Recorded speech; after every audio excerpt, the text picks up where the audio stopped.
This is a special meeting of the Los Altos City Council. I see two of my colleagues still on the floor. Once you're up here, we have a quorum, and we'll be able to go ahead and get going. We are gathering the remaining council members.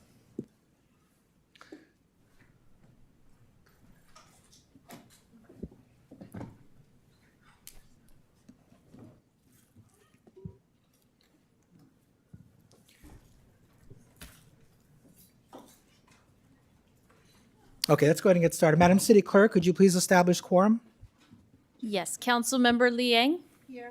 Councilmember Fliger. Here. Councilmember Meadows is present. She's just in the other room.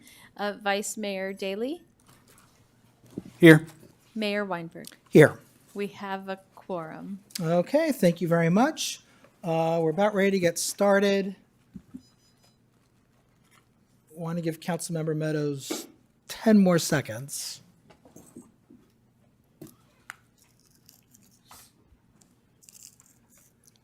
All right, now everyone's been waiting. Let's go ahead and get started. So I understand we have a staff report from our experts. So I will turn the floor over to you.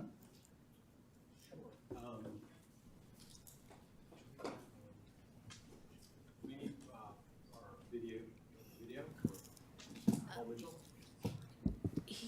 Paul Mitchell is on. He's on the Zoom. I'm looking at it as a panelist. Oh, there he is. Okay. Yep. Okay, so I'm going to turn it over to you. Go ahead and introduce yourselves, and the floor is yours. Sure. Thank you so much, Mayor.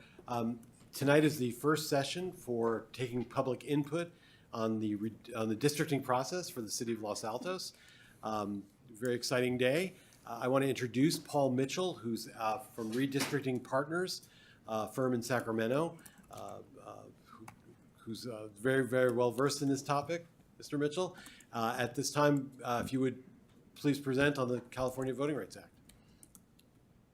Great. Thanks for having me. And I'm going to go ahead and share a PowerPoint presentation. We call this our 101 presentation because we're going to cover a lot of topics having to do with the California Voting Rights Act, the process criteria, the Fair Maps Act, even get into a little bit about the census and how that data works and everything like that. So the one rule with this is that I'm going to give the same presentation or a slightly shorter version of this presentation at the next meeting. It's required that we have 2 outreach hearings that cover this kind of information. So if there's something that you have a question about, please, I'd be happy to answer questions at the end.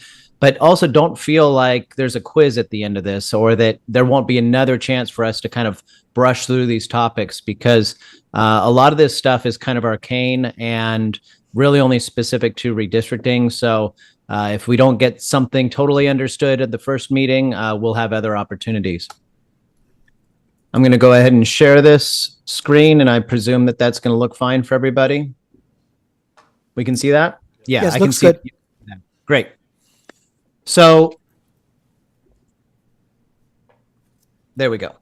The things I'm going to cover here are going to be the California Voting Rights Act, which sounds like a big act having to do with everything about voting in California. It isn't. It's a very specific act. Districting versus redistricting. What is the Voting Rights Act? What is gerrymandering? Go over some criteria, and then the mechanics of how districting is done, and then go a little bit into the census data, and then finally cover the public hearing schedule. So the California Voting Rights Act is specifically a law that looks at cities, school districts, water districts, other agencies that have an election system that everybody in the jurisdiction votes for the members of that body. So an at-large system is anything other than a system where each elected member lives in a specific district and only the voters from that district vote to elect them. There are throughout the state kind of weird hybrid things, like some agencies that have districts, but everybody votes in them, or some agencies that have districts, but maybe there's 2 council members in one district or 2 water board members in one district. In Portland, they have a weird thing where some districts have 2, some districts have 3 members. All that stuff would be prohibited under the California Voting Rights Act if it could be found, or it could be claimed essentially, that there's racially polarized voting that is diluting the voting power of a protected class, of a minority population. And that's basically the recipe in the California Voting Rights Act is, are you in an at-large system? And if you have racially polarized voting, you have to convert to a system that is not at large and that is defined as being one where each council member is elected from a district and only by the voters in that district. So the California Voting Rights Act takes a lot of its principles from the Federal Voting Rights Act, but it makes those processes and criteria more loosely defined. A perfect example of this is that in federal law, you could also be sued and forced to go to districts. But in federal law, it would be a federal case. It would take years. It would be really expensive.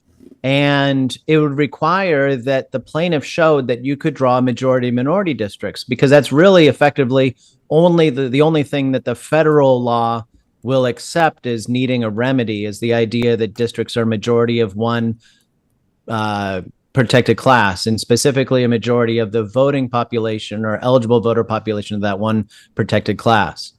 Under the state law, they kind of move around that, and they don't use the term majority minority. They use the term ability to influence. And in the court cases around this criteria, most recently a court case having to do with Santa Monica, the court found that California as a state had a right to create a looser interpretation of what's necessary to force this kind of change in election system, that the ability to influence could mean both the ability for a minority population to elect someone that they support, or the ability for the minority population to stymie the election of somebody that they don't support. Under the CVRA as well, unlike federal law, there's this written in guarantee that a plaintiff who sues will be able to get paid back. And there's actually essentially a schedule of payment for attorneys that bring these cases. This is very different than federal law. And in fact, I think that in the last 25 years or so, maybe one city was sued under the federal law, in part because it was so expensive to bring a claim under the federal law and it took so long. The fees paid to attorneys can be restricted to what was originally $30,000, and now with adjusted inflation is something a little bit greater than that, if you follow a process that we'll discuss here tonight that is colloquially discussed as kind of the safe harbor provisions. So our firm is called Redistricting Partners. We will talk about redistricting and the rules of redistricting, but technically what we're doing is a districting because it's the first time. It's not a anything. So it's something that we'll just generally call redistricting. But districting will do a couple things, and there's one thing it won't do. So it will determine who's eligible to run for office, meaning that you'll have to be a registered voter in the district that you want to run for when you fill out your paperwork to run for city council in future elections. And it changes who votes in that election. So only voters in that district will vote. So you'll have elections in which some parts of the city are having a November general election for city council, and other parts of the city aren't voting for city council at all. And the next election cycle, that will flip. Some things that it does not determine. It doesn't determine how you govern. And what I mean by that is that you can choose still to make decisions as a city council in the interest of the entire city. You can choose to budget for the entire city and not create kind of individual budgets for individual districts. Some cities do those things, like in Sacramento, maybe 15 years ago, I went in to meet with somebody, and on the door of their office, it said Council District 4 representing the communities of, and listed the communities almost as if saying, like, these are the communities that are the most important. Other cities don't treat it like that at all. They view their role when they're at the dais to think about the city as a whole, even though when it comes to an election, they're going to be focused on their individual district, obviously. So that is a decision you make about how you govern. There's nothing in the CVRA that requires you to govern in a different fashion. So redistricting and the districting process is essentially a process of trying to divide an area into equal populations for the purposes of representation. And we're trying to do two things at once.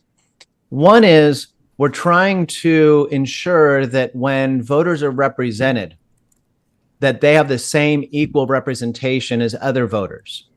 I did a redistricting for a community college district on the Central Coast one year, where we had one district that had 100,000 people in it and one district that had 12,000 people in it. They hadn't redistricted since the 1950s. And so that meant that in that equal representation, that if somebody wanted to go complain about an issue before this elected body, the people in the 100,000 person district would essentially have to take 8 people to go to the meeting to be equal in quote unquote representation as anybody who lives in the district that only had 12,000 people. Each of those 12,000 people's voice was louder because they had this unequal representation, a strength in the representation from being from a district that was 8 times smaller.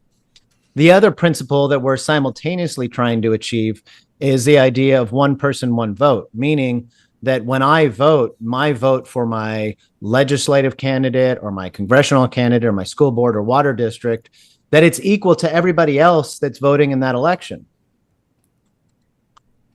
When you have unequal district sizes and unequal voter populations, you have an inability to create that kind of equal representation and meet that one person, one vote.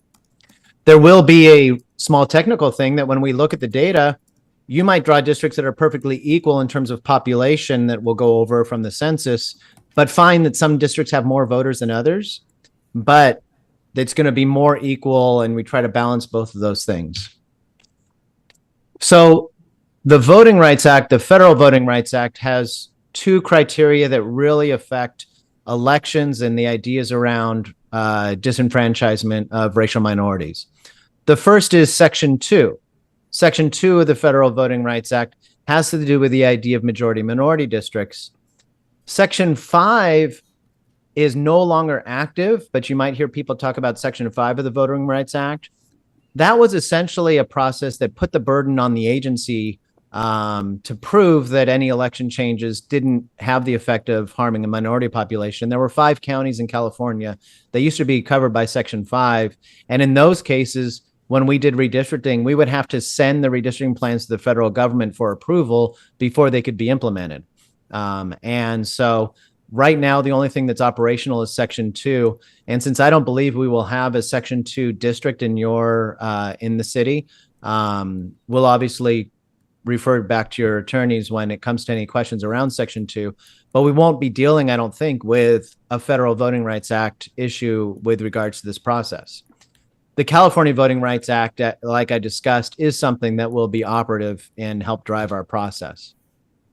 So just to cover it, what a Section 2 Voting Rights Act issue is when you have that idea of a majority-minority population, where that minority group is large enough to be more than 50%, and that minority group votes in a way that's cohesive, meaning that they kind of block vote or they vote for the same candidates or issues in concert with each other.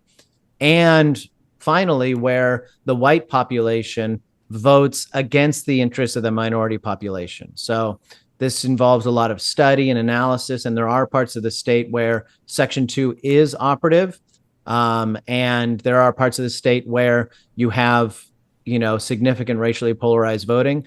But I don't think, like I said, you're going to have a Section 2 or Federal Voting Rights Act issue in the city of Los Altos. So we can pass through this real quick, because if we did have a concern, we would refer to your attorneys to help answer those questions. So whenever I tell somebody I work in redistricting, the first thing I hear is, oh, you mean you gerrymander? Like they're synonymous terms. It's unfortunate, but that's what I think most people kind of gleaned from their, high school civics, was the idea that redistricting is gerrymandering. And obviously, this is something that is, more than 200 years old, from a redistricting in which Governor Gary approved districts drawn by his state legislature that created a map that was kind of satirized in this cartoon. It wasn't even a map he supported. It was just one that he ended up signing. And, it has kind of defined, I think, a lot of what people think about redistricting. Now, the gerrymandering is kind of gone in a lot of what we try to do here in the state of California around the California Voting Rights Act and in the state redistricting process. But it wasn't long ago that you saw a district like this one right here that actually looks a lot like the original gerrymander to me, and there were a lot of examples of this, districts that were drawn to, favor a candidate or favor some kind of a political outcome, or drawn essentially in a way where the true purpose of the plan was never made public, was never understood by the voters, but was understood only behind closed doors to people who had political motives. And so we're not going to be having any gerrymandering in this process. The state law requires transparency. It requires us to utilize criteria and a process that will ensure we don't have a gerrymander. Gerrymandering, though, does work in the sense of, if you were to look at other states around the country where they take a population that is not as strong in its representation, but then through the drawing of districts, they artificially strengthen it. And this is an example from kind of a first grad school kind of example of how gerrymandering works. And that is that if I were to give, each of you these 9 triangles and say, draw it in 3 sets, most of you are just going to do something like this. And if you did them horizontal or vertical, you'd get essentially the same thing, where the yellow triangles represent the majority of 2 districts and the green, the majority of 1. And essentially the yellow there are more yellow triangles, and the yellow would represent 2 of the 3 districts. But if you were to give the pen to somebody who is maybe looking at it from a more strategic standpoint, they could draw something like this, where now you have the group that has the largest representation actually having the fewest number of representatives. And we see that around the state. It's not around the country. It's not just one political party that does this. Both political parties do it. But, it is something that really is prevalent in a number of states in their statewide and even in their local redistricting process.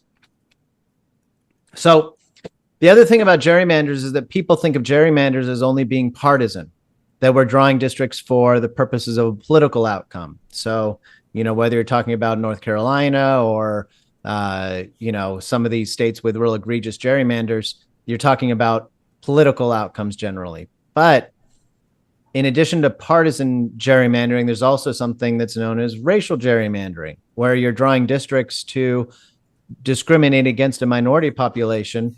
And, as an example, they would do these things in the South post-Reconstruction, where you would have the Black population in the middle of an area, and they'd say, oh, okay, that's a great, community there. Let's draw our 7 districts so they each have a small piece of that area, ensuring that you have 7 or 9 or 12 districts, all of which have split up that Black population in a way where now that Black population can never elect a candidate from their community, because the voters that are really deciding the election are those voters that are in the majority. And then there's also a thing called incumbent gerrymandering, where you would see this. Literally, we've seen some of this in California, where there was a district that came down the 5, then went across for 1 census block, and then went down the rest of the 5. And that was to draw a school board member into a district. And you saw this all around the state, and it was very common in local redistricting, and obviously very common in statewide redistricting, especially with legislative districts where you have to live in the district. In congressional, you don't. But incumbent gerrymandering was outlawed in the state redistricting process with the creation of the commission, and it has been effectively prohibited in the local government process through the Fair Maps Act that has rank criteria. And the only place where it mentions incumbents in the rank criteria is to say you can't consider incumbents. So what are the criteria? I've said this word half dozen times already, and I'm just going to kind of go through what this criteria is. The first criteria in redistricting is that districts are equally sized. And that means not geography, not voters, not eligible voters, but actual people based in the most recent decennial census. So it is the total number from the 2020 census. And we would use that number not only now, but we would use that even if we were redistricting in 3 or 4 years up until 2031. They're going to continue to use the 2020 census to create districts that are of equal size. So there's a lot of case law on this around what equal means. In California, we've actually codified a 10% buffer, essentially, for the largest district being 10% larger than the smallest district. In some states, they'll say 5% over, 5% under, which is 10%. But in California, it's even more flexibility, because you could have a situation where one of your districts is 8% over and the other districts are all 2% under, and that combines to be a total deviation of 10%. So you have a 10% buffer from the largest to the smallest district. And like I said, this is based on total population on people for the purposes of determining what is equal. Contiguous. This means whole pieces. And when you're drawing districts, believe it or not, there have been some districts that would kind of show up in one part of a agency and then pop up somewhere else. But districts have to be whole units. And then there's another term within redistricting that we refer to functionally contiguous. And what I mean by that is that, if from a satellite photo, something looks contiguous, but it's split by a railroad track, and there's a, Camp Pendleton Navy base is in between the two sides of it, and there's a mountain there, and there's a stream there. It could be contiguous, like looking on a map or looking from a satellite photo. But in terms of functionally, the two populations on either side of both of those barriers are functionally not contiguous with each other, because they don't really get to one side to the other without going outside of the district. So functional contiguous is an issue that we'll deal with. There are agencies, even cities, that have non-contiguous parts. And the idea with a non-contiguous part, like if you have what we call an island, that is some area outside or not connected to your city boundary that is technically part of your city, then it would be in the most nearby or adjacent population. And then, in fact, with actual islands, like Treasure Island, how it's drawn into a district is to be drawn into the most nearby, functionally contiguous area, like maybe where a ferry goes to. This is an example of a city in a districting plan that was drawn actually in your area, where there was an issue around contiguity. And if you were to look at this purple district, in the middle of the purple district is this one little chunk that is connected only to the blue area. And it is essentially and then this third one is not connected at all to either of those first two. This is a district that is not contiguous, even though there would have been options to draw these maps in a way that was fully contiguous. Now, this, again, is the idea of functionally contiguous, where this is the city of Davis. So if you were to drive to Sacramento, you would drive right along this yellow highlighted area. And somebody came forward in this redistricting and said, why don't we just draw 5 columns? The problem was that if you were to drive 5 columns, you would have this purple area, which is south of the 80, that's bisected by the 80 and by a railroad track. You would have that area be literally, or, from a map, contiguous, but functionally not contiguous, because you'd have to have people being on either side, literally, of the tracks in the same district. So this districts were drawn in a way that preserved that functional contiguity by making sure that South Davis was all in one district together. Communities of interest, and this could be an entirely whole presentation. In fact, when we talk with the community and do public engagement, we do spend a lot of time talking about communities of interest. So communities of interest in the redistricting process, this is a subjective term. It is, what does it mean to me or to somebody who's coming forward? What does it mean to you as council members? Because while we have examples, even examples that might be raised around Voting Rights Act communities as a community of interest, there are so many other things that can be considered a community of interest. And while racial groups can be considered a community of interest, and we can talk about and we'll look at data on the racial composition of districts, it cannot be the predominant factor. So as an example, we will not be saying, can we put more Latinos in that district? We will not be saying, I only want a district that is X percent Latino or Asian or African American or Chaldean or Armenian. We're going to be talking about them as communities of interest, but not doing something where it reinforces some idea that there's a preset plan to hit a certain number or to draw a district that is no other criteria other than maximizing its racial composition. Before I leave the discussion communities of interest, I want to give some examples of communities of interest. We work all around the state, and oftentimes within a city, you might find communities of interest that are defined by physical location, either sides of the tracks, either side of El Camino Boulevard, either side of a BART station. It could be defined by people who live in an area that's higher income or lower income. It could be defined by people who live in an area where there's more seniors or more young people. All of these things can be communities of interest. The three things we want to look for in a community of interest are A, that it's a geographically definable community. And what do I mean by that? I mean, you can say, oh, the people who really are focused on preserving the outdoors live in this area that has a lot more open space. So it's geographically definable. If you were to come forward and say, well, we're all left-handed and, we have special questions about, this process and we want to be a community of interest because we're all left-handed. Unless, unbeknownst to me, you've moved all your left-handed people to one side of the city, there's no geographic representation of that community of interest, so it wouldn't qualify.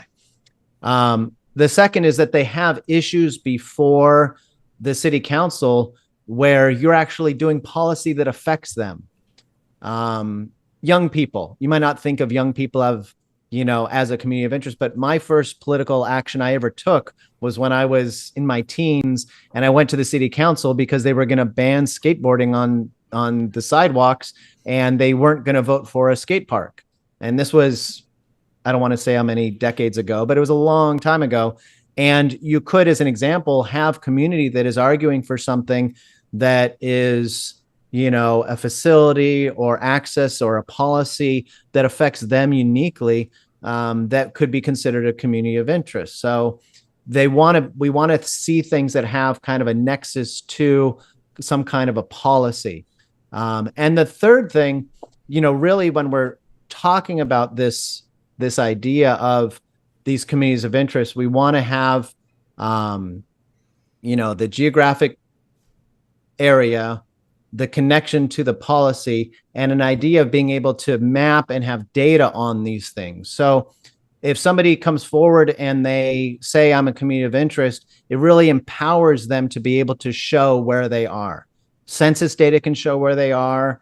A map of showing the roads that define them can show where they are. So all of those things help in our ability to, utilize that information. Sometimes in this presentation, we have a lot of examples of different communities of interest, but since I didn't see that slide, I just wanted to make sure I discussed that. So easily identifiable and understandable following natural man-made boundaries. This is kind of the same thing as what I was talking about earlier with communities of interest, with the added criteria that when these maps are drawn, you want them to kind of look to residents like, oh, that makes sense. Like, oh, that's my community. And you're going to get that kind of feedback from the public. And as we're drawing lines, we're going to try to draw the lines in a way that represent how people kind of already see themselves, what neighborhoods they're in, and that those things are preserved. Keeping districts compact, again, compactness is a criteria that means something specific in the state law around redistricting. And around the country, they have different measures of compactness and what means compactness. There's a bunch of mathematical formulas. There's, criteria that are just kind of like eyeball tests, like outlining funny shapes. And there's, a whole host of different research that's been done around what makes a compact district.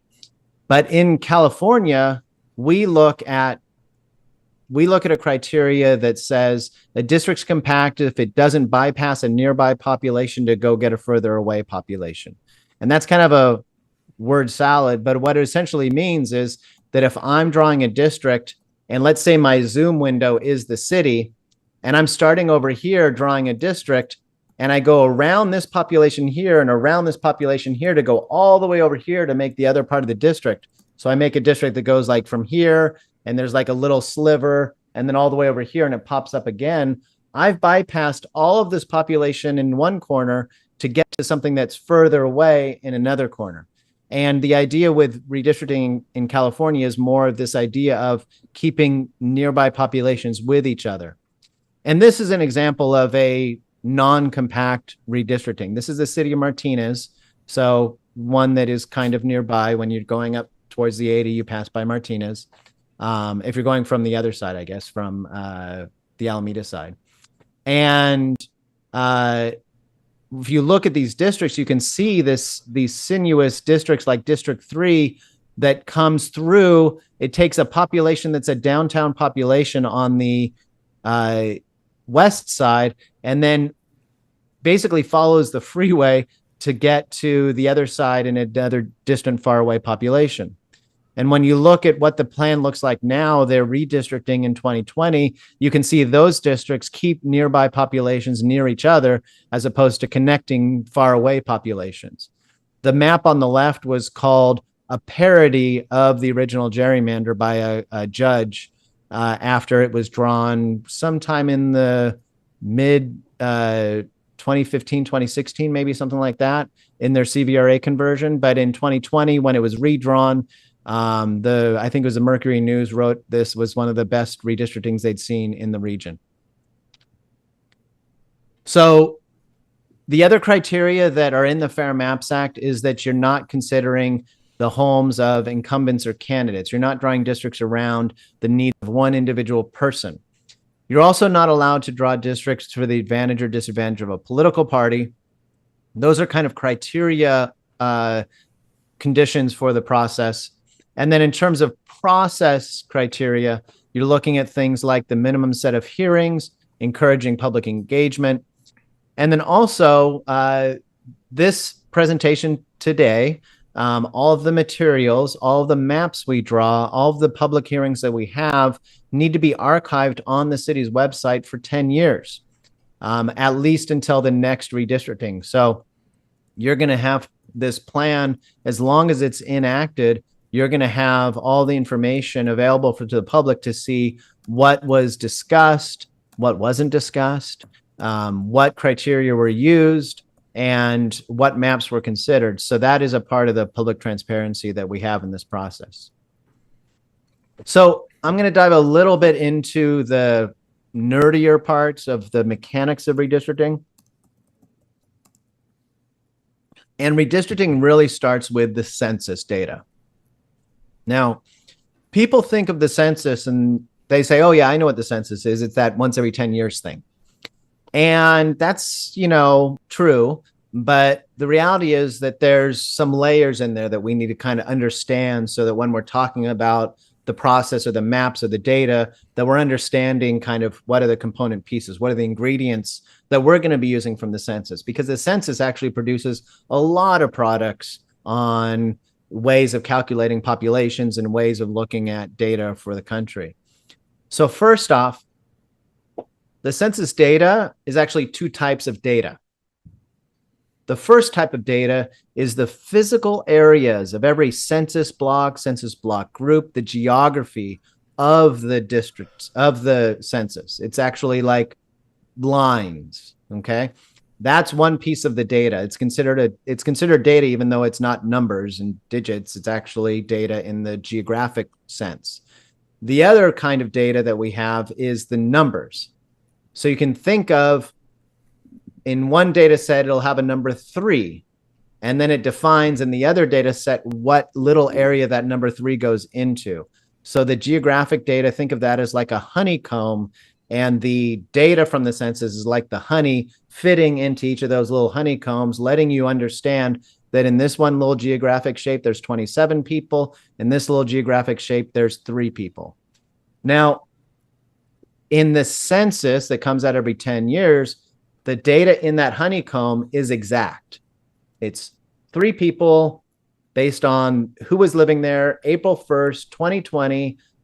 That's the number. We're going to stick with it. That's the exact number of how many people lived in that little part of the honeycomb or that little census block. And that's essentially what we call point in time data. That means at that point, this is the exact number. The other data we're going to see a lot of in this process isn't actually that specific. It'll say, okay, we have a survey, and we're using the American Community Survey is what it is. And we're using a sample from a survey that was given to 3.5% of the country's population every year. And over the last 5-year average, in this one census block group, there were 33 people who were adult citizens at that time. And so when we're looking at that 30 people, it'll say 15 of those were Latino, 3 of them were Asian, 2 were African American, and the remainder were white. That data is an estimate. It's not a point in time exact number. It's an estimate. It literally comes with a margin of error. And we have that data that we're going to be using in this process. It's going to be sometimes we're talking about data and it's very specific, the exact data. Other times we're talking about data and it is coming from an estimate that we use to calculate something like the citizen voting age population of an area. So the geography side, just to dive in a little bit more, it's these nested geographic areas. A block is really tiny. Maybe it's 3 people, maybe it's 0 people, maybe it's 20. A block group is a collection of blocks. So maybe there's 6 blocks in that block group. Maybe that block group has 115 people. Maybe it has 1,500 people. And then a tract is a collection of different block groups. And that might have 10,000 people or 5,000 people. And so you can see it's kind of like, you know, these nested geographic areas that comprises the census geographies. And so that's going to come up when we're actually drawing lines, because we'll be able to see things like the block groups and the blocks in your city. And this is actually what they look like. Little teeny blocks. This looks a lot better. This is a lot easier. This is block groups. Now we've taken those. And then these are tracts, really big areas with lots of block groups and lots of blocks. And as you can see, these tracts are in the thousands of population, whereas if you could see it, these blocks are really small populations, but they just get comprised into these larger pieces. Now, on the data side, the honey we put into that honeycomb, there's the decennial census data and the population as of April 1st, 2020 that determines the district size. Now, the one catch to this is that in the state of California and in a number of other states, we do a small adjustment that has to do with prison population. And so what that means is that any place like, say, Kern County that has a big prison population, they literally just yank that data straight out of those areas and they reallocate those prisoners to where they were living prior to their incarceration. So it is meant to make a more equitable redistricting. I'm happy to talk about that side of it, but for your purposes, just know we're going to be using a modified version of the census that it comes out of UC Berkeley that's required by state law for us to use, where you might have one of those census blocks that I say in the census has 3 people, but UC Berkeley and this state is saying, actually, there's a 4th person there because there's somebody who lives in that census block who was incarcerated in 1997 and lives currently at a facility in Kern County somewhere, but we're going to just add one person to that census block. It won't make a significant difference in any redistricting in your area, but it does make a big difference in redistricting in areas that have actual facilities. And just so you know, it has to be certain types of facilities. So if there's a facility for veterans that is there, or a facility for people who are incarcerated for mental health issues, those aren't necessarily counted. So there's different kinds of facilities that count and don't count. The American Community Survey, like I discussed, is the survey portion of the data that we're going to use as opposed to the decennial census data. And the most important tool that we'll have from that data is called citizen voting age population. And that citizen voting age population is a proxy for eligible voters. And so when I say the citizen voting age population of this district is, 1,300 people, but 40% of them are Asian, that means that of the eligible voter population, 40% of them are Asian. That's the data we use for determining anything having to do with the ethnic composition in a Voting Rights Act context. So without further ado, this is the city boundaries for Los Altos. And we've constructed this based on what we got from the US Census and also looked at other data sources just to make sure that every little area is properly accounted for. We'll make sure throughout the process that, that this data is all correct. We do, as an example, have one little pocket in the middle of the city where there's no population, but it's an island. It's a unincorporated part of the county that is within the city boundaries, within its external boundaries, but isn't technically a part of the city. When we look at the data for the city, you'll see right here, we have just a citywide column with that first area, first top box is that 2020 census.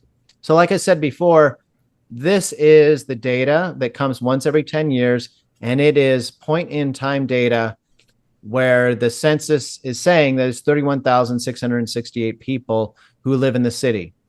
That is different than if you went online and Googled population Los Altos. It would probably give you an estimate from a more recent city data set. But for what we do in redistricting, we're going to use this. And this is also the prison population adjusted data. So it might be 12 people more or 15 people more than what was in the original census data. The population within the city is roughly 5% Latino, roughly 35% Asian. Now, that data is inclusive of the total population, meaning all the kids, all the non-citizens, whereas the second data down at the bottom, this is coming from a different product. This is the American Community Survey. This is more updated than the 2020 data. It's based on a 5-year estimate, and it has your adult population at 20,000. Within that, you'll notice the Latino share has gone from 4.9 down to 4.2. And the Asian share has gone from 35.2 down to 28%. And so essentially what's happened there is that the Latino and Asian populations, as a share of their total population, total citizen voting age population, they're both lower, meaning that they either have more kids or more non-citizens in those populations than the white population. The African-American population actually increases a tiny bit. Now, one of the things that we see in data like this, especially when you get to small numbers, is weird things that make no sense. So I just want to point out something that's weird and makes no sense in your data. And that is that the census had 184 Black residents in the city based on the 2020 census, but magically there are 205 that are adult citizens based on the adjusted data, or this citizen voting age population data at the bottom. So these are both true at the same time. What's true is that as of April 1st, 2020, the census calculated 184 Black residents. And it's also true that a product that census puts out that works with averages and works with 5-year time spans and has a different methodology says that there are approximately 205 Black residents who are adult citizens in the city. So this will not have an impact on the redistricting, but it does kind of help us understand like, oh, these are numbers that second data set is using a different methodology than the first data set. And somebody might come forward and say, well, the first data set's wrong because a lot of people honestly didn't want to take the census. And they might have some data to support that there were participation rates that were lower than people wanted in the US Census. And that's true. And somebody else might come forward and say, well, the other data is wrong because it's an estimate and so on. But the fact is, for our purposes, we have to treat this data like it is absolutely factual and real. Because if we are following the state law, we have to use the numbers from that top data set to determine the equal population. And if there was a lawsuit and a question was asked by a judge, what does the census say is the Latino voting age population, your attorneys would have to cite the number in the second table. So for our purposes, these data are what we are going to use in the redistricting process. And I just wanted to give you a wider discussion around these things because sometimes people do ask questions, and it's important for us to kind of understand a little bit more of the background. Now, the hearing part of this process, we have 3 hearings that are set Paul, right now. Paul, Yeah. I'm going to stop you because I think the schedule hasn't been fully determined yet. Oh, Thank well, you. then I will stop there. And I thank you for correcting me on that. And I think at this point, I'm happy to stop my screen share. I can bring up any one of those slides if somebody has a question, and then answer any other questions that you have. So, Mayor, my suggestion would be that we hear from members of the public about where they think communities of interest lie, where people should be grouped. Okay. Thank you very much. Mr. Mitchell, thank you very much for that very thorough report. Okay. Madam City Clerk, how many speaker cards do we have? We currently have 5, possibly 6. Looks like Okay. 6. I'm going to go ahead and give each speaker 2 minutes. If you would like to speak and you have not done so, I invite you to fill out a speaker card over at the table by the front entrance. It will make it easier for us as we are keeping track of the comments that we are getting. But with that, let's go ahead and hear from the first speaker. The first speaker is Steve Chesson.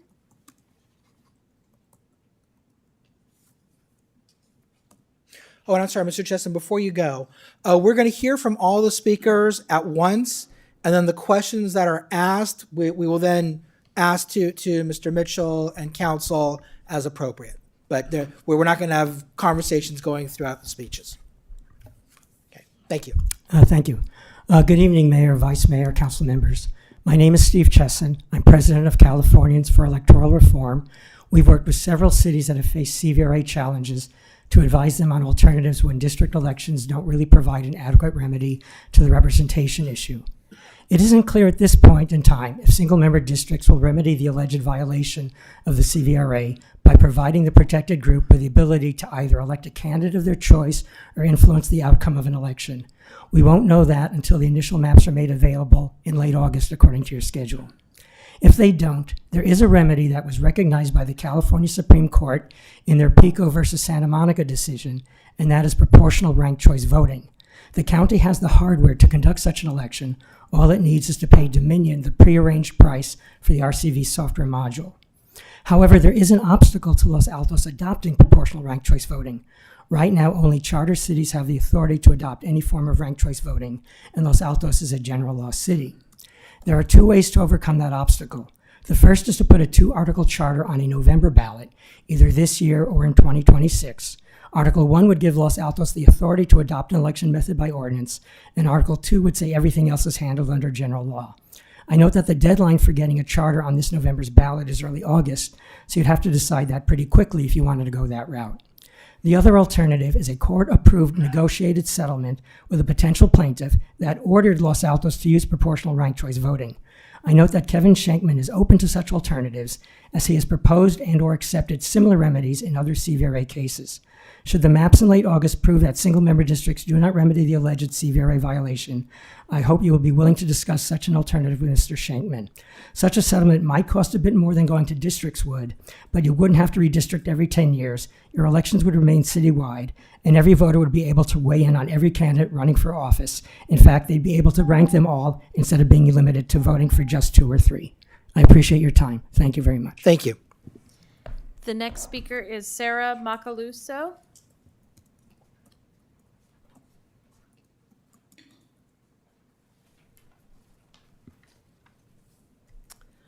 My name is Sarah Macaluso, and I'm a longtime resident of Los Altos.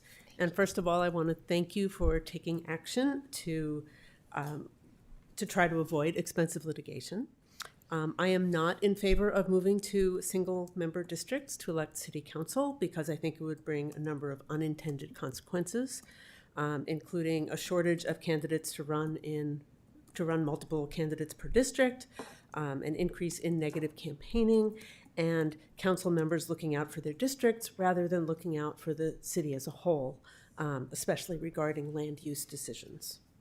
Instead, I support what Steve just talked about, which is proportional ranked choice voting, which awards a majority of seats to the majority faction of voters, but also provides a fair number of seats for minority factions, whether those factions are ethnicities or issues or any other way that you want to divide up a population.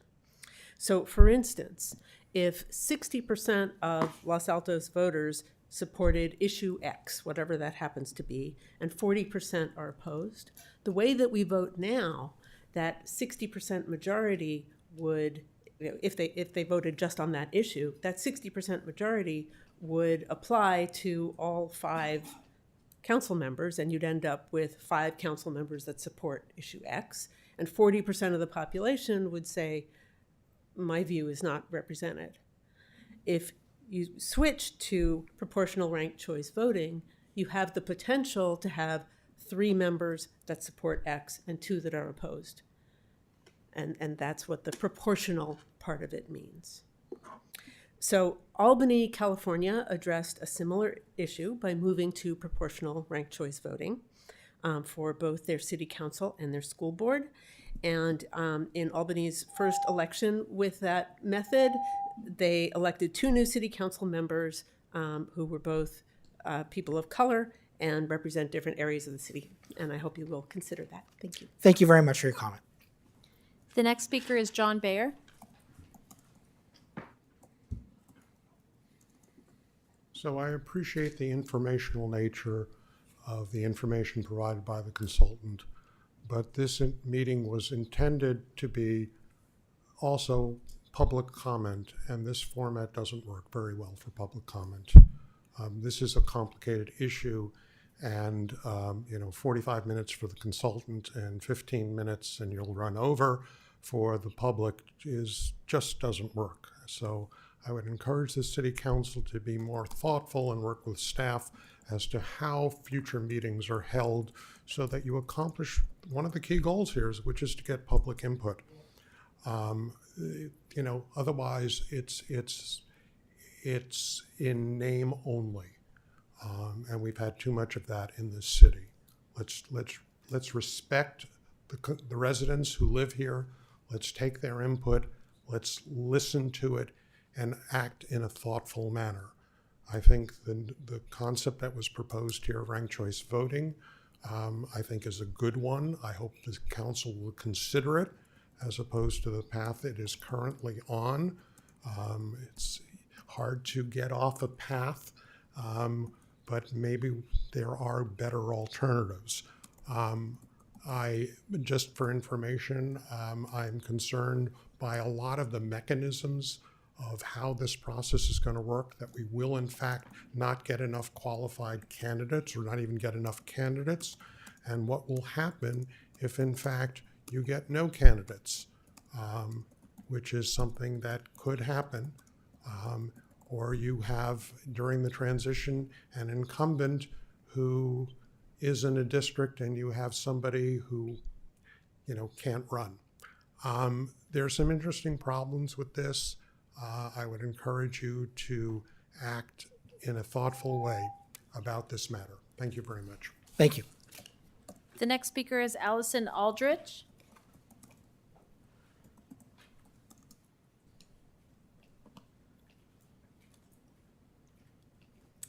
I wanted to thank the City Council for this session and the future sessions and the work that's being put into this.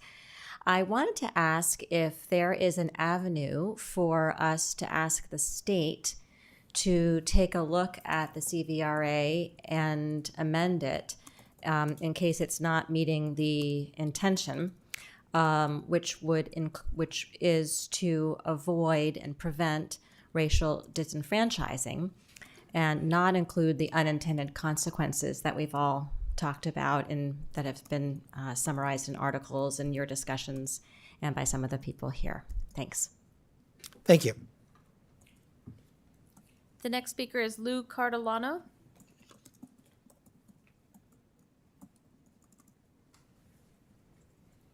Thank you. I'm confused because I understand that the suit was brought because about 35% of the population is Asian and they're misrepresented. I don't understand how redistricting has anything to do with it, because I'm in a neighborhood of about 35 homes, and people in our neighborhood are born in Puerto Rico, born in China, born in Taiwan, born in Iran, born in Sri Lanka, born in India, born in Great Britain, and born in Brooklyn. What are you going to do? Break that up into 10 districts? It doesn't make sense. So what's the purpose of the redistricting? And how could a judge accept a lawsuit that we should redistrict? Every neighborhood is biracial. Every neighborhood has a half dozen different countries of origin. Half the neighborhoods are half immigrants. It doesn't make sense. And I understand you don't want to spend a lot of money in court, but if you went before a reasonable judge, maybe you wouldn't have to pay anything. Thank you. Thank you. The next speaker is Janine Valadez.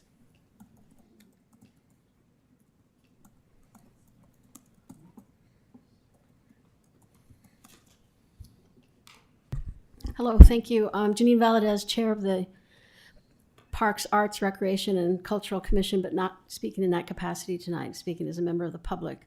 I basically just have a big question, and that is, it's really confusing to me to understand how communities of interest will be established. It's gotten me from the beginning. I had issues with the statistical validity of districts in our city for various reasons, but it's really boiling down to not understanding communities of interest, given that they have to correlate somehow to geographic relatability or co-location or proximity, whatever words you want to use. And I'm very baffled by that. So whatever the public hearing can do, and the answers, Q&A, and future public hearings, you're really going to have to get at the bottom of that with the public, because I think I'm a pretty smart person, and it's baffling me right now. Thank you. The next speaker is Freddie Wheeler.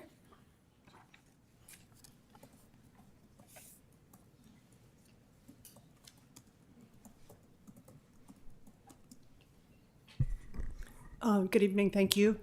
I'm wondering, I have questions about how does this work? Who decides if, I think you're going to decide if we have a 4-district and a mayor or a 5-district. If we have a 4-district with a mayor, do you also decide if it's a 1-year, 2-year, or 4-year term? Yes, okay. And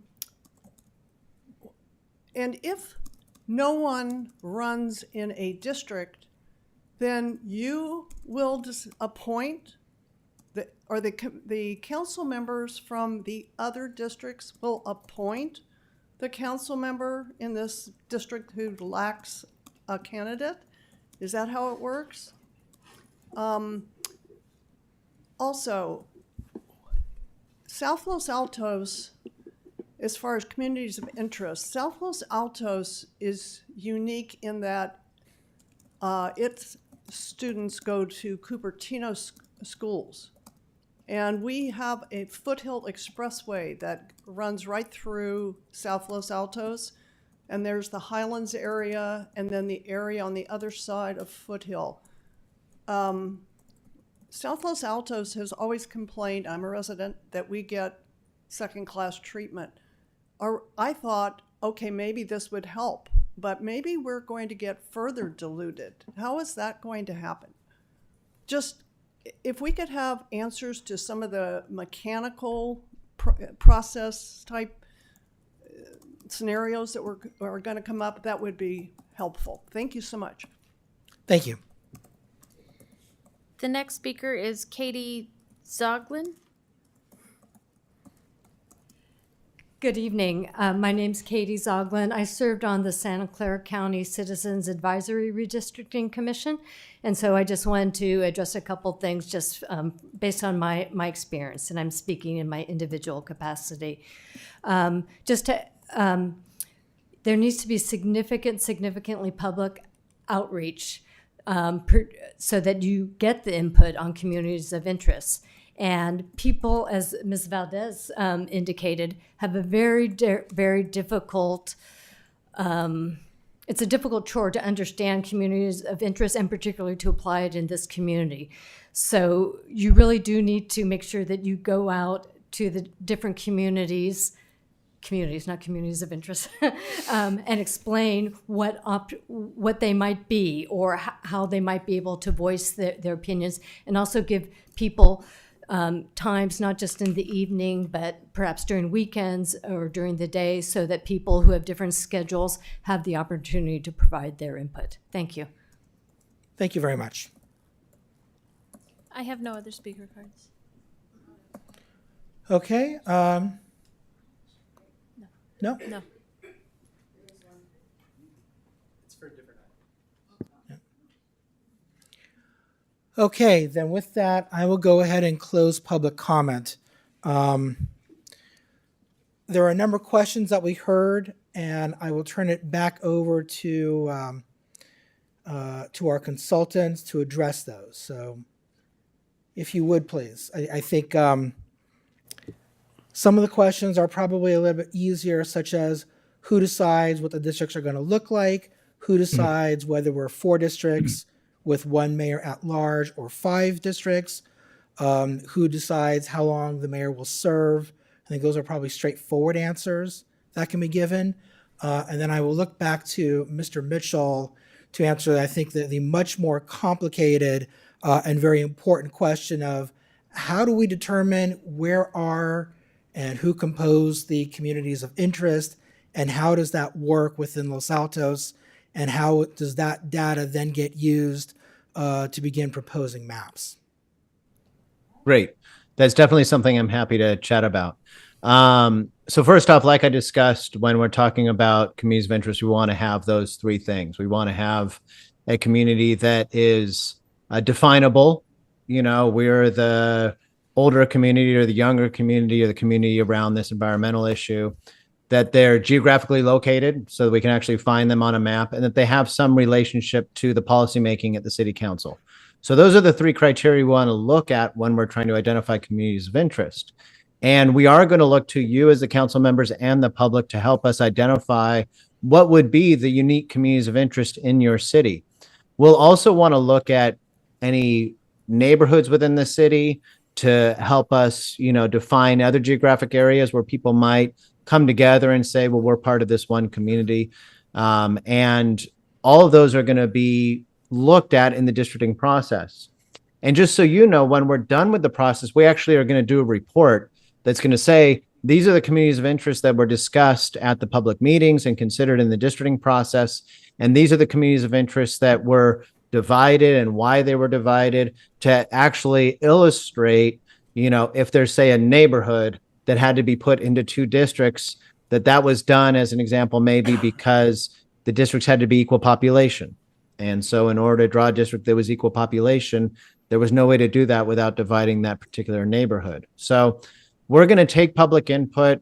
We're going to look to the public to help define those communities of interest. We're going to work with you and the public to figure out if there's data that can help support where that community of interest is, or if there's mapping that we can look to that's either, in a city planning document or in any publicly available source that helps identify those communities of interest. And that will be something that we discuss as we draw plans, and we'll be looking to the community to help us with that. Okay, thank you. Let me look at staff. Were there other questions that you got from the comments?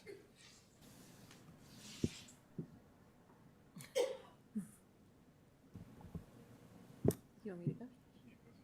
Okay, I will read out what I have here. What happens if we get no candidates? Who decides who will decide who will serve for that district that had no candidates in any particular election? So, do you want to? Well, Kim, you want to take that? As I sit here, I don't know. It just depends. Actually a very convoluted answer. It kind of depends. Jolie, do you know?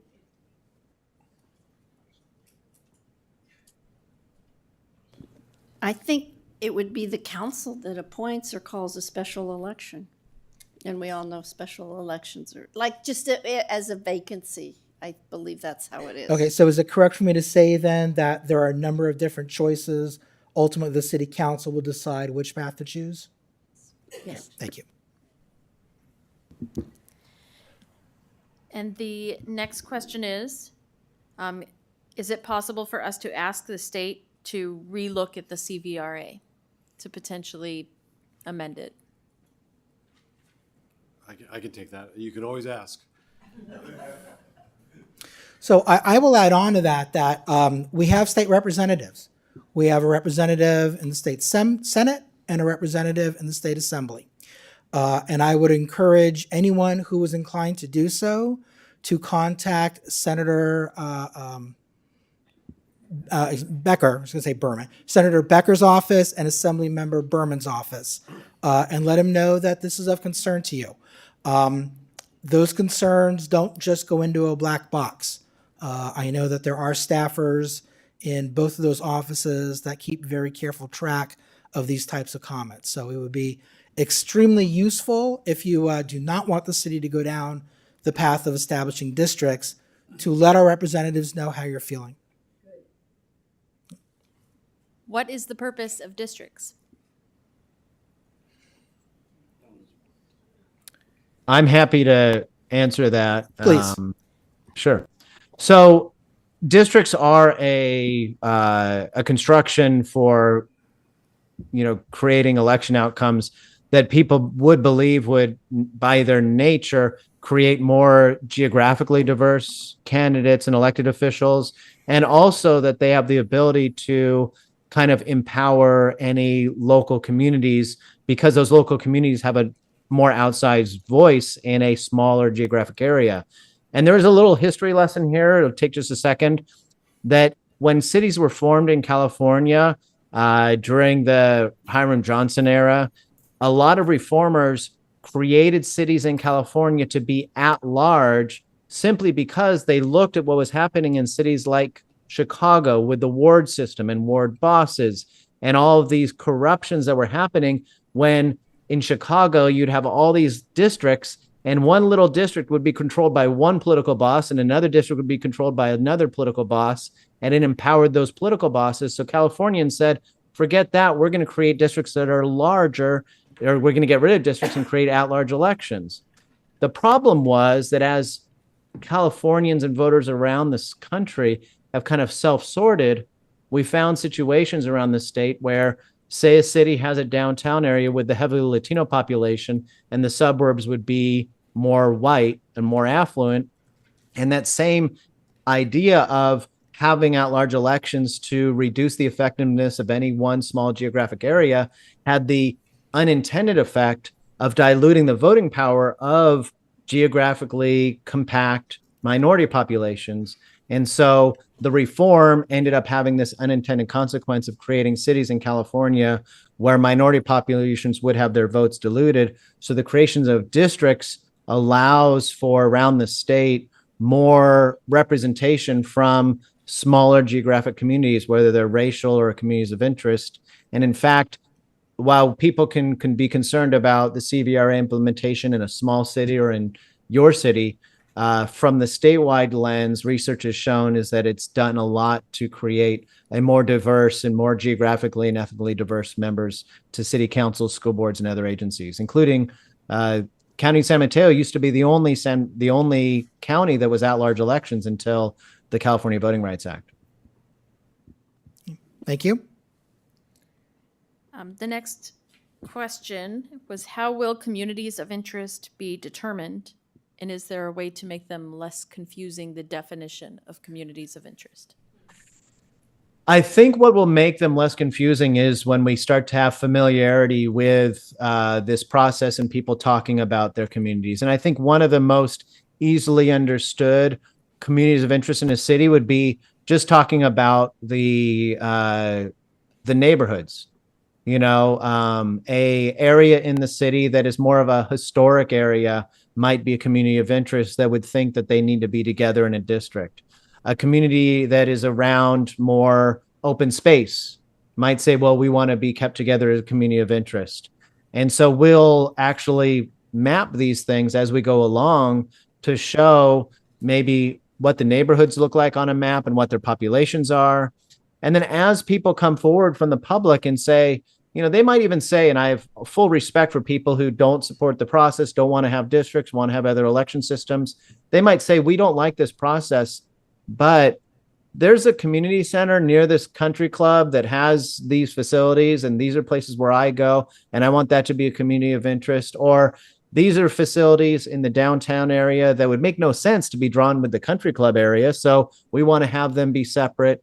And those are the discussions that will make this community of interest discussion really take shape and make sense to people as we go along through the process. Thank you. The next question is it possible for parts of the city to become further diluted?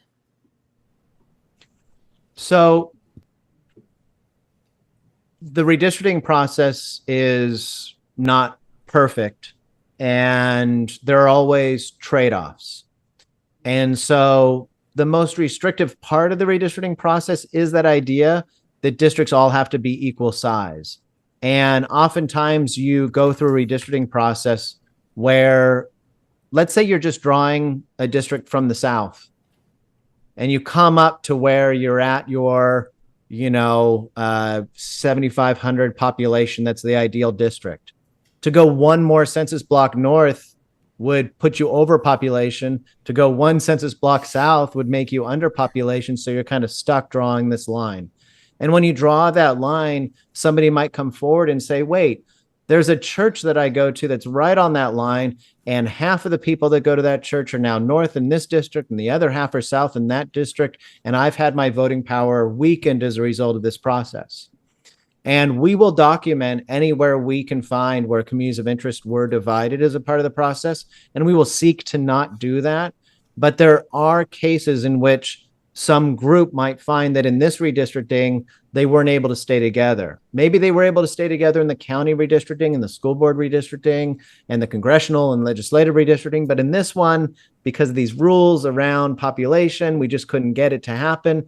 And we'll document it. And maybe in the next redistricting, we will have different population, and that community will be able to come forward and say, it's 2031. We were in 2 districts in the last redistricting. We hated it. We want to be in 1 district, and the next redistricting that might be able to be resolved. Okay, thank you. The last question I have is, who will determine the 4 or 5 districts? I think ultimately the council is going to make the final vote.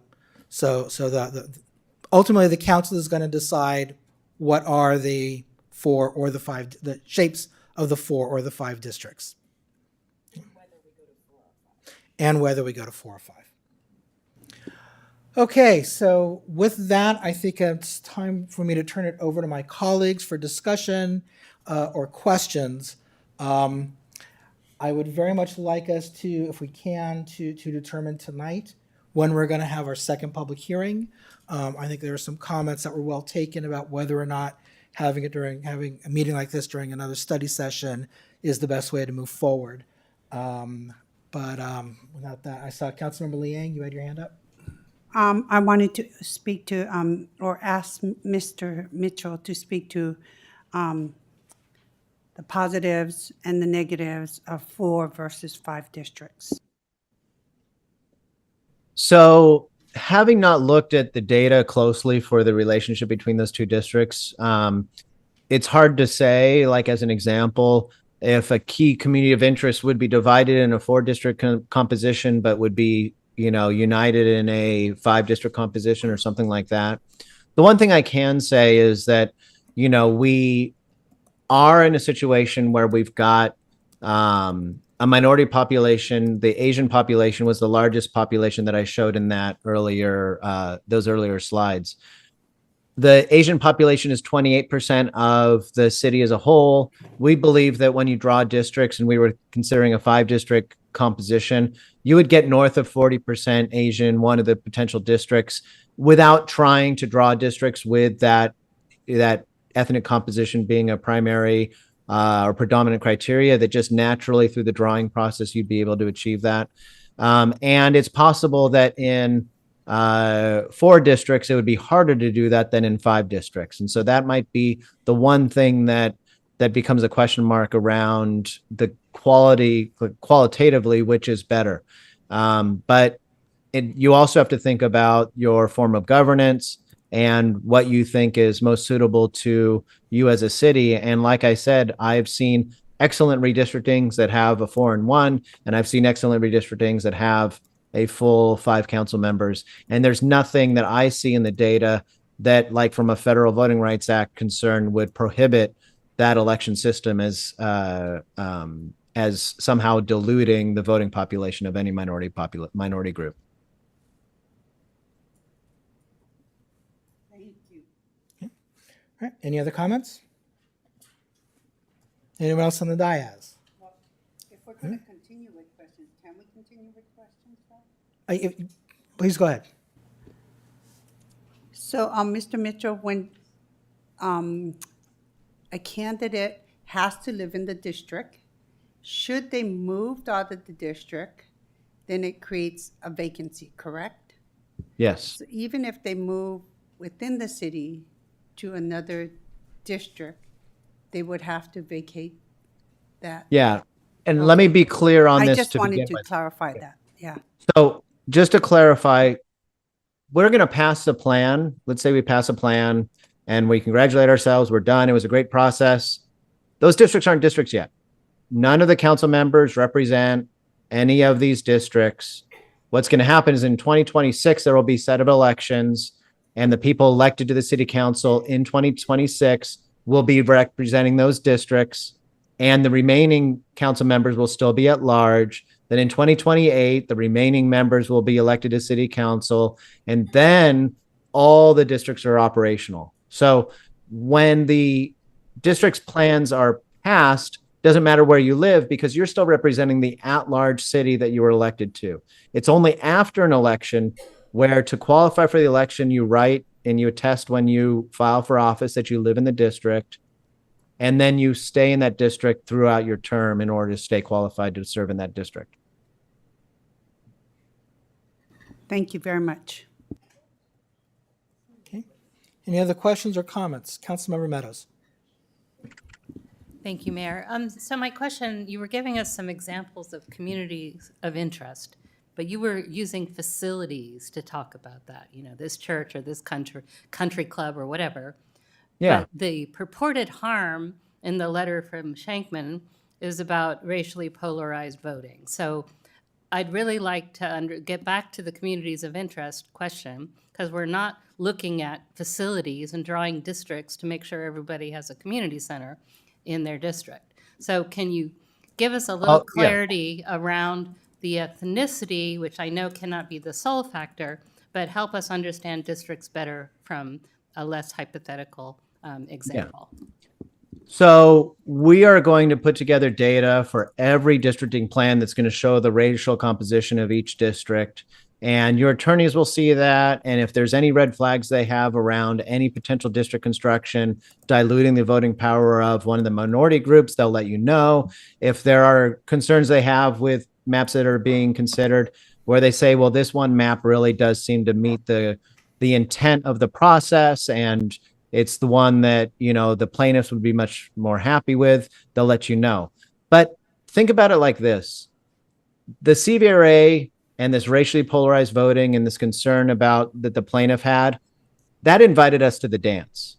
But now we're here. We have a whole bunch of other things we have to think about, and communities of interest is one of them. And if somebody comes forward and says, I go to this church, or I use this city facility, or I want pickleball in my neighborhood, and it's my most important thing, and we're the pickleball club, they are a community of interest, and they're going to be considered and weighed as equally as anything else. So if somebody says, I go to this, Buddhist church, and I go to these pickleball courts, these are all communities of interest, and it's all going to be part of the decision-making process around these lines. And so even though it wasn't the pickleball people that got us here, we're going to consider that as a part of the process. Thank you. That's helpful. Can I ask one more question? Please. So I'm going to give you some hypotheticals, because to me, this was not a concept I understood, and maybe nobody else here does either. So let me ask the question. So hypothetically speaking, if Latinos vote for a Latino candidate, that is an example of racially polarized voting. Is that correct? It's more broad. If the Latinos vote in concert with the other Latinos in their area for anything, a tax increase, a candidate, a Latino candidate, an Asian candidate, it's not who they're voting for, it's that they're all voting cohesively together for a thing or a candidate. Exactly. And let me give you my second question then. If whites vote for a Latino candidate, but Latinos don't, that is equally problematic from the perspective of the CVRA. Is that correct? That's what you just said, I think. So any community can vote cohesively. The white community, the Latino community, the Asian community. Under the 3 rules that I outlined real quickly in that Section 2 thing, it was the idea of districts being 50% of one ethnic population. We can set that aside because that's not possible. But the second 2 criteria were that the minority population votes cohesively, like you're saying, the Latino population votes for a tax increase.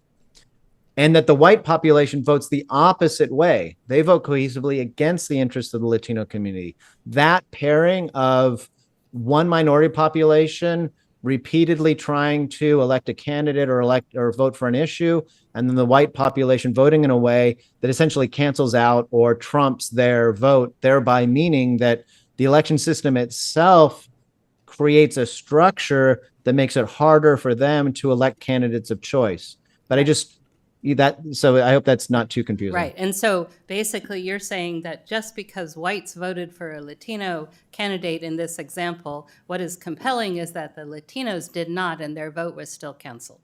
Correct? So, I mean, I think we all get this picture of racism. I know that's not what this is about, but people don't understand that. And so what it's saying is if the Latino candidates in a block cannot vote for or not vote for, that's whatever, then double negative, you get it. That's what the problem is. It's not about if whites supported a Latino, but the Latinos didn't, that's still problematic. No, I mean, Sure. I'm using like as an hypothetical, example, but there are, so I just wanted to make it clear. When Abel Maldonado ran for governor, there were voters in Riverside who were Latino in one of the analyses I did that the Latinos didn't vote for Abel Maldonado, but the white voters did. And that would be just as problematic as a racially polarized voting situation, because it's not about who they're voting for and the candidate's racial makeup. It's the fact that they were voting in concert with other group members of their protected class. Right. And that's what it took me a long time to understand, but I think we should understand that if, whether it's Asians or whites, or it's about the protected class being able to be, their voices heard, regardless of what the choices are they're voting for.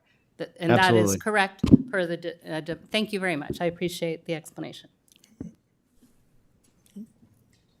Councilmember Flagger. Thank you, Mayor, and thanks, Paul and Kimon and team. Very informative presentation.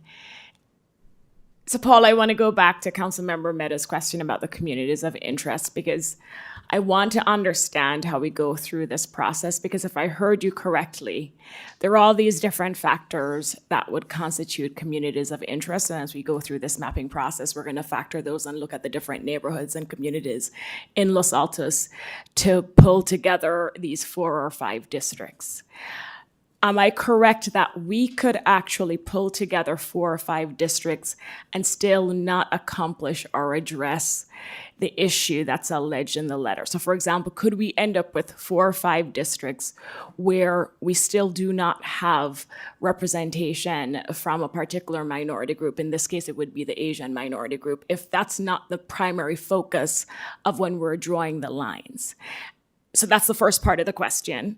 And then the second part of the question would be, if I heard you correctly, if we are able to put together 4 or 5 districts based on all these different communities of interest, and we still don't accomplish or address the issue that was raised in Shankman letter, we would still then look at the maps again with a new set of lens to make sure that it doesn't run afoul of the CVRA. It's like a second look after we've applied all the communities of interest that we'll learn through this process.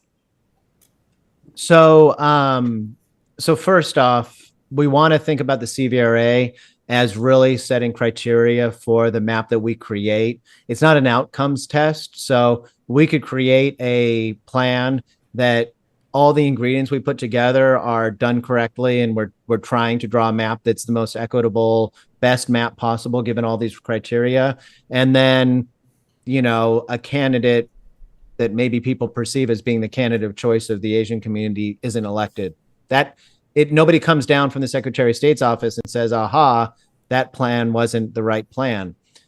At the same time, if we have multiple plans, and let's say just hypothetically, we have multiple redistricting plans, and one has a district that is, you know, clearly, you know, more than 40% Asian, the other districts are, you know, at 23 or 22% Asian, and somebody comes forward to the meeting and says, this plan best represents our community of interest, and we want to see that plan be advocated for.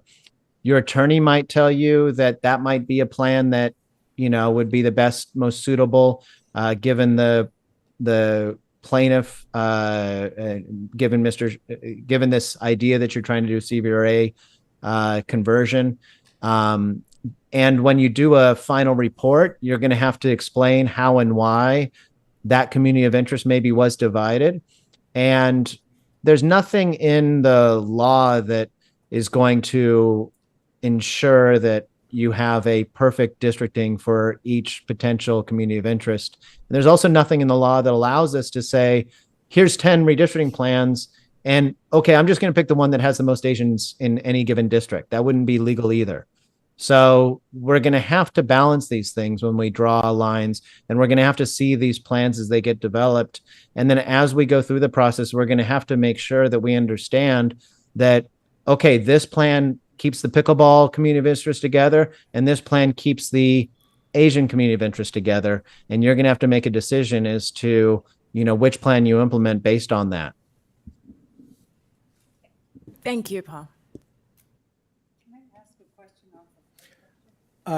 Yeah, if it's off that question, then yeah. So they were talking about communities of interest and how they vote. But how do you get that? Because how people vote is private. Right.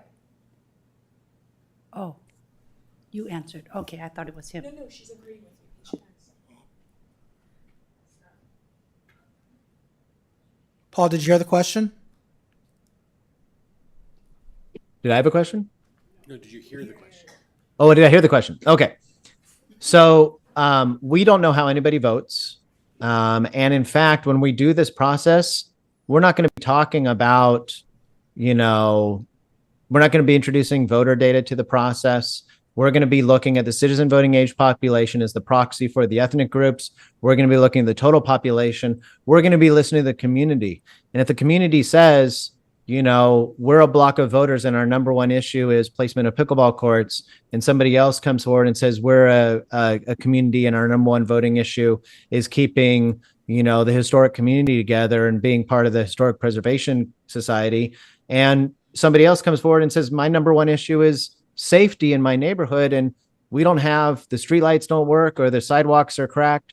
Those are the things that we're going to look at to help define the districts. We're not going to dive into old voting patterns to try to identify communities of interest in that way. We're going to take the information that comes through a part of this process to help create these districts.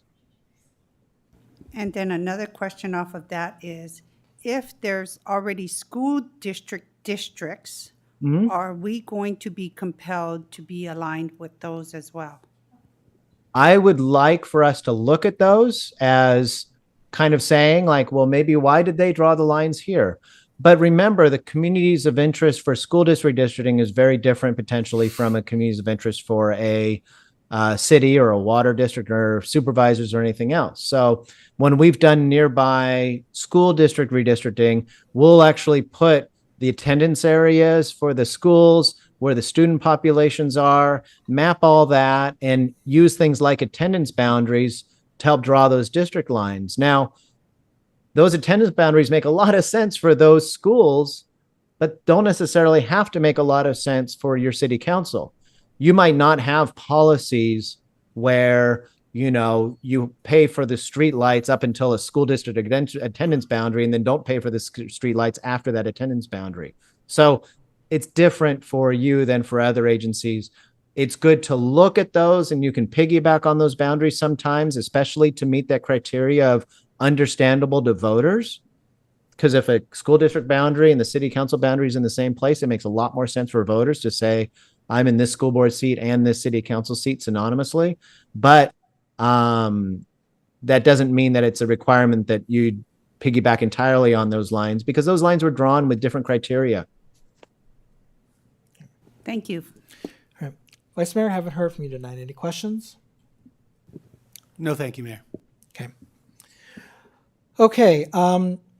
So before we talk about our next meeting and what we want to accomplish at our next hearing on establishing districts, I do want to mention to the public that the city does have a website devoted to, or actually a page on our website specifically devoted to districting. It's a sparsely populated website at this time. There's a placeholder for where future maps will be. But I think one of the most important parts of that web page is an invitation for members of the public to give comment and to ask questions. If you have questions or you would like to give comment and you don't want to do it through the city's webpage, we encourage you to email us at publiccomment@losaltosca.gov. Let me look to staff.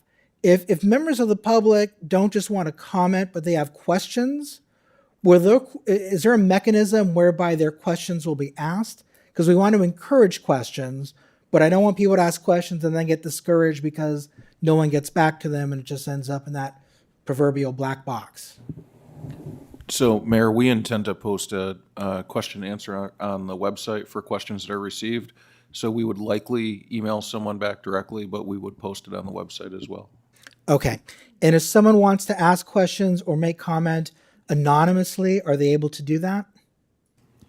Yes, it is not required for any information such as email address or personal information to be given. You could put anonymous in the name section. Great. Okay. Thank you very much. Okay. So looking at my colleagues, we got a lot of information tonight. Hopefully this meeting will be up on the website as soon as possible. And I think people are going to want to watch it, even if they're attending tonight or they're watching it online.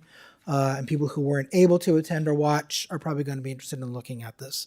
So I don't think we should have our second hearing very quickly after this one, to give people an opportunity, and frankly, to give the five of us an opportunity to synthesize what we've heard and to formulate questions. I think that the comment we heard earlier about this setting not being the best format for a hearing was well taken. So I think that we should have special meetings at a different time, and probably a different places throughout the city. I think that would benefit. It would benefit the community, and it would benefit us as well as our experts as they're working toward putting together maps that explain to us how they're getting their geographic ideas. I would like us at our next meeting to at least have a discussion about going to 5 districts or 4 districts and 1 at-large mayor. And if we go to 1 at-large mayor, how long that mayor's term should be. Ideally, I would like us to make a decision on that at our next meeting, but I guess let's see what kind of input we get and whether we feel that we have sufficient information to make that decision. But I think that it would be useful to everyone if we could make some progress on that particular issue. Does anyone want to make a proposal about when our next meeting should be? Okay, then I'm thinking, what about the last weekend in June at Grant Park?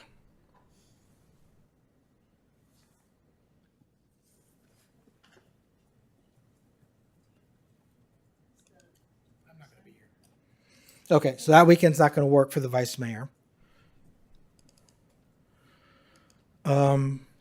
What weekends are you here?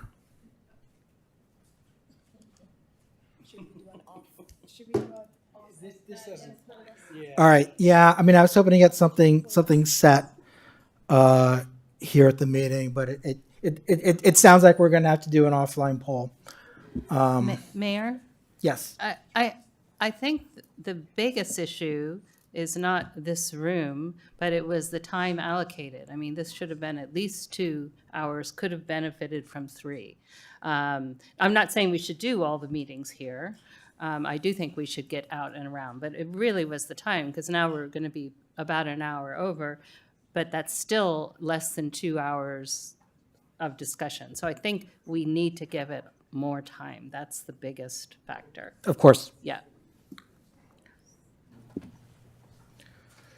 Councilmember Liang. So I know you said at the next meeting, we're going to decide whether to go 4 or 5 districts. I didn't say that that's what we're Okay. going to do. I said I would like it if we were able to do that. I think at the very least, we should be prepared to have a detailed discussion about it. Okay, but then I would like to see from our demographer what that would visually look like, and it helps me to have that visual and then determine based on, as well, public input, to look at that, have those visuals and get comments based on that before us having, even moving forward and making that decision. Well, look to my colleagues. What would you prefer? Would you prefer to make that decision first, or do you want to look at 2 different sets of maps? Mayor. Councilmember Flagger? Well, the vice mayor hasn't commented yet. I don't know if he wants to go first. I actually am curious, and I think it relates to Councilmember Lee Eng's question about going forward, what these different public hearings will involve. So for example, Paul at the beginning mentioned that at the next public hearing, he's going to do a very similar presentation. And I'm curious just for the public too, what is the format? What do you want from us? How do we move it forward? I presume that Paul will be working in the background, putting together maps based on what he's hearing from us and then presenting it at the different public hearings so that we're actually moving forward, as opposed to every public hearing, it's, you know, his presentation, comments, and then questions. I'm just curious, how does this evolve? Because I think that will help answer the question about at what point will we have sufficient information then to say 4 versus 5. So you cannot look at maps next time. You have to have 2 meetings where you do not look at maps and just focus on communities of interest input. So that's helpful. So the next hearing will also have to focus on communities of interest, very similar to what we did today. Right, and the reason that Paul, Okay, I'm going to ask members of the public to please let's finish up this meeting. Thank you. And I'm sure our attorney or outside counsel can also share that, you know, we have to have at least a certain number of hearings. We can also increase the number of hearings, but I think at a minimum, the first 2 hearings need to focus on communities of interest. So to the feedback I'm hearing from residents, I assume that if we feel like after the second hearing, we still haven't gotten enough input and feedback on communities of interest, we can have another one. Right. You can have 10 meetings for public input if you want. You just have to have at least 2, and you have to have 2 before you consider any maps. And it's great to have them at different locations. It's great to have them on different days so that more people can participate. And the reason that Paul told you he will make another presentation is for the next group of the public that's here that hasn't heard the first presentation. And I'll just finish up my comments. And that's helpful again, because to the mayor's suggestion about maybe for the next public hearing, whatever date we land on, maybe we do it somewhere else so we get a different group of residents. Okay. Vice Mayor? So, to Councilmember Liang's point, we will not be able to see this represented graphically on a map. So you won't have that option before the next meeting. I personally think that we may be able to rule out one of those options for district representing council members and 1 at-large or 5 district council members. I think we might be able to rule one of those out potentially at the next meeting without necessarily seeing the map data. I've seen rather consistent public comment already on that particular issue. And I've yet to see one public comment that says, yes, let's do an at-large mayor and stop rotating mayors. So without saying where I am on this, we can bring it up and we may be able to set it aside and focus on things that are more contentious. And if we can do that, I'm all for it. Otherwise, it's going to have to wait until the third meeting at least so that we can see the data that you're asking for, Councilmember. Okay, Councilmember? Thank you, Mayor. To piggyback on that, I think the question to ask is, we do not have to make the decision of 4 versus 5 solely on the data. We can make it on other principles, right? I mean, it doesn't have to be whether we can or cannot concentrate. It can be principles of what our community is familiar with, and what we think is the best solution regardless of the districts. Is that correct? That is correct. Okay. Although one caveat is that the decision that best matches the spirit of the act, of the California Voting Rights Act, is to go to 5 because it's they're smaller districts. Right, and if that's what the community is interested in, regardless of what the numbers in the district show, then why would we be drawing dual maps 4 and 5 to try to make the decision about 4 versus 5 when it's really about these other criteria? So we need to acknowledge that there's a bias to go to 5 for the intent of the CVRA, and our community, after some more hearings, we may hear that same preference, so. Okay. Thank you. Thank you. I might also add that given that it best matches the spirit of the act, it also is the least risky alternative. Okay, so with that, I think the direction that staff has is to poll the council to try to find a date for our next hearing. And I think it's universally felt that this particular type of a forum wasn't sufficient for a number of reasons. So I will look at my colleagues and simply ask as a favor, once staff reaches out and asks for times that you're available, try to respond as quickly as possible so we can get a date set as quickly as possible, and most importantly, we can let the public know.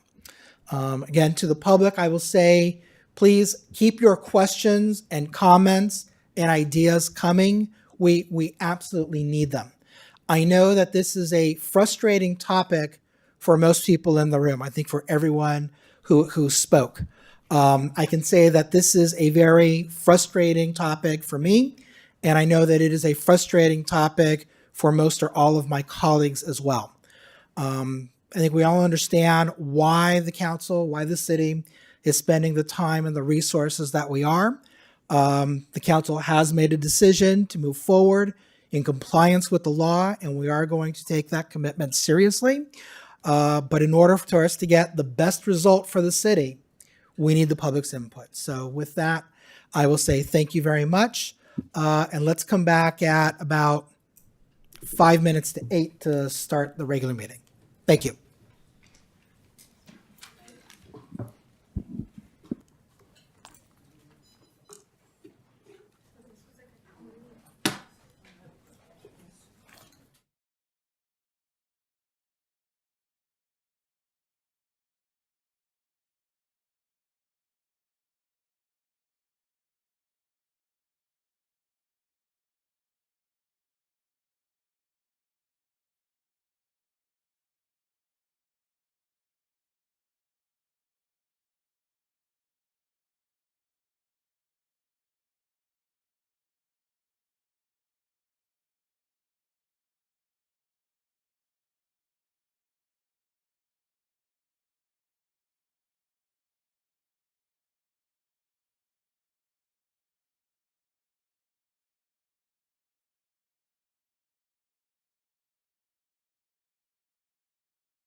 And this is the regular meeting of the Los Altos City Council. So, Madam City Clerk, can I ask you please to establish quorum? Councilmember Liang, Here. Councilmember Fliger, Here. Councilmember Meadows, Here. Vice Mayor Daley, Here. Mayor Weinberg. Here. We have a quorum. Thank you very much. I'd like to look at Councilmember Sally Meadows, who invite us to say the Pledge of Allegiance. All right, so for those of you who are able, please stand and I will lead us in the pledge. I pledge allegiance to the flag of the United States of America and to the republic for which it stands, one nation, under God, indivisible, with liberty and justice for all. All right. Thank you, Councilmember Meadows. The next item on our agenda is a report on closed session. The City Council did have a closed session earlier today, but we took no reportable action.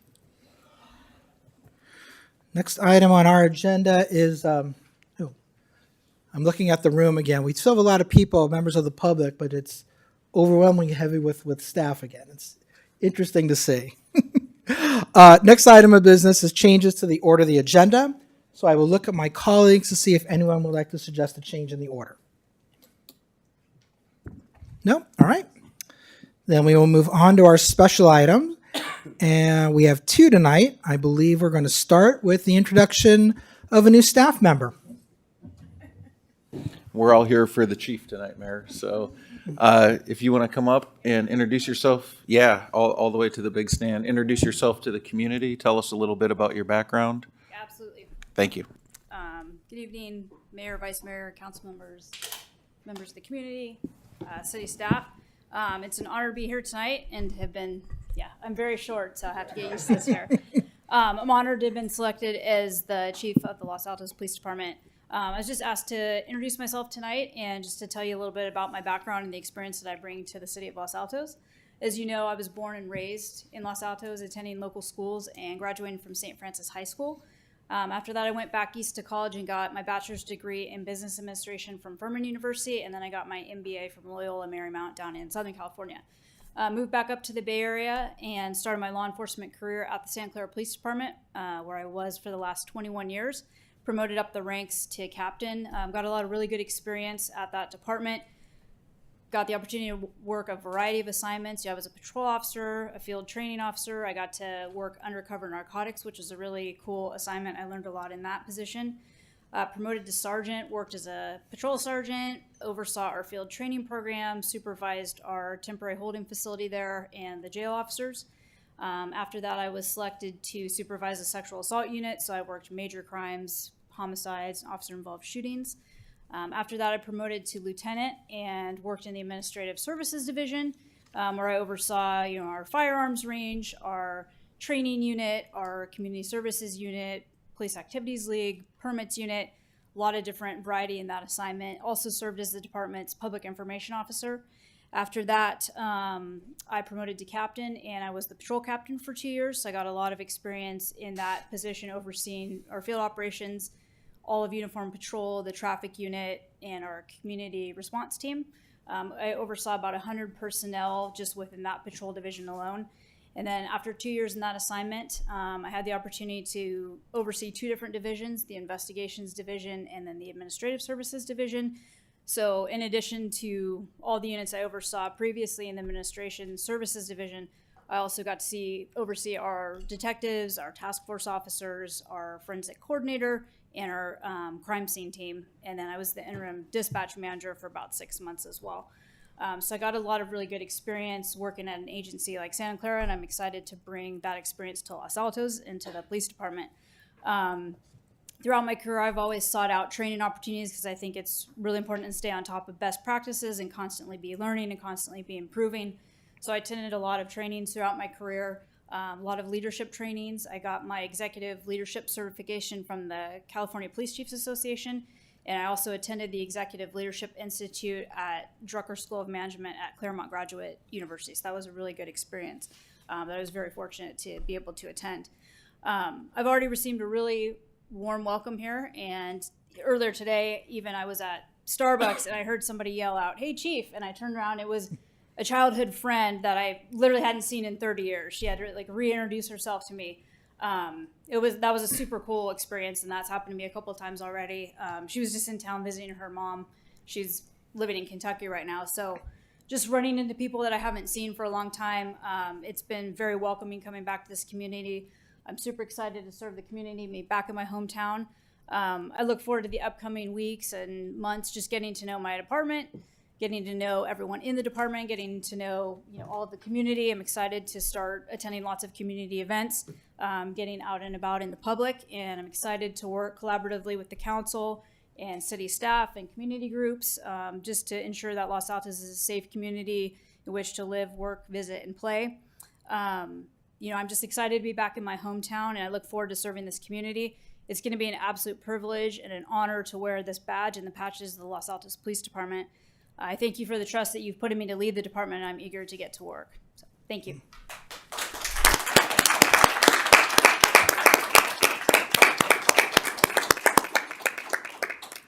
Chief, thank you very much for that introduction. That is a very impressive resume, and I know that I speak on behalf of the entire council when I say welcome. We're really glad that you're here with us, and we look forward to working with you. Thank you very much. Okay, the next special presentation is a proclamation recognizing June 19th, 2024 as the Juneteenth holiday. A proclamation of the Mayor of the City of Los Altos, California. Whereas, Juneteenth is the oldest known celebration commemorating the end of slavery in the United States. And whereas, on June 19th, 1865, Union General Gordon Granger led troops into Galveston, Texas, to announce the end of the Civil War and the insidious institution of slavery. Thousands of enslaved people in Texas, among the last to learn of their liberation, tasted hard-won freedom for the first time. The joyous commemorations that began in Texas spread around the nation, with cities and communities joining in celebration of this milestone in the ongoing American journey toward freedom for all. And whereas, in recent years, awareness of the significance of this date for our nation's African American and Black communities has become more widespread, resulting in Juneteenth becoming a recognized federal holiday. And whereas, Juneteenth reminds us of the horrors of our country's past, commemorates African American freedom, acknowledges the resilience and determination of African Americans who have faced injustices in our society, and pays homage to those who paved the road to freedom in America. And whereas, Juneteenth is a day to recognize and honor the contributions of African Americans in our city, state, and country. And whereas, now is a time to reflect on the progress that must continue to ensure that all have equal access and opportunity to participate fully in our society.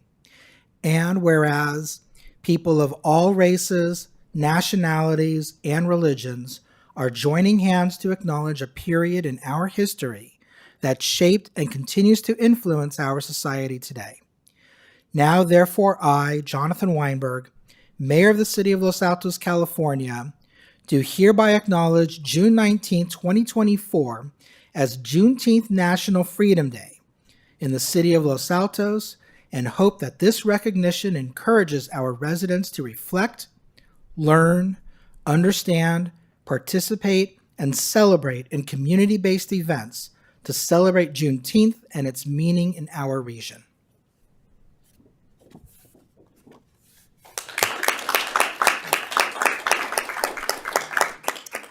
Thank you. And I would like to invite Keenan Mose from Justice Vanguard to come up to the podium and say a few words. Good evening, y'all. And good evening, everyone online. Appreciate y'all. As I'm looking around, it's cool to see so many people that I work with on a kind of regular basis now. I'm Keenan Mose, and I'm the founder of Justice Vanguard, and we've been doing our Juneteenth Festival here in Los Altos and Mountain View for 5 years now. And kind of tell y'all a little bit about it. In 2020, I was a junior going into senior of college and decided that I wanted to host a Juneteenth Festival here. So we printed out a bunch of flyers, got pizzas, and it was my friends and I in the park. People were like, hey, let me tell you something. Let me talk to you about Juneteenth. Fast forward to the next years, we turned that into a whole festival where next year we had about 600 people, brought some Black-owned businesses, 1,500 the next year, and we're hoping to have about 3,000 plus this year. And that's the community. That's y'all coming to show up. And my hope is that we can celebrate together, we can learn together, we can build our community together, and we can work on making progress. Right? For us, we work as a school year. We work with a lot of schools. And so it's kind of a point for us to look at what have we done in this past year? Where have we gotten to? And so I hope that if y'all in town, if you're free, come join us, and all of you. And I'll have a flyer for you, Chief. Congratulations and welcome.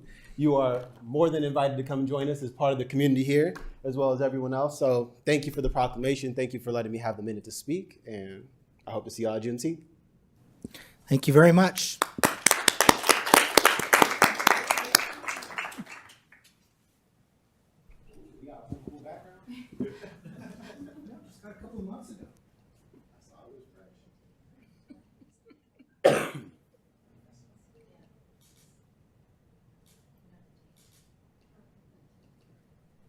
What's the date? When's the Juneteenth? What's the date? Oh, I didn't say that. No, you didn't. Oh, You my didn't. goodness. Yeah. It's on June 22nd from 12 to 5. That's a Saturday, and it's at the soccer field, Hillview Park. And for y'all who are here, if you need a flyer, I got some. But you can find it justicevanguard.org. It's on our homepage. Good reminder. That was the one thing I should have done, and I didn't. So thank you. Thank you very much.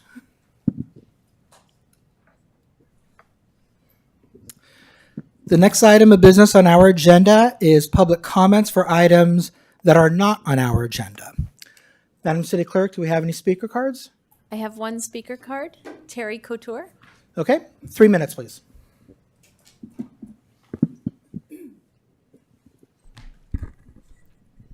Good evening, council and public and staff. I'm a member of the Park Commission, but I'm not speaking as a member of the commission, and my comments do not reflect any thoughts of the Park Commission. I want to commend our police and fire departments on their dedication for keeping Los Altos safe. The work the police are doing with the license plate readers has been so successful in catching multiple criminals invading our town. My neighbors, thank you very much. I also want to commend our Financial Commission for the untold hours they have spent studying the Los Altos financials and guiding the council. Thank you. Thank you very much. I have no other speaker cards. Thank you. All right, that brings us to our rather lengthy consent calendar. It's kind of nice to see a lot of things on consent. I will say, Director Fairman, when you come to the council, you come armed with an awful lot of things for us to consider.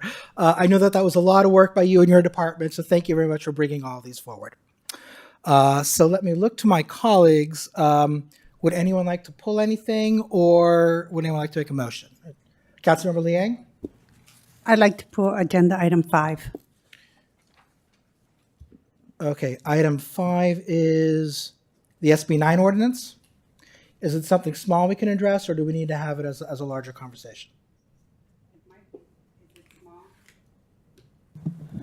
Councilmember Lang would like it to be reflected in the record that under the planning and zoning regulations within the city, we do not reference the sprinkler requirements, which is governed under the California Fire Code, which is contained within the title, which is housed for building regulations or building permits.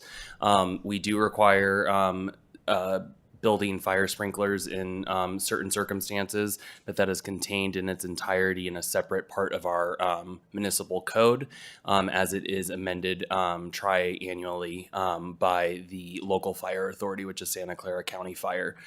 So it's just to be reflected in the record that we do enforce certain sprinkler requirements for ADUs.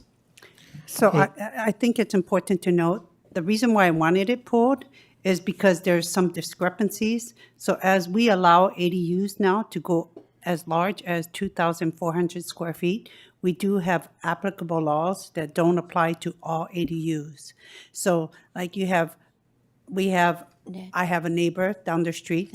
Before we get into discussion, okay. It sounds like what you want to talk about is it's going to need a full discussion. So I will go ahead and pull item 5 and place it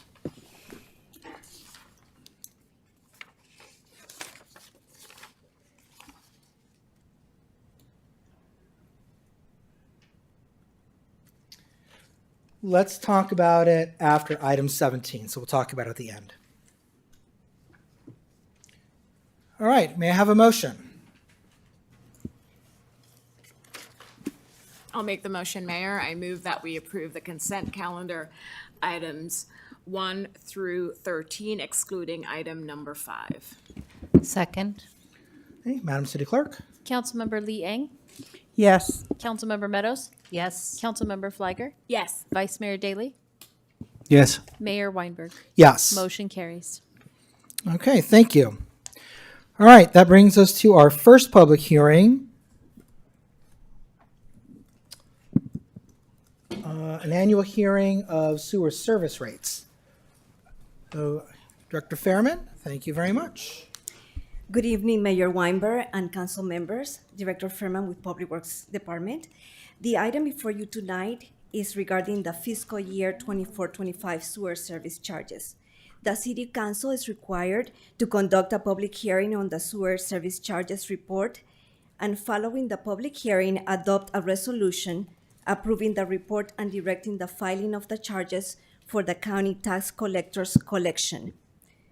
In 2023, the City Council approved a rate structure for the next 5 years, including a 15% increase for fiscal year 24-25, which is included in this report.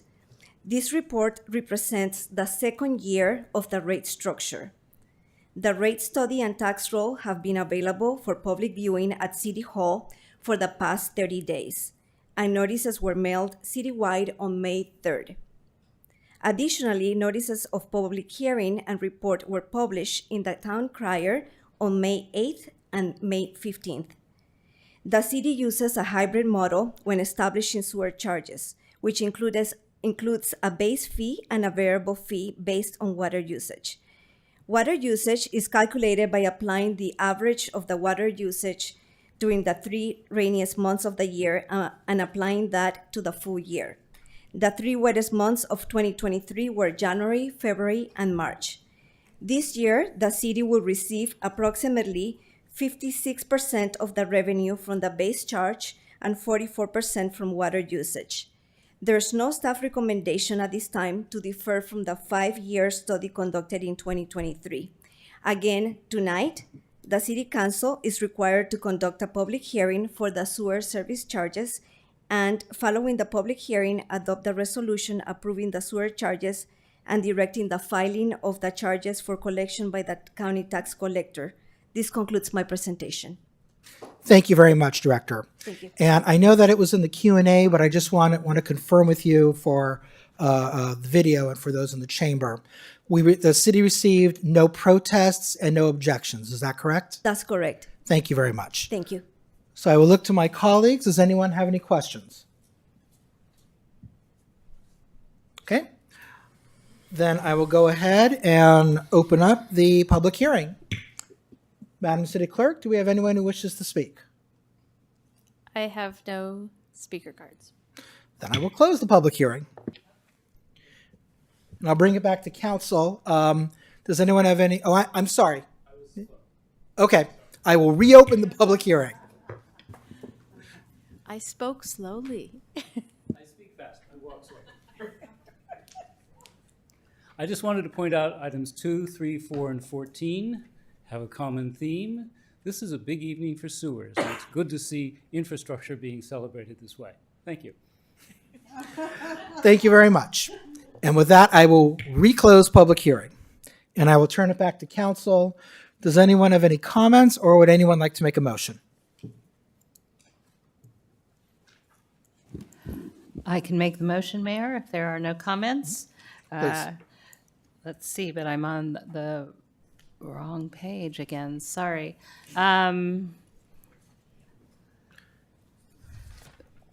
Maybe somebody else can get there before I do. I didn't have it pulled up. My apologies. This is It's on page 188 if you sewer, downloaded 14. it last week. Okay, I've got it. So I move that we adopt resolution number 2024 to be decided, approving the report of sewers service charge for the fiscal year 24-25 and directing the filing of charges for collection by the county tax collector, and find that the adoption of the resolution is exempt from CEQA. Second? Councilmember Fliger. Yes. Councilmember Liang. Yes. Councilmember Meadows. Yes. Vice Mayor Daley. Yes. Mayor Weinberg. Yes. Motion carries. All right, thank you all. Next item of business, item 15, is consideration and adoption of our fiscal year 2014 through 2015 budget and associated items. So I will look to city staff for our report, and I believe this is the city manager. That's correct, Mayor. I'm waiting for my screen share to display, and then I will get started. All right.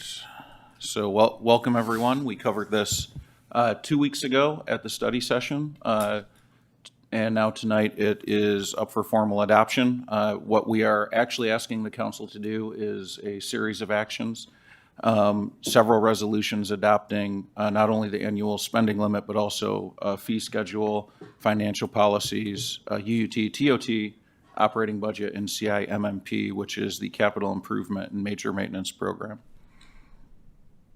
Here's what we'll be looking at today, starting with the City Council strategic priorities. These are set every year in January. After council establishes their strategic goals, city staff begins working on the budget that you see before you tonight. These are not in priority order. Council weighed them all evenly, but the graphic just represents the order we're going to go through tonight. So each of the areas, and this is not intended to be exhaustive, but we wanted to show how the budget details align with the council priorities. So example, in business communities, council sees funding in the capital improvement plan for a downtown park and parking structure.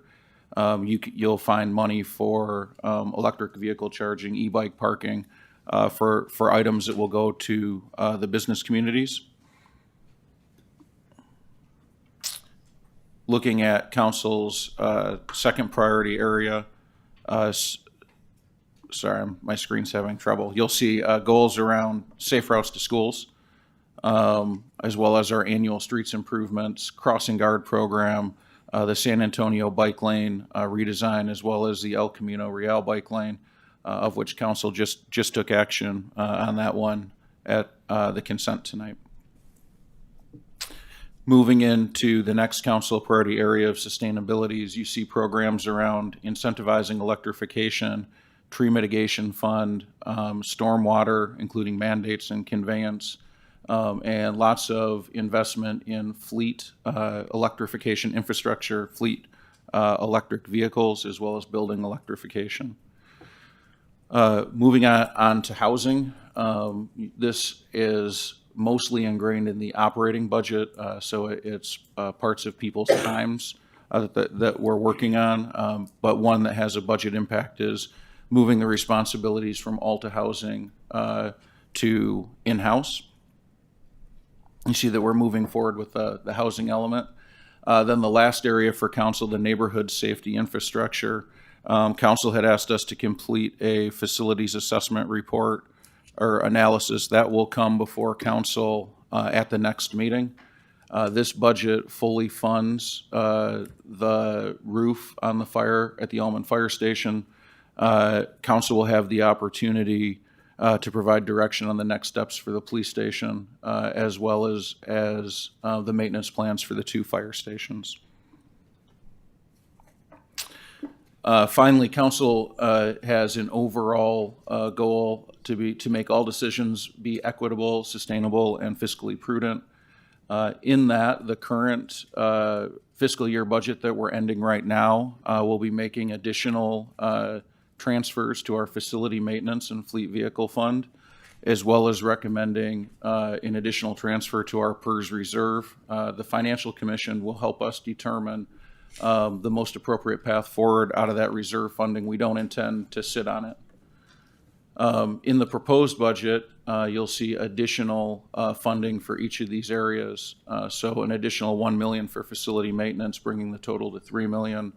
$500,000 for the fleet vehicle fund at $1.5 million, an additional $500,000 for PERS reserve to start addressing some of our long-term obligations. The facility maintenance fund and fleet vehicle fund were established for the first time by council in the current fiscal year. Moving on to the numbers in the annual operating budget, we, prior to coming to the study session with council, we had the overall budget reviewed by the Financial Commission, and then we had pieces of the budget reviewed by the Park, Arts, Recreation, and Cultural Commission as it relates to amenities, replacement, and the physical playscapes in our parks. We had the Environmental Commission start to review what electrification incentives would look like. After the budget is adopted, the work begins for some of our other commissions. Complete Streets Commission, in particular, one of the council goals was to complete 3 to 5 complete streets this year. Staff has not made a determination yet on where that will be in the budget, and that is because it's the Complete Streets Commission that prioritizes those and makes recommendations based on the available budget. Environmental Commission, Finance Commission, and then Park Commission all have similar roles to play. So the total general fund revenue is $58.4 million. The largest part of that is property tax at 62%. This graph goes around in order, but as you'll see, the second largest source of our revenue at 16% is all other sources. So we are heavily reliant on property tax for revenue. Looking historically, our property tax has increased reliably. We are projecting another increase this year up to almost $36 million. Similar to our sales tax, which is on the next slide, these numbers are calculated by HDL, who's our outside tax consultant, and we just plug them in. So this pie chart does not show the total amount of sales tax the city receives. We expect just short of $3.6 million this year, but we include this chart to remind the public that out of the 9.125 cents sales tax rate you pay, most of that goes to the state, the second most of that goes to the county, and then what is left over goes to the city. Another source of revenue is the licenses and permits. We're anticipating just short of $6 million in revenue. This is another one that has gone up consistently, but there was some pent-up demand as people came out of the pandemic, and we saw that decline a little bit in the 23-24 fiscal year. And then overall general fund expenditures, we just met our new police chief. She is responsible for 50% of our general fund expenditures, way over to the right. The city council and legislative, less than 2%. Congratulations on being the smallest part of this year's budget. Increases in expenditures that we have, these are items that we don't control. These are just intended to be examples. We have numerous areas where contracts increase, but these were kind of the largest that we wanted to pull out as an example. The fire contract in particular at almost $500,000, bringing the total spend to almost $10 million. Animal control services had a substantial increase. And then the crossing guard contract, which the city council and community are well versed in at this point. The total contract increase just in these three areas, $650,000. So this slide is showing our total operating surplus. This is after transfers. Our general fund actually has a surplus of about $3 million.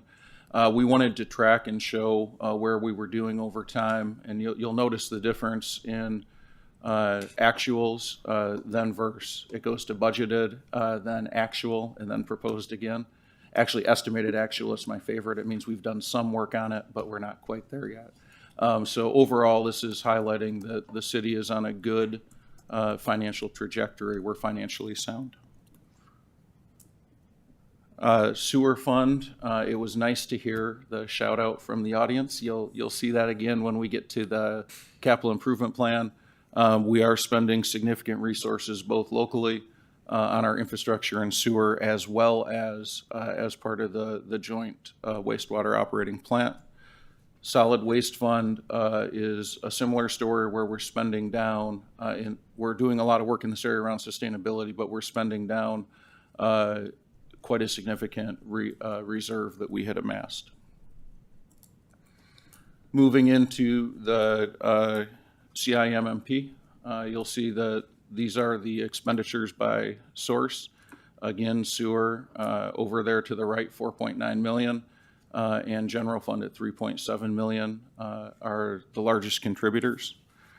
As we go out to expenditures by source over the 5-year plan, again, you see sewer at nearly 25 million over 5 years, general fund at 14.4 million, and then the rest is as they fill in. And the 5-year for the general fund is about 14 million in total, with 3.7 million this year. So we have 56 total projects. We had the CIP manager explain a little bit in the study session. He's available for questions this evening. Overall, we have 11 projects, 10 projects that exceed 11, I was right the first time, that exceed $500,000. Those are listed here as they typically are the ones the community has the most interest in, but there are 47 other ones behind it. So 46. Something like that. So with that, we're happy to take any questions that council has. Thank you very much, Mr. England. I know that last year Mayor Meadows pointed this out. I want to echo what she said, that you and your staff have done a fantastic job, not just putting the budget together, but in presenting it in a way to the council and the community that is, I think, head and shoulders above many other similar presentations that I've seen in other jurisdictions and sources. I really do appreciate that, because it's such an important part of what we do. I would argue it's the single most important thing that we do all year. And seeing all the department heads here, I know that each of you put in a tremendous amount of work, and we have a very clear and understandable document in front of us that I know was the product of not always a very pleasant and easy process behind the scenes. But I do want to let every one of you know that I know my colleagues really appreciate the dedication that all of you have put in to presenting the budget to us. So thank you very, very much. I'm going to get us started. I just have a few questions. I believe on slide 12, you noted 3 commissions to which you had already presented the budget. I think it was financial, park, and was it environmental. I'm curious, did any of those commissions have any questions, concerns, comments, and any citizen input that the community and the council should be aware of? So Mayor, I'll answer for the Financial Commission, as I've been acting as the liaison to that commission. They had numerous questions. They had a lot of questions. They're supposed to. Yes, it was a really good dialogue. We started talking about not just the current operating budget, but how we want our capital and infrastructure expenditures to look in future years, as well as dialogue around what liabilities we have. And how we intend to pay for a new police station if we do intend to do that, and how could a budget manage it. So they had a lot of in-depth questions, but the conversation focused on the high level, the direction of where the vision of the city council is. And I will let the liaisons for Park and for Environmental Commission answer for their commissions. Thank you.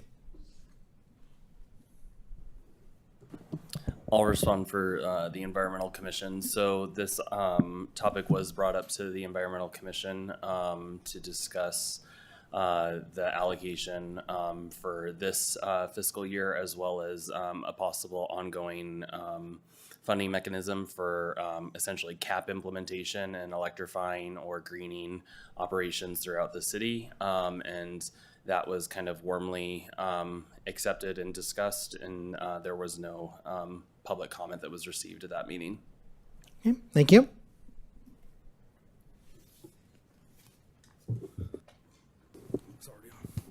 Hello, yes, Manny Hernandez, liaison to the Parks, Arts, and Recreation and Culture Commission. Yes, once this was presented, the budget aspects were presented to the park, as we're calling them, the Park Commission. It was just explained to them the influence they have over the budget or the funding sources of Park and Lieu, as well as the art, public art funding. And it was really just explained to them what the plan was for this year. And there were some clarifying questions on those items, and there was definitely an interest in having the freedom to make recommendations to council for further expenditures should the bandwidth for staff and those projects become available. Okay, thank you very much.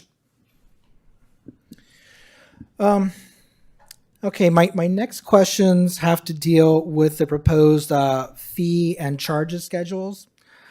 And I think I know what I'm sure I know what the answer is, but just want to make it clear for the record. The fees and charges that we are considering tonight as part of this agenda item are not related to the proposed development fees in the next agenda item. Is that correct? That's correct, Mayor. Thank you. Then I do have a question about the engineering division encroachment permit fees. There is a special fee set at $705 and a miscellaneous fee set at $1,192. And I'm just curious what those fees are.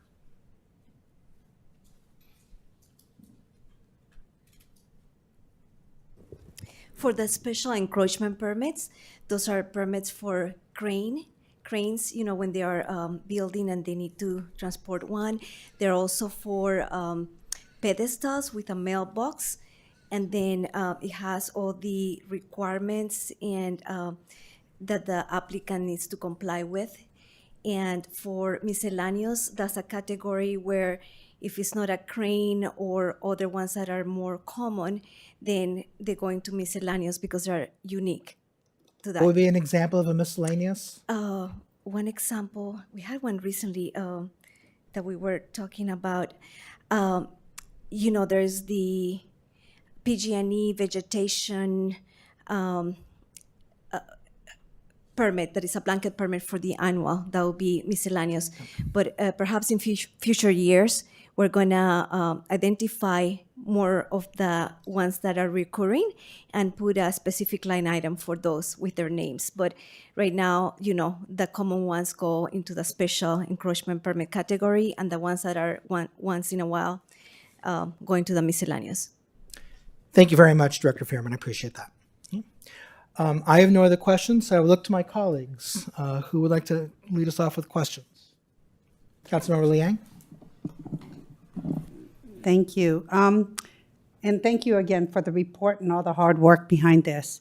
So on the page 228, on the general fund summary, can you help me understand why the legislative expenses are going up 54% and went up from $480,000 to $1,032,668? I just needed to understand such an increase because it's not like we're hiring a lobbyist or anything. Forgive me. Before there's an answer, I just want to clarify. You're on the general fund summary, is that right? Yes. And you're looking at the first line under the heading program expenditures? Yes. Okay, thank you.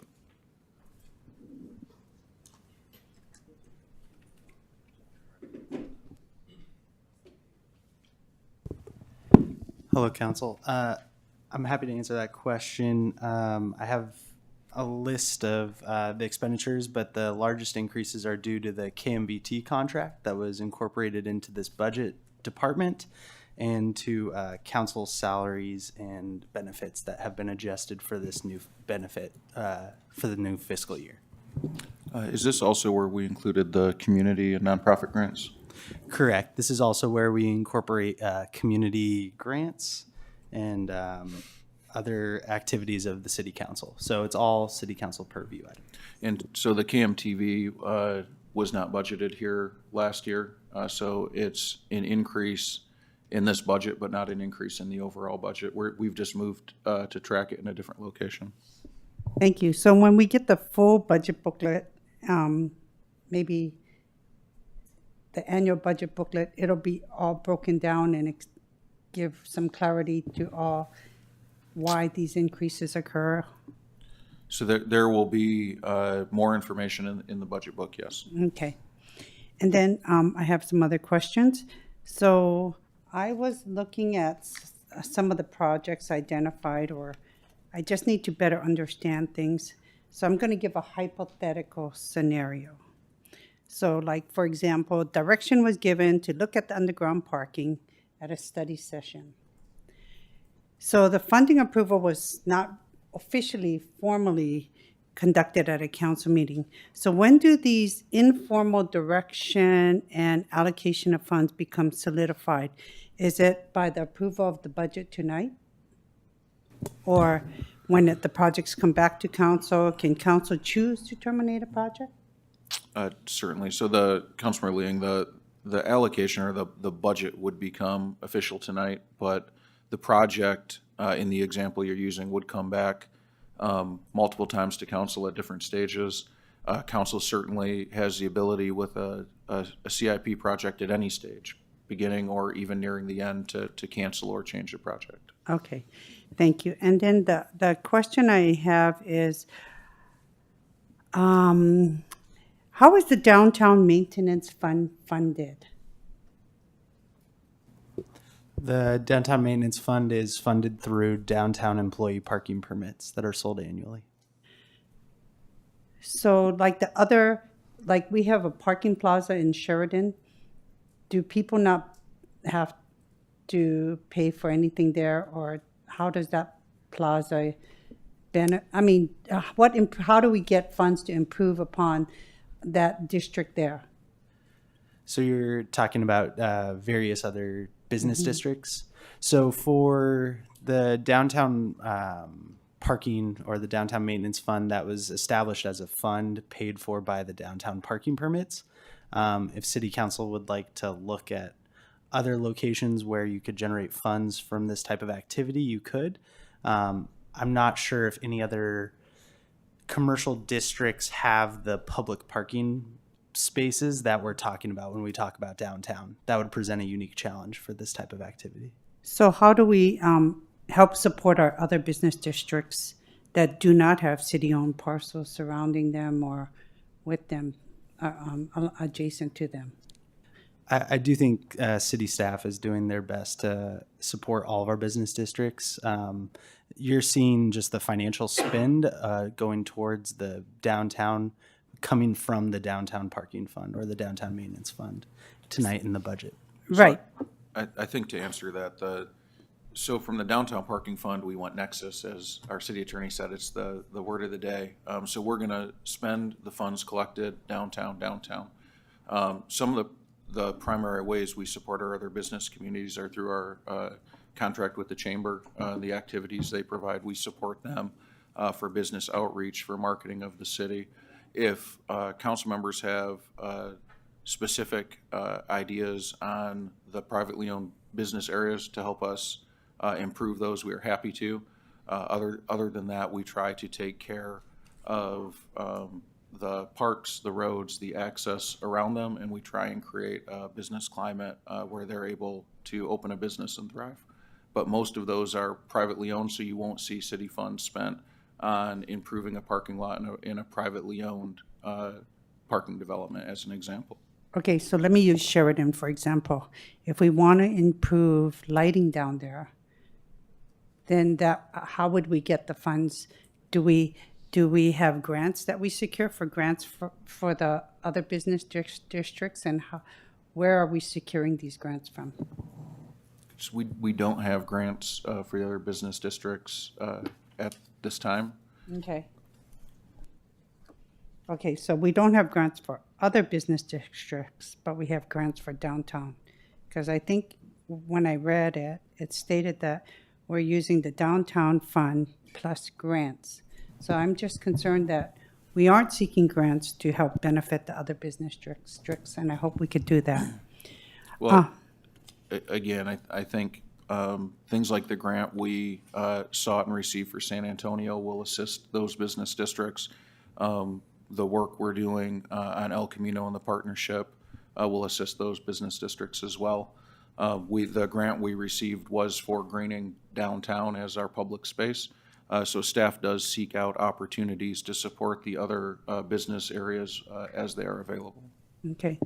And then for Director Hernandez, I guess I would go into, because some of these are park stuff. We have CF 01041. It's regarding the installation of fitness equipment and at Hillview.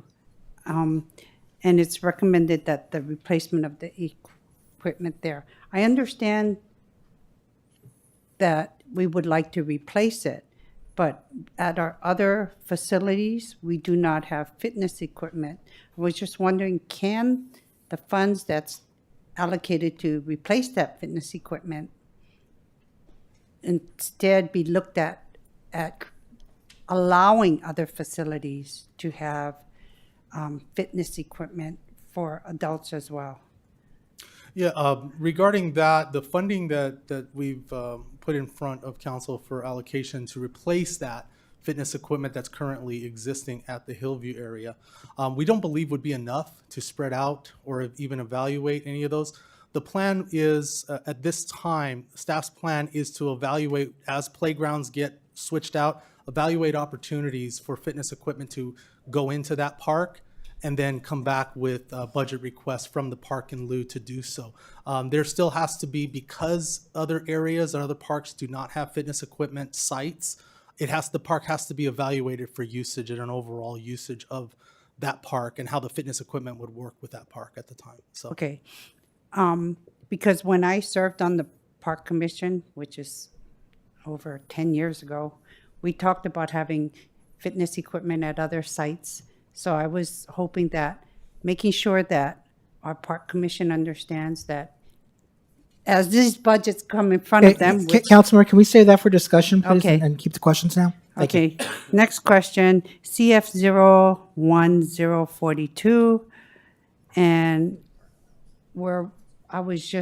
I asked or would like to better understand, because as we improve the kitchen in the garden house, based on the number of current rentals at the garden house, how long will it take to recoup the money planned to be spent on the kitchen upgrades at the garden house, do you believe?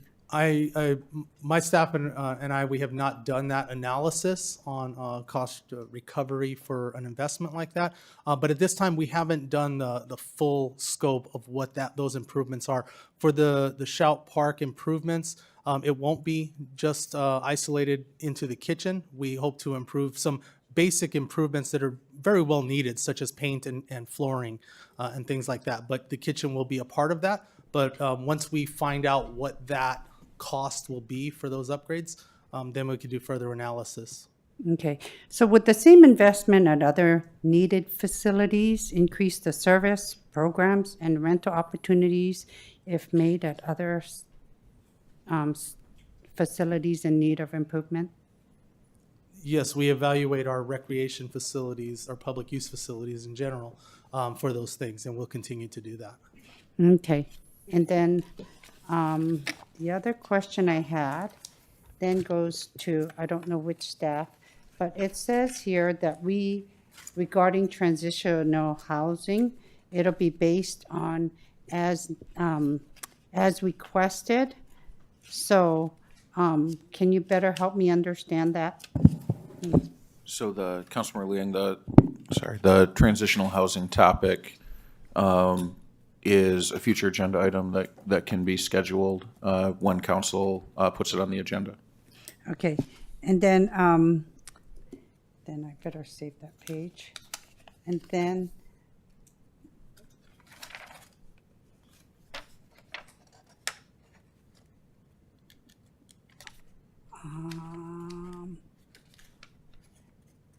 And then I'll save all my other items for comments because that'll come up during comments.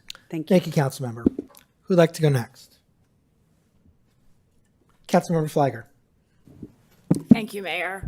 And thanks again to Mr. England and the entire budget team and staff on putting together this year's budget. I echo the mayor's sentiments. Very impressive. I very much appreciate the strategic and long-term planning that's embedded in this budget and past budgets over the last couple of years.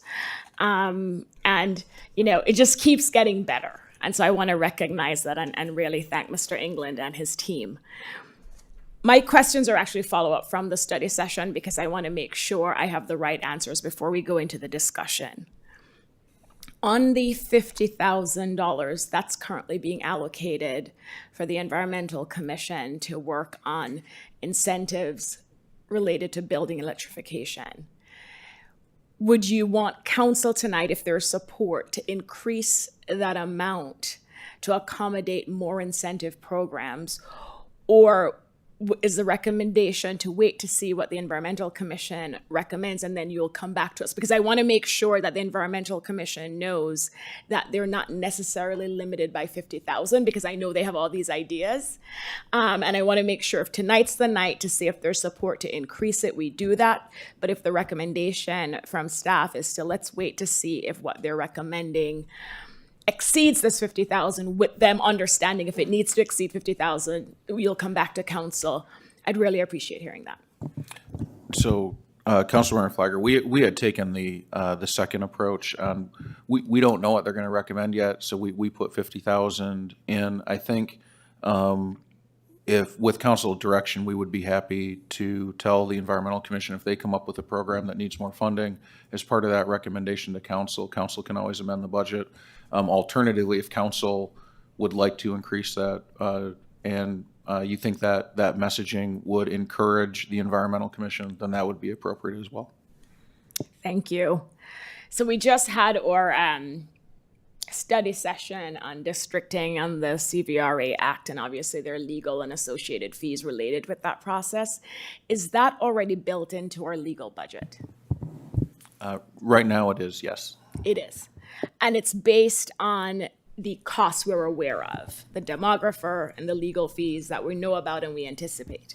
Correct. We received very high level costs, and that's what we had included at this point. Okay. Thank you. That's it for me for now, Mayor. Thank you. Thank you, Councilmember. Vice Mayor? No questions right now, Mayor. Councilmember Meadows. I just want to refer the public actually to the Q&A that's posted the day of council meetings because there's a lot of detailed questions there. I'm not going to repeat any of them, but there's some really good answers, things that I didn't know. And so, again, that's posted along with the agenda packet, and there's a lot of detailed answers. I won't belabor them. Thank you for all the good work, as my colleagues have said. That's not really a question, but referring them to Q&A. Thank you, Catherine. I think that was a really important point. I'm glad that you made it because there really was a lot there, and I learned a lot just by reading it. Okay, so yeah. I have another clarifying question because if we're going to discuss increasing or have a discussion of increased environmental budget for incentive programming, then my question would go to Director Hernandez because in this budget, I don't see any allocations for, I guess, any of the programs we'd like to see towards senior programming. And then at this time, should we then be discussing allocating the funds to perhaps then create those senior programs that they have intended? Is that the same principle then that we should be doing here too for senior programming? So, Councilor Liang, if there's support from council to add senior programs, we would appreciate the opportunity to review that and then come back with what would be in the budget. The reason the Environmental Commission is in there is because it came out of the council goal setting.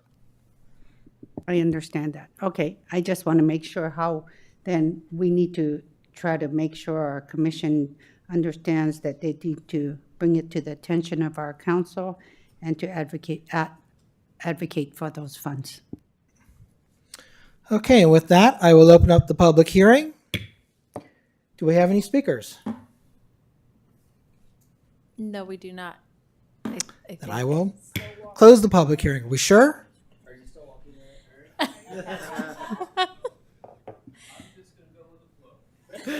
Okay, then I will bring it back to council for deliberation. Who'd like to go first? Councilmember Flagger, I know you wanted to make a suggestion, so why don't I go to you first if you don't mind? I love making budget suggestions. So I'll start with and I actually appreciated Mr. England's recommendation, and so I guess that's the first thing I'd see if there's support for sticking with the $50,000 that's currently in the budget, but communicating with the Environmental Commission that to the extent they identify a program that really makes sense for Los Altos and would contribute significantly to building electrification, that's something that the council would be open to them coming back to council asking to increase the budget. I know there's always the opportunity to do that, but I actually think it will be very encouraging and a positive message for the Environmental Commission to hear this, especially because this is a priority of ours, and this is how we have decided to tackle it through incentives. And from conversations, I know there are all these ideas. We know, and Councilmember Meadows serves on SVCE. There are all these different programs out there. I'm not suggesting we do all of them, but I do want to make sure that the Environmental Commission knows that we're open to programs and ideas that may exceed $50,000 so that the liaison can communicate this to them. So I would support giving that direction to the Environmental Commission. I think that it is a council goal to promote electrification, and we can't do it through reach codes, but doing it through incentives is something that I believe most, if not all of us, definitely want to encourage. I have no basis to say whether $50,000 is a reasonable number, so I'm with you in not recommending any change to that number. But I do support letting the Environmental Commission know that, hey, we're behind you. Be creative in your ideas. Feel free to reach beyond, because this is something that we want to happen, and we're looking to them for giving us ideas how to make that happen. Thank you. I think we may need one more. Yeah. Bless her. I think we should keep the number as it is, and I don't think we should send that message to the Environmental Commission. I think we should let them continue to go on about their work, and if through the process of their work they come back and say, we want more money and here's the justification, then that's fine. But if you tell them they have more money, they will come back and they will ask for it. So I say don't. Yes. Okay, so there's 2 for, 2 against. Sally? I lean with Pete more so, but the message really should be look at the programs SVCE has and see how we can draft on those, because they've got funds. And so if that helps them prioritize, that's the message I'd rather give them than to come back with us and say, we have these grandiose plans. I want them to take advantage and synergize where the funds are already available. So, if we want to give them that message, I'm okay, so. May I, Mayor? Yeah. I absolutely love what I just heard. And having been a liaison for the Environmental Commission for a year and understanding how they work and what their strengths and weaknesses are, I think that the guidance should be that they should look to maximize the impact of this budget allocation by looking for synergies with SVCE. I do not want the Environmental Commission to come back to us with ideas that may be wonderful but are not synergistic with SVCE, or are sort of branching out on their own, because they still need to operate within the constraints and the priorities and the guidelines that we set. And so that's where I am on it. Okay.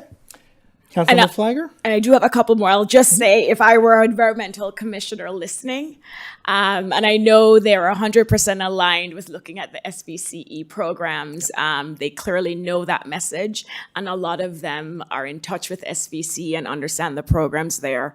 My takeaway from this is there isn't majority support to deliver this message to the Environmental Commission, but as I said at the beginning of my comments, nothing stops the Environmental Commission if they identify programs that exceed the $50,000 and they want to ask. It never hurts to ask.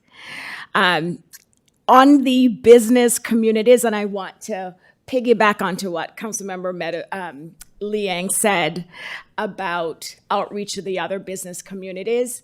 I remember Mr. Carnesecca during COVID, you and the president of the chamber and a former council member did direct outreach to the different business communities. And it was admirable. I remember going to a couple of these business districts and hearing directly from them that, you came by, and Kim and everybody else.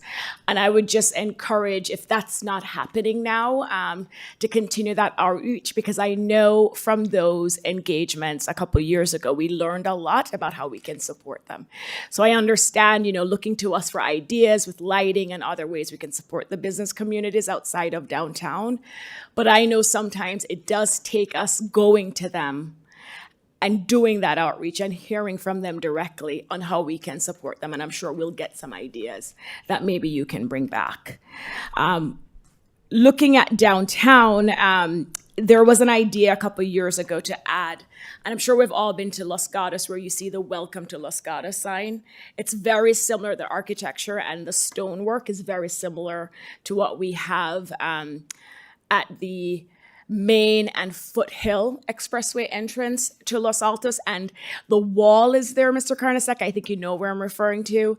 And when that wall was built, the idea was to put a Welcome to Los Altos sign. And I don't know if you have an update on that. I know Mr. Maginot was here for that, but is there a reason why that hasn't happened? And I'm wondering if we could get that in the budget this year. So my understanding, and I'm looking to Assistant City Manager Zorns to correct me if I'm incorrect, is that that's not city property. That is a part of private property, and that was part of a development that was done. And I'm not sure the status on that, but staff can look into it after the meeting to follow up on that. And then obviously bring it back to see if there's support on council to move forward with the sign. But I know, and it's good hearing it's private property, because somehow the impression was it was the city that would work on doing, remember the Welcome to Los Altos sign. And it's been missing, and I know a couple of residents have mentioned it. Just two more, Mayor. I think we all received, and I raised it at the budget study session, the request from CASI, which is it's a community-based organization. It provides mental health services to schools, and they recently obtained the contract for MVLA that CHAC had before, and we all know the status of CHAC. And they have submitted a request for $30,000, and I wanted to see if there's support, if not for $30,000. I think we all saw the letter, and I think the idea is this is the first time they'll be working with Los Altos High. It's almost, I don't expect it will be an annual request, but it's something to get them started that would really help their budget in providing services to our high school students. So I wanted to see if there's support from council members to put in the budget. The request is $30,000. I will tell you, I support the $30,000, but I'm open to seeing where other council members are, if any support for giving CASI funds to provide mental health services to our kids. You have any comments? No. I'm not seeing support. I'm not insensitive to the request. I actually favor the request, except for the process. We just went through our nonprofit applications, and I understand that why Cassie's sort of late to the game, but I don't like the idea of setting a precedent where we find a nonprofit that we find a reason to bypass the process. I think it does violence to a very deliberate process that we put in place. But I hope that they do apply as a nonprofit next year, because I'm interested to see what they want and to see a full application of how they want to use the money and to hear what the community thinks about it. And it's the timing. I just want to address your question. It's the timing because based on when contracts had to be in place, they weren't able to make the application. And that's why I made sure to bring it up at the study session. And my understanding is, even though they missed the application process, as a council, we can still decide to allocate it. Like, you know, we can sit here today and hide and say, oh, they missed the application process. But in fact, there's no legal prohibition for us to actually today say majority or more of us want to do this. It's fine if you don't, but it's not solely because of the application process, because we do have that authority and there's a reason why they missed the application process. I just want to put that on the record. Councilmember Meadows. I have one other process point. I appreciate the mayor's process point. I understand what Councilmember Flagger is saying. We are not finished with CHAC. That's another process point. There will be information coming to us. It's on the tentative council calendar. There's going to be more of a tail to the JPA than we expected. It may not have a financial contribution, but we're not here to discuss that, City Attorney. I'm going to end that right here, but we have not resolved that one yet. So I really, in addition to the fact that we are waiting for important information from CHAC that we'll get in the next month or so, and the fact that I very much appreciate what the mayor said in terms of process. Definitely receptive to it next year. We're going to have more I's dotted, T's crossed at that point. So just so I understand, and we're not getting into CHAC, City Attorney, are you saying that there may be potential funds? Because the $60,000 that we currently have allocated for CHAC, I am not asking necessarily to touch, because we know we have a separate surplus amount that we could still leave the $60,000 for CHAC and however we may use it versus using it from something else. I'm actually not talking from a funding perspective. Okay. I'm talking about the process perspective, where we haven't resolved the JPA, and I know the original impetus, I think, behind the ask was about supporting mental health services in the absence of CHAC. It's just not cleaned up enough yet. It's not closed out. I want us to have our session. I want us to understand where the JPA is going and what CHAC and Pacific Clinic services will be provided. It's an important conversation, and I don't think that this discussion, in addition to the process point about the nonprofits, I just don't think it's the right time to make the decision. Okay. Anybody else? Vice Mayor. Councilmember Flagger, to your point, we have the authority to allocate those funds, but we also have the authority to do it at another time and date. So I agree with Councilmember Meadows that it's on. Oh, it is. Sorry. Yeah. So I'm with Councilmember Meadows on not taking the decision now, not necessarily. That makes me feel better. Some things I drop, but this one I feel strongly about. So you're making me feel better, Vice Mayor. Good, and you should. It's such a critical thing, right? And I'm not saying the decision would be one way or the other. I'm just saying not now for that decision. Okay. Okay, for me. And then the last thing, Mayor. I love budget discussions. So Mr. England and Mr. Carnesecca, we just went through, this heating period, and I got a lot of questions about cooling centers. And if you could please explain again what cooling centers we have available to our residents in Los Altos, because suggestions have been made about maybe funding different things, and I want to make sure that first we understand what we have to see if it even makes sense to put in the budget, ways to have more accessible cooling centers throughout the city. So, Councilmember Flagger, when we have a heat warning, we make every public building available to the public during their regular business hours, as well as it's not just cooling, it's charging stations as well. for their devices. Police is 24 hours. Library, both buildings are also open and available during their regular hours. And so what the service we provide is having these buildings open and available for our residents to take advantage of. That's correct, yes. Okay. I'm going to just jump in, Councilmember Fliger, and this is something that the city manager isn't fully aware of. So we are doing our comprehensive safety element update right now. So this is something that's actually being assessed in that. So it's kind of more ripe for once we have kind of some draft administrative findings as a part of that document. So that's been going on for the last 4 months. So we'll probably have something more to share with the council, which that will probably more segue into next budget year for truly kind of some comprehensive citywide safety element improvements. Okay. Thank you. And I said one last, but I do have just, it's the last comment. I am sorry. I appreciate when you do, and actually I've been very impressed with how restrained you've been this year. But I enjoy and I welcome your requests. I really do. Thank you. As you said, you know, this is actually one of the most important things we do as council members, and it should not be rushed or taken lightly.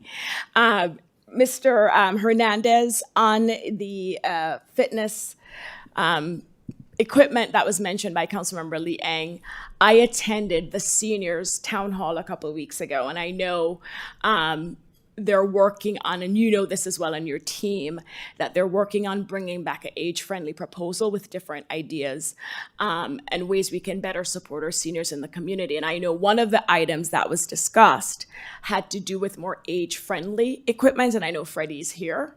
And so I would just make a point that as we look at fitness equipment, Freddie's here because she was at the town hall. That's the reference to Freddie. I want to put just a point to you, Mr. Hernandez, because as we talk about fitness equipment and you're doing the plan to roll it out to different parks, if that could also be part of the consideration, because I know that's one of the suggestions in the senior, age-friendly senior plan that's coming forward, to have more age-friendly equipment at our parks. Yes, thank you, Councilmember Flagger, for looking into that. And I actually, you reminded me of some things, so I'm going to follow up on that.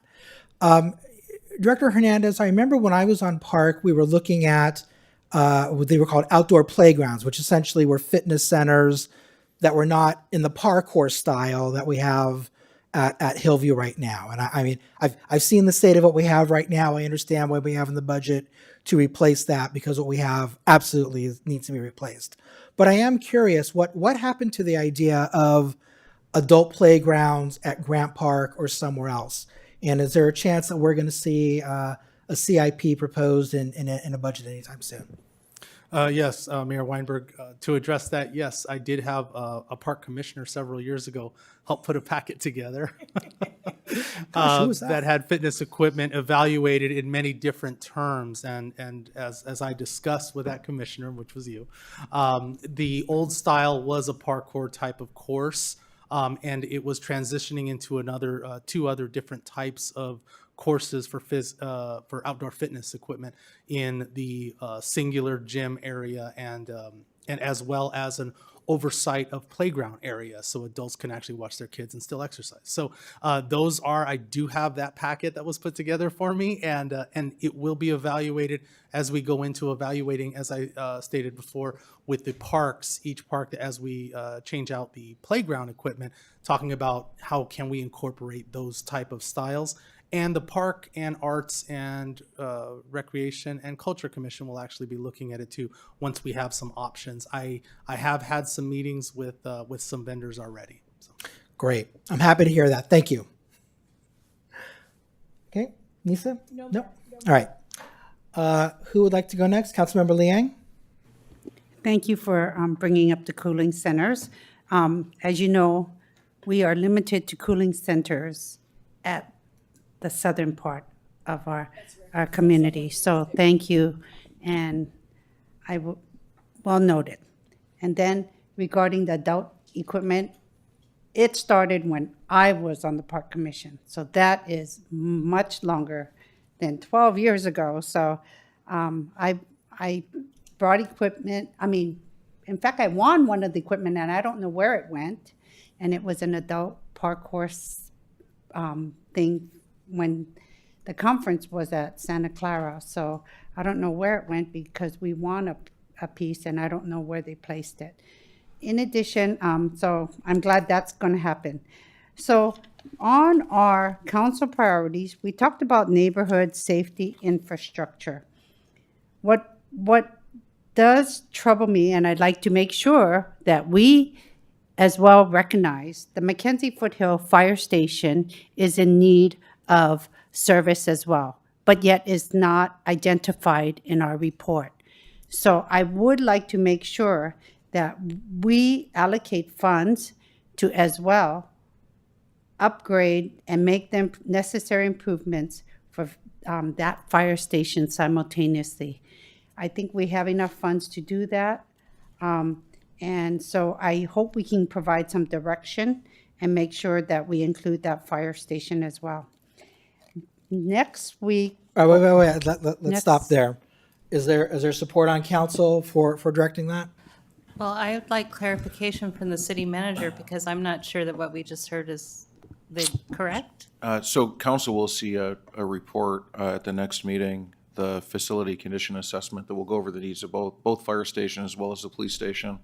The reason we budgeted the $250,000 for Almond this year and then put $250,000 in future year budgets was at a request from Fire Chief Glass. Asked us to do the Almond Fire Station this year and then evaluate in context of the condition assessment that fire sent us with our own FCA and then determine a funding path going forward. I don't want to preview Director Hernandez's report too much, but I believe his recommendation will be to complete the funding of both fire stations in the time recommended in the facility condition assessment report. So then I would like that discussion because it is more efficient sometimes instead of dragging it out piecemeal by piecemeal. Councilmember, we're going to have the discussion at the next meeting. Right. But then I just wanted to make my pitch as well because this would be the time to do it. So, and then with that discussion coming up at our next meeting, Chief, I hope you're joining us for the conversation because as we look at options, whether it's going to be repair, replace, or partial replacement, it's important that your input is included. So I think that's important. And then I'd like to go back to the housing portion. As we know, there's a delay in the Distel project. So as we have that delay, I think it's important for us to have that transitional housing. So Councilmember 330 Distel is also coming back to us very shortly. Is that the next meeting? It's the next Oh, meeting. is it at the, okay, I didn't see it on our calendar. Okay. I think I didn't, yeah, because when I looked at the calendar, it doesn't show up on mine. Do you have any other points? But I still think it's important for us to have that transitional housing discussion. And so I can bring it up for future agendas, but it's stated as requested. And then public safety. And then the other thing I had was. Mayor, as she's looking for her next thing, can I just do a quick comment on her point Please. about Distel? Just a reminder and just general comment that this is county property. Yeah. So we really don't have any decision-making authority on what type of housing goes there. I just want to make sure that as we discuss what a future agenda item may look like, we really don't have that authority. I understand that, but transitional housing still can be a discussion, and that discussion can occur on how we look forward on policy or. Okay, wait, Yes. can I bring it up at the end, please? Okay, and then my other thing, when we talk about senior programming, if, as well, when we talk about senior equipment, it's not just equipment, it's how to provide the senior support. So I know that there are, just like daycare was important for child care, for our youth and our sector in our community. I think it's important that we address the needs of our senior population, and I hope we can continue to explore that and look at opportunities for that are similar that we can bring forth to our city, and we can allocate funds in the future for that as well. So I just wanted to advocate for that. Thank you. Thank you, Councilmember. Vice Mayor, Councilmember Meadows. No, I'm just going to again point to the Q&A because I learned about the e-fleet in particular for PD and how the solution is we're going to have a portable charger that won't restrict us in any way as we consider what to do with PD. And, you know, so I think there's just some really great solutions and progress here. And so when we look at, actually, one thought I have about when we look at the closure of this year's budget, we're nearing the end of our fiscal year now. And so when we see what our actual turned out to be, is that you highlight some of the things that were accomplished with that. I mean, that was a very good budget a year ago and what we've done. And so next year, we're going to see the e-fleet and the portable charger, hopefully not too portable. We want it to stay near the police station. But anyway, so I want to highlight when we close the books to see what we accomplished and make sure that the public understands. Thank you. I agree. I think the AFCR, I think it's the acronym. I think it's going to be very interesting when we see that. Vice Mayor. Rather than talk about specific line items in the budget, I want to make a general comment. In particular, I want the public to understand some of the progress that has been made, both process progress as well as, you know, real dollars and cents progress. So we now have a budget where we have approximately 20% of our annual general fund budget set aside for contingencies. In the past, last year, I think it was down around 11%, and we made the decision to go ahead and invest in that fund. We are also setting aside an additional $5 million for PERS. We also have a vehicle or a maintenance fund that is accruing money now, and we are setting money aside that could be used to address the deficiencies with our current police facility. So my overall comment is we are now where we should be as far as the budgeting process, as far as dollars and cents. Thank you for the hard work. Thank you for the fiscal responsibility that I think we are showing as an agency. Okay, thank you very much. And with that, there are 7 resolutions that need to get moved and voted on. Councilmember Meadows. I'm willing to tackle them if you would like. So I move that we adopt resolution number 2024 to be decided, a resolution of the City Council of the City of Los Altos establishing the fiscal year 24-25 appropriations limit. Second. Councilmember Fliger? Yes. Councilmember Liang? Yes. Councilmember Meadows? Yes. Vice Mayor Daley? Yes. Mayor Weinberg? Yes. Motion carries. All right. I move that we adopt resolution 2024-TBD, a resolution of the City Council of the City of Los Altos setting certain fees and charges to be collected in fiscal year 2024-25. Second. Councilmember Liang? Yes. Councilmember Meadows? Yes. Councilmember Fliger? Yes. Vice Mayor Daley? Yes. Mayor Weinberg? Yes. Motion carries.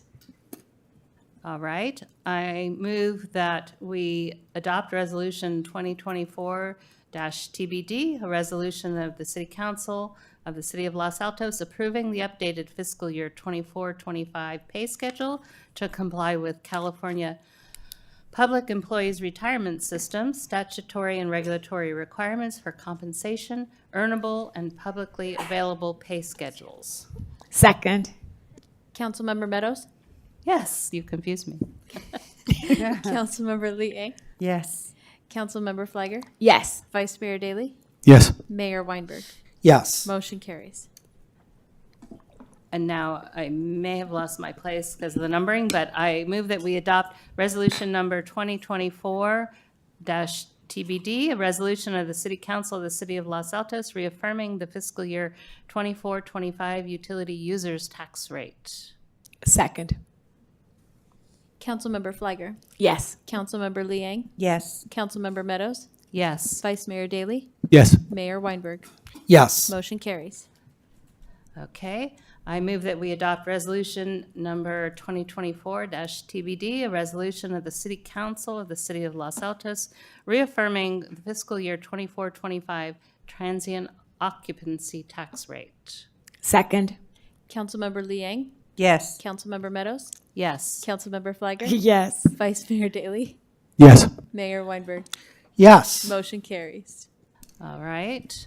I move that we adopt resolution number 2024-TBD, a resolution of the City Council of the City of Los Altos adopting the fiscal year 24-25 operating budget. Second. Councilmember Meadows. Yes. Councilmember Liang. Yes. Councilmember Fliger. Yes. Vice Mayor Daley. Yes. Mayor Weinberg. Yes. Motion carries. Okay, and if I've been keeping track correctly of all these, I'm going to move that we adopt resolution number 2024-TBD, a resolution of the City Council of the City of Los Altos adopting the fiscal year 24-29 five-year capital improvement and major maintenance program. CIMMP. Second. Councilmember Fliger. Yes. Councilmember Liang. Yes. Councilmember Meadows. Yes. Vice Mayor Daley. Yes. Mayor Weinberg. Yes. Motion carries. City staff, all the directors here, and my colleagues on council. I believe we have a budget. Is there any other business we have that I overlooked on this item? Okay. Let me look at my colleagues. Do you guys want to go ahead and start the next agenda item? We need a Okay, break. Yeah. let's take 10 minutes. Yes.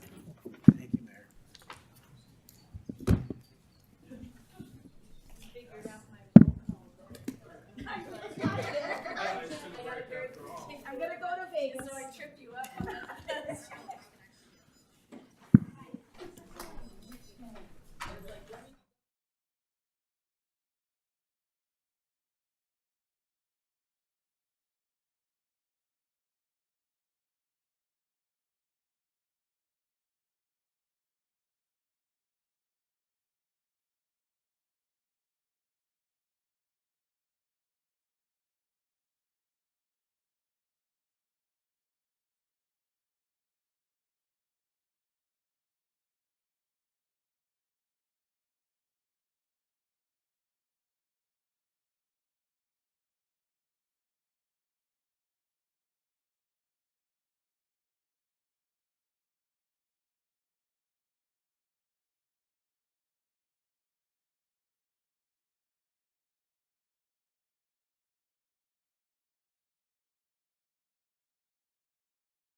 discussion items. So with that, I will wait for the mad scramble of people to get in their seats. And we're missing one policymaker. Any sign? Okay, she'll be here any moment.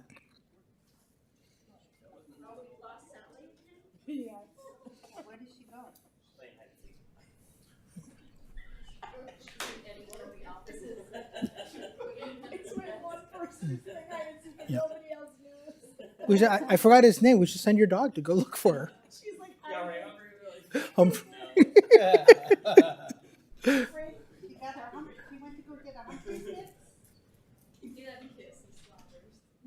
he doesn't slobber anymore.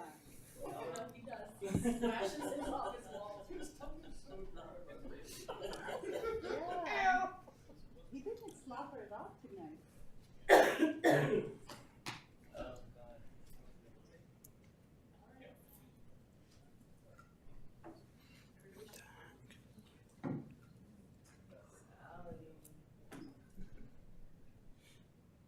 Anybody got a life preserver?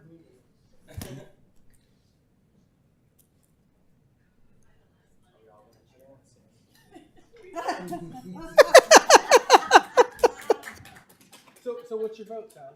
What's your vote on this question? By all means. I'm sorry. All right, so we're now moving on to item number 16, which is development impact and in lieu fees. We have both an ordinance and a resolution to consider tonight.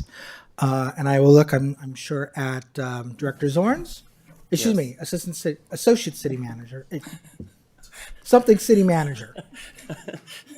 Senior City Manager, something. Senior City Manager, Nick Zorns. We'll do Senior Associate. All right.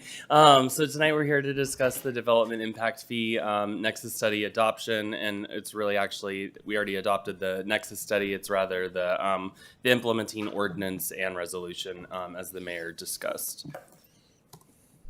Sorry. There we go. So just a quick background is last summer, approximately almost a year ago to date, we initiated a comprehensive development impact fee study. It did take the course of all that time until last month when we adopted, which brings us to April 30th, where the council did conduct a discussion item at its regular scheduled meeting, which was essentially a study session, but we moved it to the regular agenda because we had a light meeting that night. Where we discussed the Nexus study and were presented with its findings. At that same time, earlier that week, we had released a 30-day notice and review for public inspection, and then adopted on May 28th at a public hearing the actual Nexus study itself. What necessitated the Nexus study, beyond that it is a part of the Mitigation Fee Act and AB 602, which is also a part of the Mitigation Fee Act, is Program 3D of our housing element, which was to evaluate and adjust impact fees. We explicitly said, which is what is underlined and in red on the screen, is based on this evaluation, the city will modify impact fees in accordance with Assembly Bill 602 and implement the comprehensive fee evaluation. We did do the evaluation, and we are implementing as a part of this the conversion from a per unit calculation to the per square footage calculation. Just as a quick overview is AB 1600 is what we commonly refer to when we're talking about fees most of the time. And as a part of it, it requires us to establish the essential nexus, which is the purpose of the fee, the impact relationship of the fee, proportionality of fee, benefit relationship of the fee, and then the use of the fee revenue. And then the newer kid on the block, which was AB 602, which was adopted in 2021, so almost 3 years ago, and became effective January 1, 2022. The main component of AB 602, which really kind of affects how people do fees moving forward in the future beyond its administrative requirements, which we have satisfied previously up until now, is the fundamental change from the per unit calculation to the per square footage calculation. And that's one of the reasons why you don't see it so commonly in most people's fee schedules or impacts they're collecting on still, is because they still have not completed that in the last 2.5 years. As I've mentioned at the last two hearings, just for the record and so that people that are aware of the Sheets versus County of El Dorado case, is the United States Supreme Court did take this item up, and they did affirm fundamentally is that the Nolan and Dolan test does apply to fee exactions for development impact fees. And Justice Kavanaugh and Kagan and Jackson opined in a concurring opinion that says, importantly, therefore, today's decision does not address or prohibit the common government practice of imposing permit conditions such as an impact fee on new developments through reasonable formulas and schedules that assess the impact of classes of development rather than the impact of a specific parcel of property. So that is something that still allows for the city to proceed. Fundamentally, what we have today is listed on the left, which is a park in lieu, a traffic and public art impact fee or in lieu fee. Those are kind of used interchangeably in the discussion tonight. And what we are proposing is a park, traffic, public art, general government, and public safety and commercial linkage. I would say we'll probably most commonly see regularly applied the general government and public safety. Obviously, we're not seeing much commercial development in Los Altos in the last several years for redevelopment or new additional square footage, but also that's just a market trend right now given the current environment of economics in the Bay Area. The final Nexus study, the results, which were covered at the last meeting, did obviously address the overall conversion from a per unit threshold to a per square foot threshold. That's why if you look at the side-by-side comparison, you'll see a variety of them are not addressed because those are the new fees, so there would not be any comparison, and then there would be obviously what appears to be very significant differential because you're calculating it at a different multiplier.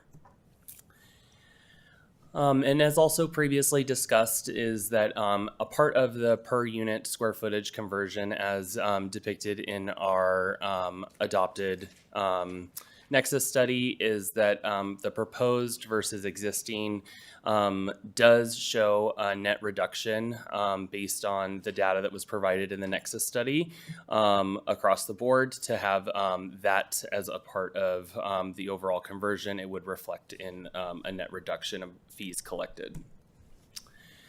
An additional new table that I am providing tonight is kind of a peer review, but also just a side-by-side comparison of what other jurisdictions have in and around the Bay Area. There's some jurisdictions that actually specifically have a community center impact fee, our neighbors in Palo Alto, that being one of them. I did see it in some other jurisdictions, but this table would have been microscopic if I included more rows or columns. There are some jurisdictions that have started to do storm drain impact fees, specifically because of the conveyance requirements that we've previously discussed. There's also a construction development impact fee, which our neighbors in Menlo Park do collect on. That's actually a ratio of 0.58% of all construction cost.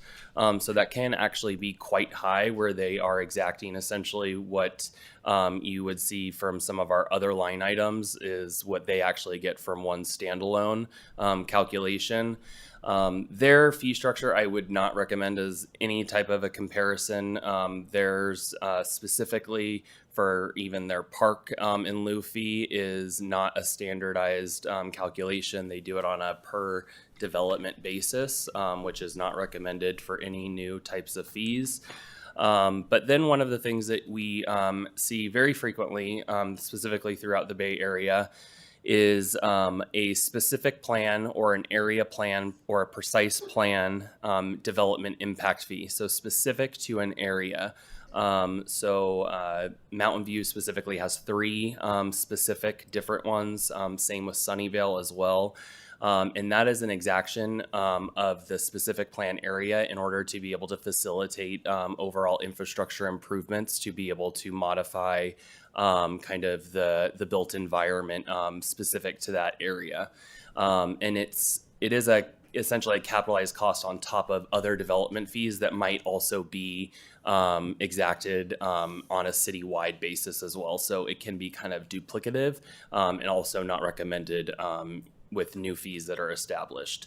But as you can see, there's obviously other jurisdictions that are collecting on other fees for whatever reason that their jurisdictions are. The one thing that I will overwhelmingly say is, for example, Mountain View's traffic impact fee, as well as Sunnyvale's. Their nexus studies are getting close to 10 years old from the last time the nexus was established for TIF, or the traffic impact fee. So if they were to be, like we're doing in 2024, establishing new nexus based on what the development is proposed moving forward, as well as our projected population growth, is that we would see these numbers increase overall. One of the other big things that I would like to at least point out is when we are comparing, which we've talked about this the last 2 times that Matrix has provided their initial findings, comparative analysis is actually not appropriate, but I'm doing it for the purposes of that it's been requested by council, it's been requested by commissioners of other commissions, as well as the public, just to kind of somewhat give people an idea of what others are doing. Just to be able to have it as a graphic representation. For example, Sunnyvale, they collect $70,000 for a multifamily housing unit for park fees. That's quite high and much higher than ours existing one even is. Santa Clara collects just under $50,000 for theirs, but then they have a quite low transportation fee. The reason why a lot of those do matter, though, at least just for a conversational moment, is that some of the jurisdictions, much like Santa Clara, Mountain View, and Palo Alto, when they're immediately sandwiched next to a major freeway system or a regional expressway, they get dollars from the county agency as well as federal agencies, because they are able to associate the impacts from traffic directly from those other means of roadways, which they're not responsible for, but there is obviously a spillover into their immediate jurisdiction. So they do receive different dollars than the city of Los Altos will ever be able to expect to collect. So with that, the agenda item does also include essentially what you can look at as the administrative chapter of the municipal code for all development impact and in lieu fees. It will establish a purpose, applicability, exemptions, establishment of the fees, annual adoption of the fees, creating essentially that administrative kind of catch-all to say that we will adopt them annually. Creation of a separate fund accounts. This is something that we already do, but this will also put it in the municipal code where it is a requirement of, as council members have previously said, I might not always be here. People move around, things happen. And if that were to ever happen, this will at least provide future staff, executives alike, with the roadmap of what the council is committing itself to, and also what is required of the Mitigation Fee Act. We will also establish the payment of fees. So when payment of fees would be collected, does create a mechanism for deferment of payments, which is something that actually currently is being discussed in the legislature. calculation of the fees, credits of existing square footage. This is actually something that has previously been a little bit of a discrepancy previously with the city. A general administration of the chapter, as well as annual adjustments and annual reporting. Both are consistent with the Mitigation Fee Act requirements already established by law, but this helps to provide it directly in our municipal code. Something that I will fundamentally acknowledge up front is that there are two chapters and considerations that the council will not actually take action on tonight because I simply actually forgot to put it in the public hearing notice, so that is something I'm admitting to. Didn't realize that I was going to repeal an entire chapter and amend another when I started digging into the details after I had amended or created the public hearing notice. With that, we will return with a repeal in its entirety of chapter 3.48, as that is the existing traffic impact fee chapter, which is not necessary and would be in conflict, and then amending chapter 349, which is the affordable housing, which there is a minor change that we would be able to make anyways, which was also addressed in the council QA as well. And then with that, then these are the two recommendations before the council tonight, which is to introduce and waive further reading of the administrative ordinance for the development impact fees, and then adopt potentially a resolution of the city council establishing the development impact and in lieu fees. Thank you very much, Mr. Zorns.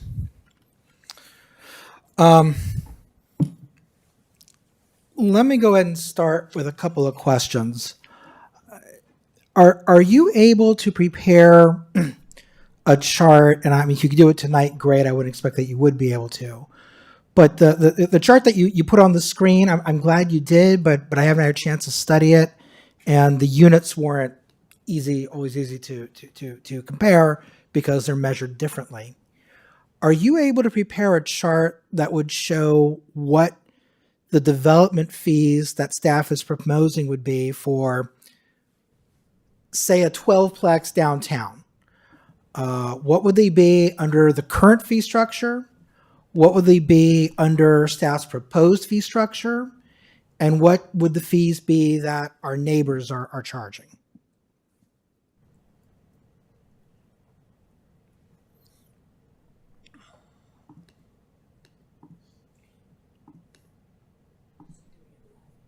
And maybe he's got a spreadsheet ready and just plugging some numbers in.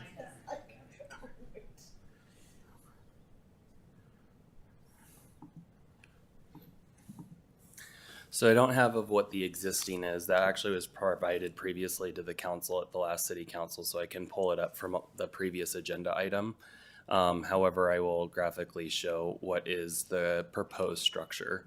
So this first table, which represents Los Altos, was a part of the agenda item last on the 28th of May. This is showing the top scenario is a 25-unit multifamily housing development, which is representative of something very similar and close to what is something that is completed construction here in the city of Los Altos, as well as the 50-unit development as well.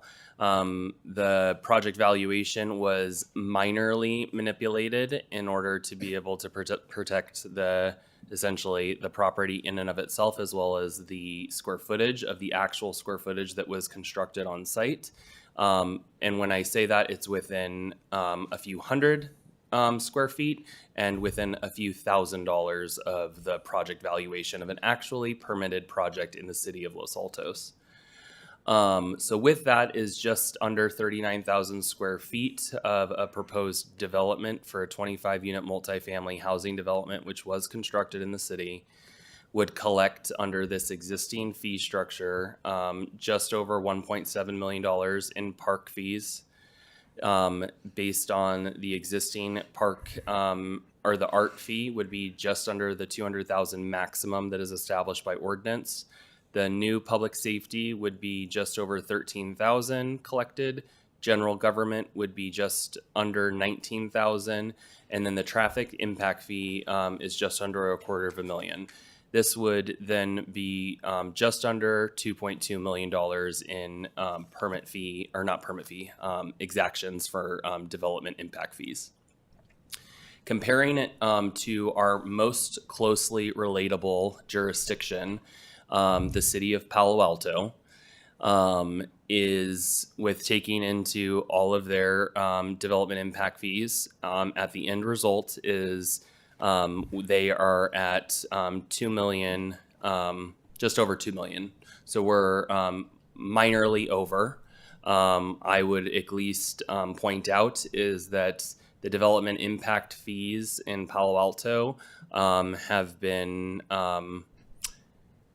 bifurcated in regards to some of the ones that have been amended or updated over time, because they simply are stuck under the Palmer years in regards to what has happened with fees for certain components of their fee structure. So they are not an actual up-to-date. And I can also tell you, based on the fact that all of their fees are calculated on a per unit basis, they are at minimum 2.5 years behind the market, which we know with inflation and the current market trends, I would imagine that they would outpace us just under these conditions as it is today. Moving over to Mountain View. Mountain View did move for one fee and one fee alone, which is their park acquisition fee. I actually chose to use the lowest multiplier of $150 per square foot. They have areas of the city that go well over double that. And so their exaction is almost 3 times what it is, and they are only collecting on 2 fees. Their nexus for transportation impact fee is from 2018. So they are 6 years behind, and that is not accurate and does not reflect existing market conditions for how much it takes to make improvements in the public right-of-way. Sunnyvale being their per unit calculation. And then they also have a fun thing called a sense of place impact fee. They have these throughout the city. I picked the lowest of the one to be able to at least graphically show the representation of that for a 25 unit development. Their transportation impact fee is also quite low. And one thing that I didn't mention previously is when we have cities such as Mountain View and Sunnyvale, which have a very strong presence of non-residential development, is they put the burden onto the non-residential development in order to pick up the slack of whatever is associated. And they can actually create that nexus because they're employing people at those non-residential square footage developments that then end up being the overall kind of in tandem combination. As I previously noted, is Menlo Park is not really ideal, but I actually did calculate the math. Their recreation impact fee, which is what they call it, is 0.008 times the number of units times the acreage of land that's required. Based off of this particular parcel, that would have exacted $1.8 million. They then require the storm drain. They also then require that construction impact fee. So for a project valuation, which was just under $20 million in the city of Los Altos, if we required the same exaction, we would be receiving a payment of $1.1 million. So they're essentially making up some fungible development impact fees from a construction impact fee. And then moving to the city of Santa Clara, for their park and lieu fee, they are collecting and getting a pretty good amount from also their specific plan area development impact fee, since that's just over $8,000 per unit. And then their transportation fee, as I previously mentioned, is actually quite low, but they also have different dollars that are coming into the city. So that's kind of a really quick high-level overview, and I'm happy to go over more of it in more detail or kind of draw back to it and explain further. I appreciate that very much. That is extremely useful. Do you have a comparison of what the Los Altos fees are today versus what's proposed? If you give me just 1 minute, I can pull up the last council item. But the thing you just presented, make sure, can we get a copy of it? Yes.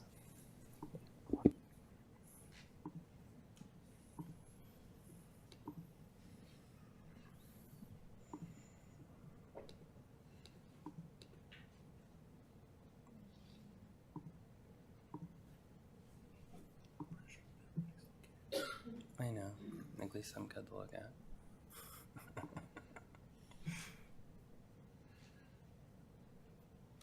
You can just tell us the last page of the novel. Are fees going up or are they going down? They're And by how going much? they're going down, but there is the representation that.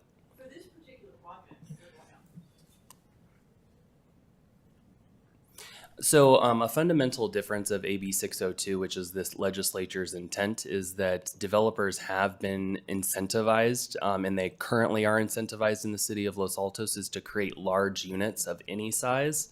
So we're not actually receiving the density thresholds that we actually very well could. The whole component is that the fee would be the fee because it's the amount of square footage that is being constructed. So it will not impact or influence the amount of units. Myself as a planner, I have seen developers manipulate their projects to bring down the number of units and effectively reducing density because they are essentially saving the dollars of the development impact fees. So that's one of the main fundamentals, is that you might see it change, but it changes based on the amount of units that you're getting because of the market rate versus the affordable. Okay, in the staff report, program 3D says that what we're trying to do is promote smaller units to have higher density. And it sounds like that's exactly the opposite of what we're seeing happen. Is that, did I hear you right? I thought I heard you say that developers want to build bigger units. They are building bigger units because we have high fee thresholds as a per unit flat rate. We are essentially not getting a project density by the design. We're getting it by the units associated from the cost. We have flat rate costs that are associated to each unit. You could now essentially, if for all intents and purposes, have a development impact fee exaction that's going to be $2 million. It's $2 million for the size of the building, no matter which way you slice it or dice it. They could subdivide the interior of that building with 100 units, and they're not going to pay anything different. If they were to this same exact building, double the unit size, so let's say effectively take a 1,000 square foot unit for all 25 and make them all 500 square foot units, under our existing fee structure, their exaction would double. So we are actually incentivizing people to build fewer units and bigger units. Okay, and what can we do with respect to these proposed fees that would reverse that so that we are incentivizing building more smaller units? So it would be the simple conversion of going to the per square footage. The council can always set a policy to do a fee subsidy of some sort, which is to not charge the full 100% of the exaction that would be allowed. That is a council policy. That has not previously been a council directive, though, based on the last 6 months of council activity with fees. Okay. So I forgive me because I don't come from a planning background, but I think what I'm hearing you say is if the council adopts staff's recommendation, we are going to incentivize developers to build denser developments. And staff's position is that for the project that we were looking at a moment ago, the hypothetical project, the total amount of development fees are going to go down. I know in public comment we're going to hear a dissenting viewpoint, but staff's position is that the amount of fees are going down for what was presented. That's correct. And about how much are they going down? Just like percentage-wise ballpark? I think it was by close to 15%. Okay. That's extremely useful and helpful. Thank you. Are there any studies that show that impact fees and development fees discourage the development of new housing in cities? So HCD published a Turner Center article that essentially cautioned cities from setting fees that were essentially somewhat restrictive in regards to the development patterns that are associated. So people establishing fees that weren't really necessary for us to do. to answer it very directly, from a personal professional standpoint, the fees that we're proposing, the only one that I believe is fungible, so to speak, is the art fee. I would caution the council up front before discussion and more questions are asked. The traffic impact fee should not be modified. There's, I guess you could say, some discretion with if the council wants to change some priorities moving forward for park fees. But fundamentally, I would not support professionally. I cannot explain anything further based on what's presented. But there is the Turner Center report, which does talk about essentially the cautionary tale of setting them too high, which then hinders development. The flip side of the coin is that when you're an edge city, such as Morgan Hill, for example, they are still doing build out. They are still on the edge. We are a landlocked, built out community. Our land is valuable. I mean, we were just in Yahoo, 2 weeks ago as #1 in the country for being the most expensive in regards to the price per square foot of the existing residents that live in Los Altos today. So again, there's also the fundamental hard part of development in Los Altos is it's the land acquisition. Why do you think that the arts fee is fungible? Because it is not 100% necessary to city operations. Okay, that's all the questions that I have. So I will look to my colleagues. Councilmember Liang. Councilmember Meadows. Okay, thank you, Assistant City Manager. He's not paying attention, so he didn't use, here I used your proper title. So I know you told me last time, and you acknowledged it verbally this time, but I still didn't see it, even though we're looking at the new ordinance. I didn't see where it capped that public art development fee at 1% up to 200,000. Shouldn't it have shown up in this ordinance, or is it? No, so because the council wanted Mr. Carnesecca to bring back the actual essentially administrative components of the ordinance, that it's actually held in a totally different chapter. So that's why it's referenced as an art fee in the overall development impact and in lieu fee administration chapter. But then there is the subsequent standalone chapter for all of the main contents of the meat and potatoes of that ordinance. Okay, so that's where it is. And then, So if I could just follow up on that. If you want to see it, it is in the Municipal Code section 3.52.030 has the section you're talking about. And then the following sections, .040 and 050, talk about actually providing art on public property instead of paying the fee.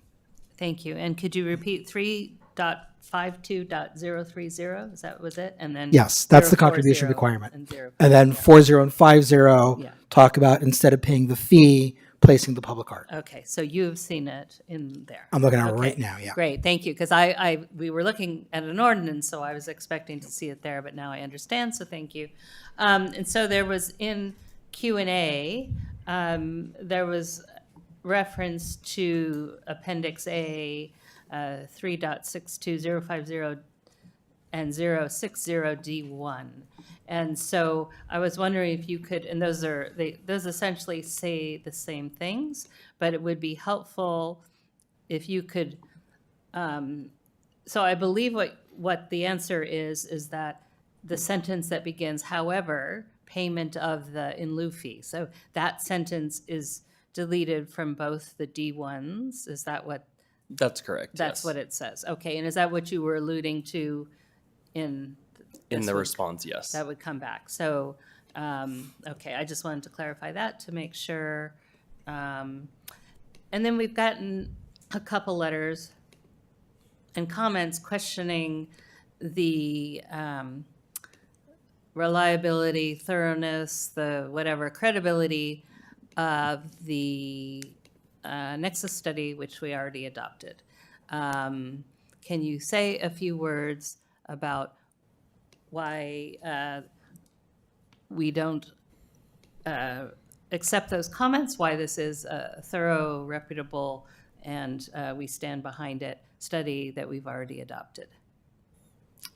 So I've forwarded the multiple letters that we received from interested parties to the fee consultant, which is essentially kind of like we've talked about in other practices of the city, is our engineering report, which establishes kind of how we got to the point of the nexus that we've adopted.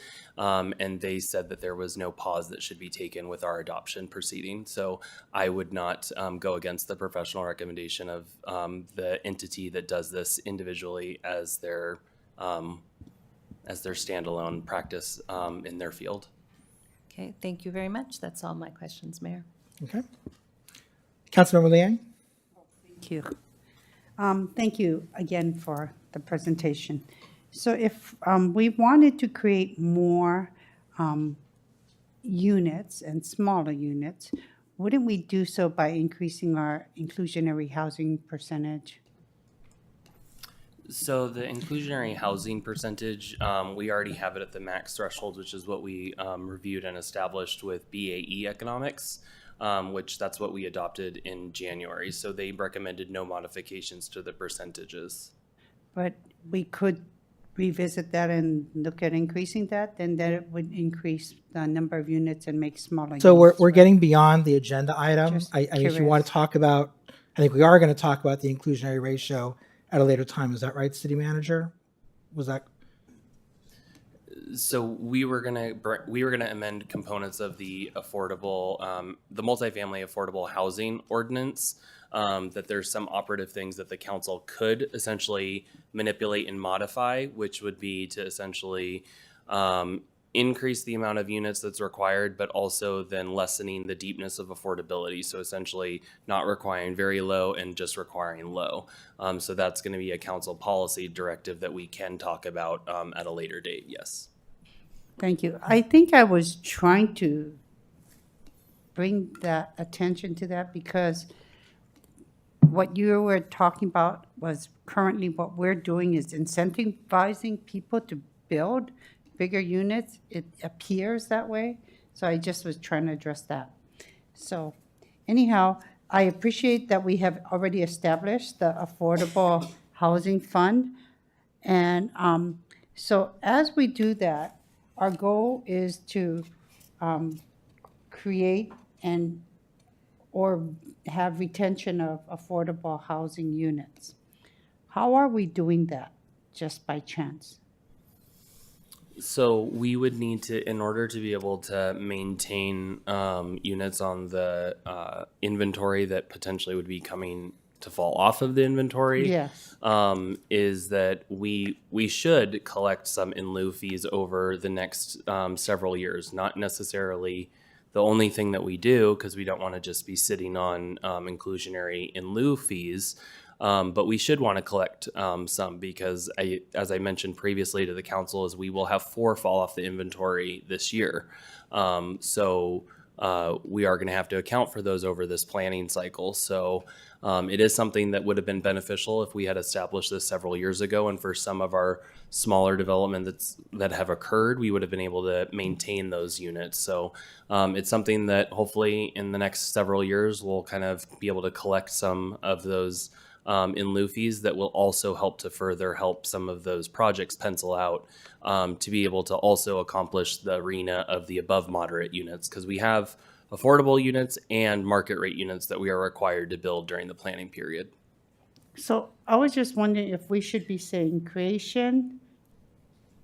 obtain, create with the, and retain the retention of affordable units, because shouldn't we as well be trying to obtain affordable units? So, like you said, they're expiring, and just as there's policy for other government agencies when they sell property. So I'm asking a question and just trying to think ahead. They have to provide opportunities for municipalities or other government nonprofit agencies to have opportunities to buy it first. Can we do that so that we can use our affordable housing fund to do that? Be the first to acquire or retain affordable housing? So I think I'd have to sit on that. I'm not going to be able to respond to that tonight, and maybe talk with the city attorney and our special legal counsel on that for the acquisition and kind of everything that we're doing with affordable housing. So we can bring that back and talk about it at a later date. Okay, as long as I plant the seed and you can look into it. Thank you so much. Thank you, Mayor. Thank you. Nisa, Pete, any questions? Okay, then I will open up the public hearing. Are there any public comments? We have one public comment card. Okay. Ann Paulson?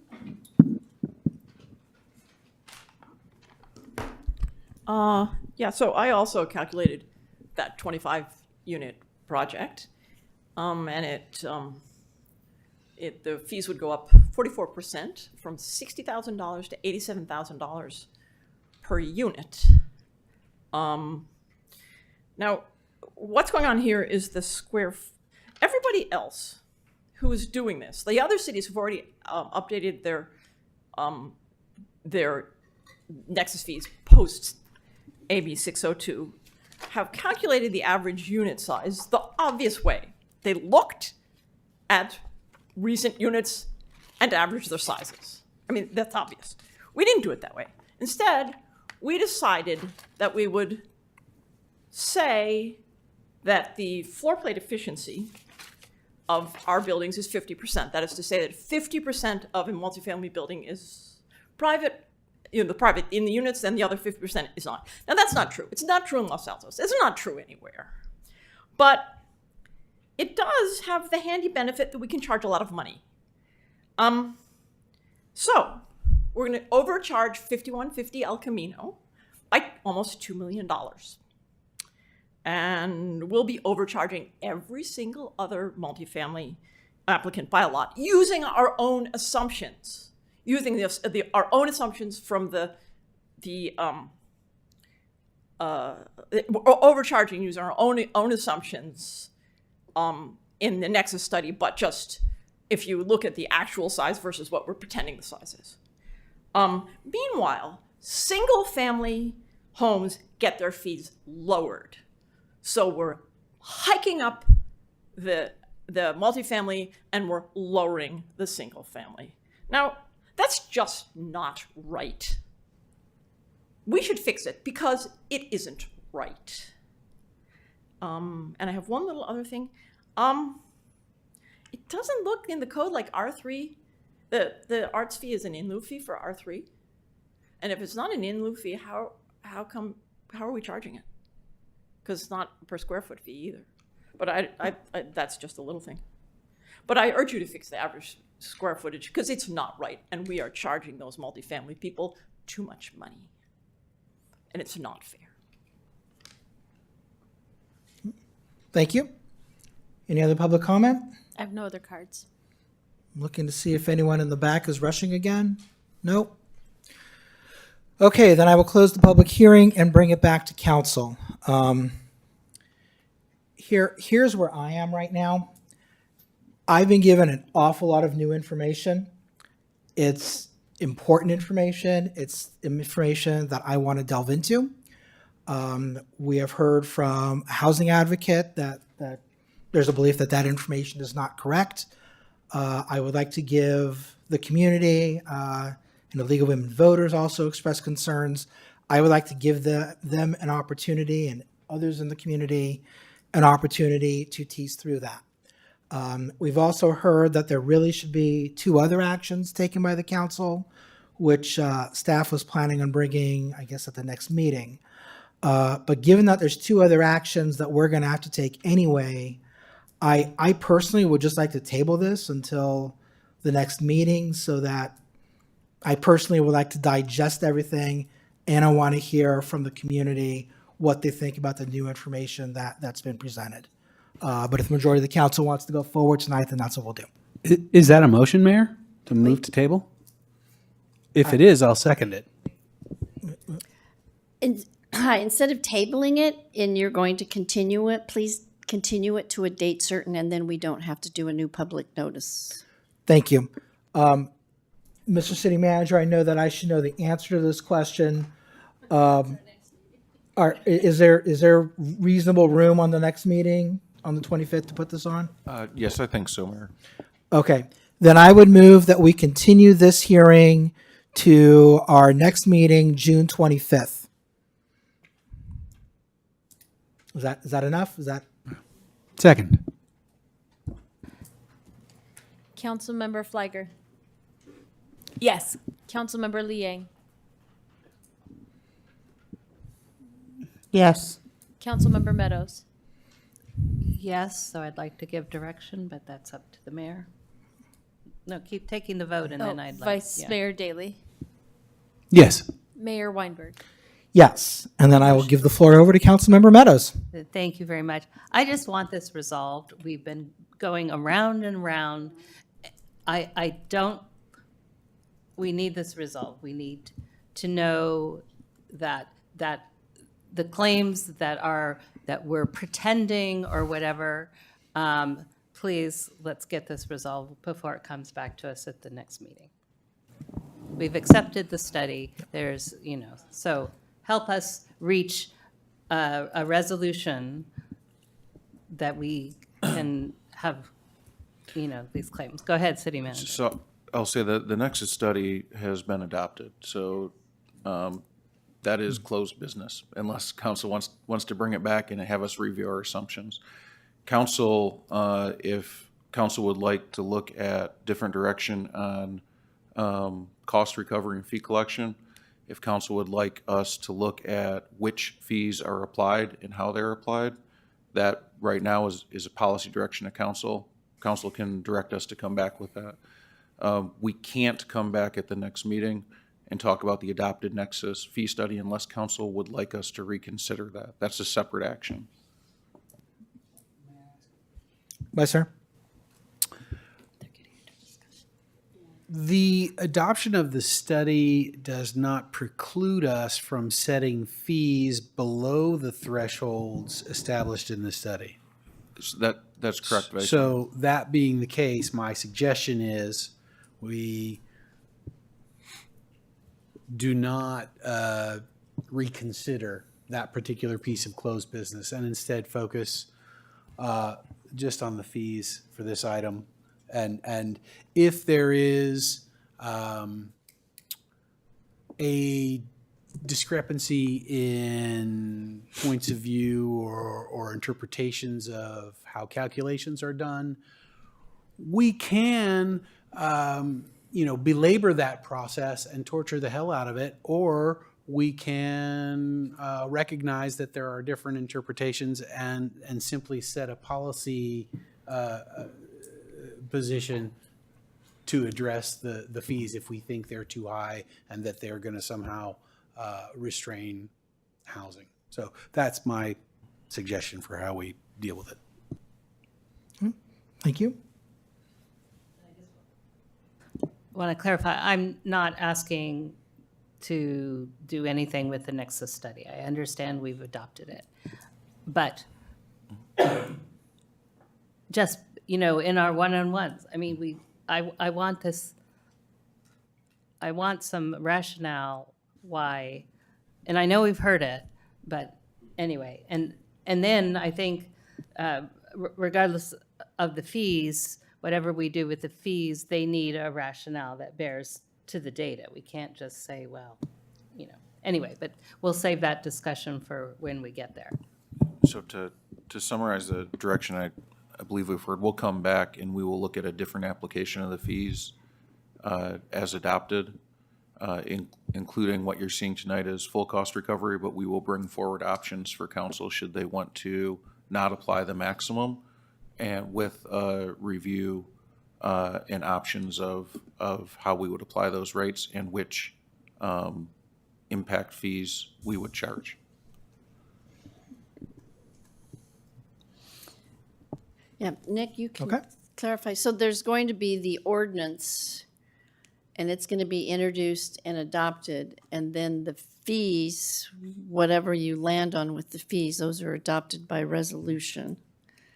And so all of this got continued with, because the. And that's going to be resident needs combined with the two new items, right? So I will draft a public hearing notice because the public hearing notice didn't contain the two other items. So I will draft a subsequent public hearing notice tomorrow afternoon that will go out in the paper and meet the 10-day requirement that will notice it specifically for those two items. Yeah, that's where I was getting a little worried about. And then the other thing is, once these impact fees are adopted, it's not like a resolution that it takes effect immediately. They take effect in 60 days. So there's other things. And then going back to the Nexus study and trying to revisit that, I was a little concerned because it had to be, Yeah, I don't think anyone's intending to do that. Yeah, okay. Because we had the 30 days. Yeah. All right. Are we good? Okay. I'm just, let me just clarify one thing.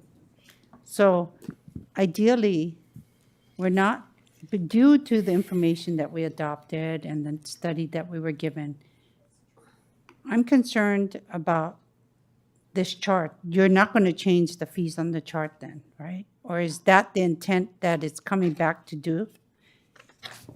So what's coming back, Councilmember Liang, is how council may choose to apply the fees, which fees, and at what rate. So council may decide to not charge a maximum recovery. Council may decide not to charge a specific fee. So we will bring that back for council discussion with options and a recommendation. And then, but then I can understand that council might have guidance. And then, but this is the staff recommendation, has been your recommendation, correct? So the staff recommendation is based on the council policy of fee recovery. So we're bringing forward a recommendation in line with the direction we feel we have received. If council would like to change that direction, council is able to. With the intent of possibly changing the fees. Or possible discussion, I want to make sure the public is aware and we probably notice. Because if there's going to be a change, or the potential intent of change, I want to make sure that we're transparent to the public, because this is something that they've had expected. And if we're just going to present the same information, but then change it on the desk, then I would be concerned. We would have the same concern. We're publishing a new public hearing notice. It'll be ready for the next council meeting. Okay, thank you. Okay, let's move on to our first discussion item. That is item number 17, consideration by the council of whether or not to implement measures to support parklet applicants. Is there a staff report? Good evening, Mayor. I'll keep it quick. I wanted to provide an update to City Council for the discussion, and then the staff report in front of you does have a list of the potential recommended options presented by staff for council consideration. At this point in time, all pending applications have been approved. All denied applications have been removed. All restaurants are in the process of building out their parklets. If you've walked down State Street, you'll see that RM has constructed their deck.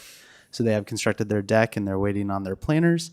The first truckload of planners should be here next week, hopefully delivered to RM and then 2 other restaurants that will begin construction. The 2 other restaurants will begin construction in preparation for the delivery, ideally early next week or over the weekend. The second truckload of planners will begin production immediately after the first truckload is completed. So after that first wave is on the road, they're going to continue to use the molds and continue to produce planners moving forward. And all parklets are currently anticipated to be completed by the end of summer. And then the staff report has a little more detail on the history of the program and where we're at. And city staff is happy to answer any questions that council has. Okay, thank you very much. So I look to my colleagues. Are there any questions? Councilmember Flagger. Thank you, Mayor, and thank you, Mr. Carnesecca. I just have a quick question on the planters per mold. Do we know how many planters, and I know it will depend on how many restaurants actually move forward, but do we have an estimate on the number of planters we will need? Because if it's 25 planters, if I understand correctly, 25 planters per mold, each mold is $4,000. Correct. I'm trying to understand how many planters do we estimate needing downtown? City staff did some calculations, and it looks like there's about 120 planters that will be necessary. So if you extrapolate that 3 planters can produce 75, then we'd need 2 additional molds, or 2 additional molds to fulfill all of the planters that are set to be ordered. And you say 2 additional because we already have 3. Correct. Do they have bigger molds that make more planters? So the way that I've talked to the concrete manufacturer, and my understanding is that the molds can only produce 25 because they're so brittle, the molds, because you have concrete being poured and then you need to essentially shake off the mold to make sure that it stays intact, and then hopefully it stays intact enough that you can use it the next time to put concrete in. So this 25 number is kind of an estimate that's provided by the company. So it could be higher, it could be lower depending on the usage. That being said, if City Council directs staff to procure more molds, obviously we would be able to produce more planters in a more effective and quicker way for them to be delivered to the restaurants downtown. Thank you. Councilmember Liang? Thank you. So we're subsidizing the modes already, right? Correct. And we're subsidizing the concrete to make those modes, right? No. So at this point in time, the city only procured the molds themselves. Okay. So if you imagine, we're basically, I like to think of it like I have a 3-year-old. So you imagine like the little sand toys that you use at the beach when you put the sand in. We've purchased that mold. We've not purchased any of the supplies that go inside of it. So the Okay. sand, the concrete, That's- everything that goes within it, we have not purchased. Okay, thank you for clarifying that. But in addition, you're also asking, because then it takes how many modes, planters, to make one parklet? So it varies. I have the list of how many, and that's how I calculated out to 120 based upon, the size of them. So a smaller parklet is typically around 6 to 7 planters. Our largest one is in the 30s range, but that's because it's a larger parklet, significantly larger parklet than the smaller one. Okay. Now, but in this agenda item, you're also asking that we provide a subsidy such as $10,000 per restaurant. So then you have some restaurants where the parklets is smaller and it's 6 to 7 planters. And like you said, there's another one that's 30.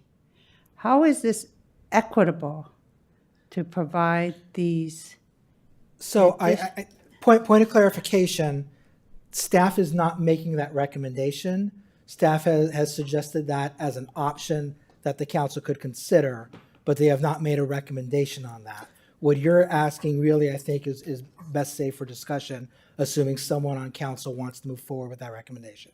That's not what staff is recommending. And That's what staff was simply gave some options. And Mayor, just to add on, I think the presentation or the way staff is presenting this as a potential option to allow the grants for the planners would make it equitable because the dollars would just go towards the barriers.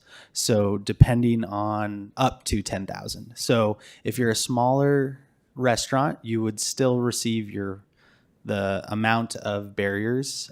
It would be less than that 10,000, but it would only go towards the barriers themselves. Then help me understand. And I appreciate your clarifying that this is not their recommendation, but lots of times when an item and the information is in the agenda packet, what happens is council members may pick up on it and may advocate for it. But the point is, I have to ask for these questions ahead of time because this is our opportunity, one, to educate the public, to get clarification from staff, and so Councilmember, it's fine to ask the questions. I just ask that you not misrepresent what the staff report says. I'm not That's all. misrepresenting. I was asking questions, You- and then you at did that misrepresent. time, the staff can clarify. So I greatly appreciate when I ask questions. I'm given the latitude or opportunity to ask my questions like other council members. So thank you. So help me to understand, what are we doing? Because then if we're going to be providing grants to try to help supplement these parklet programs for these restaurants, what are we doing in amount of grants to support businesses that are not applying for parklet programs? Or what are we doing to help those other businesses? So per council direction, this item just pertains to parklet implementation assistance. So at this point in time, all that's being presented for city council is the grants that would go towards the parklet implementation.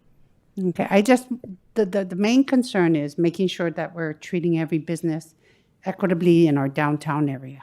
So I just needed to understand. And I understand that the goal was to try to help them, but by providing the modes, aren't we providing the modes then? Like you said, we're providing the toys so they can create their playground on the sand. So At this similar to point, that. yes, we are. Okay, thank you so much.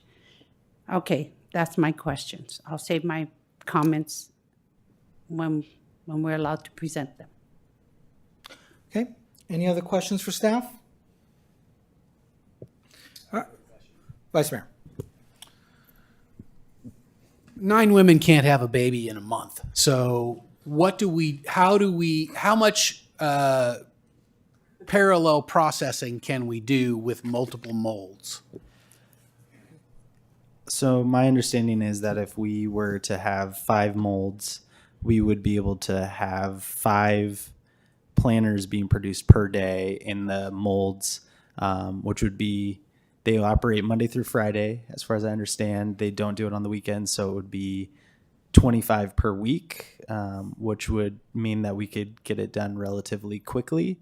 That being said, it will take time to deliver from the concrete manufacturer, which would put it very, very tight towards any deadlines that are approaching. Yeah, really what I'm wondering is if there are other constraints to the process. In other words, if you have 5 molds, is that your only dependency, right? And you already indicated that the supply of concrete, probably labor, trucking and logistics may also be constraints. So back of the envelope, rough feel, are we looking at a sweet spot of having 5 molds or 6 molds, or do we rapidly get to a point where having more molds doesn't actually increase the pace of deployment? I think it's up to council direction as to, what timeline they would like to see all of the molds or all of the orders being completed. I think as staff has presented, if we were to procure 2 more molds, hypothetically, we would be covering the quantity of the complete orders, which would mean that they could get working faster. And ideally, this second truckload would then start presumably as soon as possible because the first load's almost done.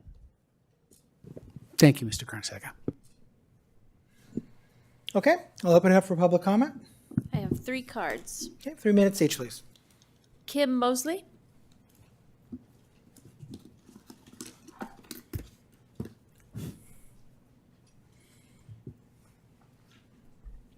Thank you. Mayor, Vice Mayor, council members, and staff. I'm Kim Mosley, President of Los Altos Chamber of Commerce. I've been working closely with the restaurants in regard to the Parklet program, as you're aware. First of all, I just wanted to say thank you. I appreciate your efforts to support our business community and the community of Los Altos through the pandemic. one of the best things that came out of that period of the pandemic was the acceleration of the outdoor dining program in Los Altos.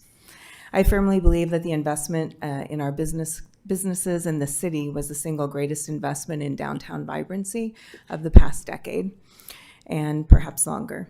The grants of up to $10K per parklet would significantly help our small businesses to fund the expense of the concrete planters that are required for the safety and welfare of residents and guests to the community of Los Altos. As was mentioned, each planter weighs approximately 1,200 pounds and thus protects those that are dining outdoors and costs approximately $1,000. Let's see. I'm very excited to say that the construction is underway, that we are moving forward as quickly as possible here with the Parklet program. We've made incredible progress in partnership with the staff and look forward to bringing the project across the finish line this summer. So I thank you for your support and am available to answer any questions you might have. Thank you very much. The next speaker is Freddie Wheeler.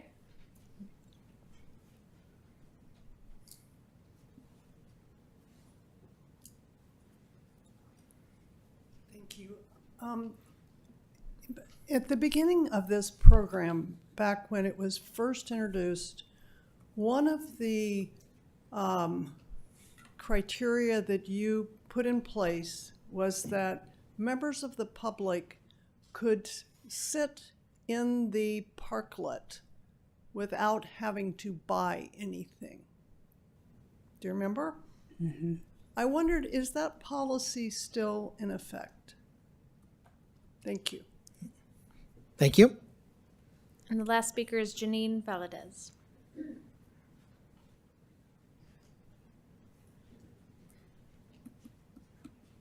Hi, Janine Valadez, same disclosure as before, member of the public. I have a comment and a question concerning the parklets. I'll go with the comment first. A sister city, Los Gatos, that has approximately a similar population to us, during the pandemic gave pretty generous $30,000 per business funds from the ARPA funds to be able to allow businesses to deploy their parklets. I would suggest that anything that we can do to incentivize or to subsidize or to support our businesses fund-wise so that they can get their planners is wonderful. Those parklets are everything to our community. All the facts that that Ms. Mosley cited are obviously true. So that's my comment. My question is this. I'm concerned about those businesses that decided not to do parklets, whether it was lack of funds or whatever reason they chose. And the question is, does the proposed plan include the opportunity for perhaps in the future, next year, whatever, for those businesses, once you decide how you want to support the businesses with subsidy, if we could reopen the application window so other businesses could have parklets, and if that's possible, that would be wonderful as well. Thank you. Thank you very much. So let me look at staff. It is the policy that anyone can sit and use a parklet. Is not correct? I think that was part of the original plan, and that's still the case, is it not? The plan that council approved last year does not include unrestricted access of the public into the parklets anymore. That was only during the temporary parklet COVID kind of operation. This is one of the things, though, that I'll at least illuminate, because I'm sure we're going to have some businesses when we start actually reviewing and permitting the sidewalk dining, because that has been a separate component that the council did authorize that we would allow permitting both. Is that there are some that are immediately adjacent to our corner nodes that the city paid several thousands of dollars to make improvements those businesses are not going to be allowed to essentially commandeer those corners any longer, which would essentially meet the needs and the demands of the community to be able to have sitting access immediately adjacent to parklets. But we do have to have public spaces. So that's when we do address that as essentially phase 2 of this outdoor dining and downtown process, is we will do that. But unless the council wanted to amend that as a requirement, the parklets were not required as a part of the approved program last year to have them readily accessible and open to the public for use without essentially dining at the restaurants. Okay, thank you. And then if the council were to adopt some kind of a subsidy or assistance for restaurants that want to build out their parklets, could a restaurant that is not yet permitted apply? And if their permit application met city standards, would they be eligible for the same subsidy? Correct. At council direction, city staff could create the grant reimbursement program and continue that rolling forward, so any future restaurants could apply for that. Thank you. Okay, then I will bring it back to council. Who'd like to get us started? Vice Mayor.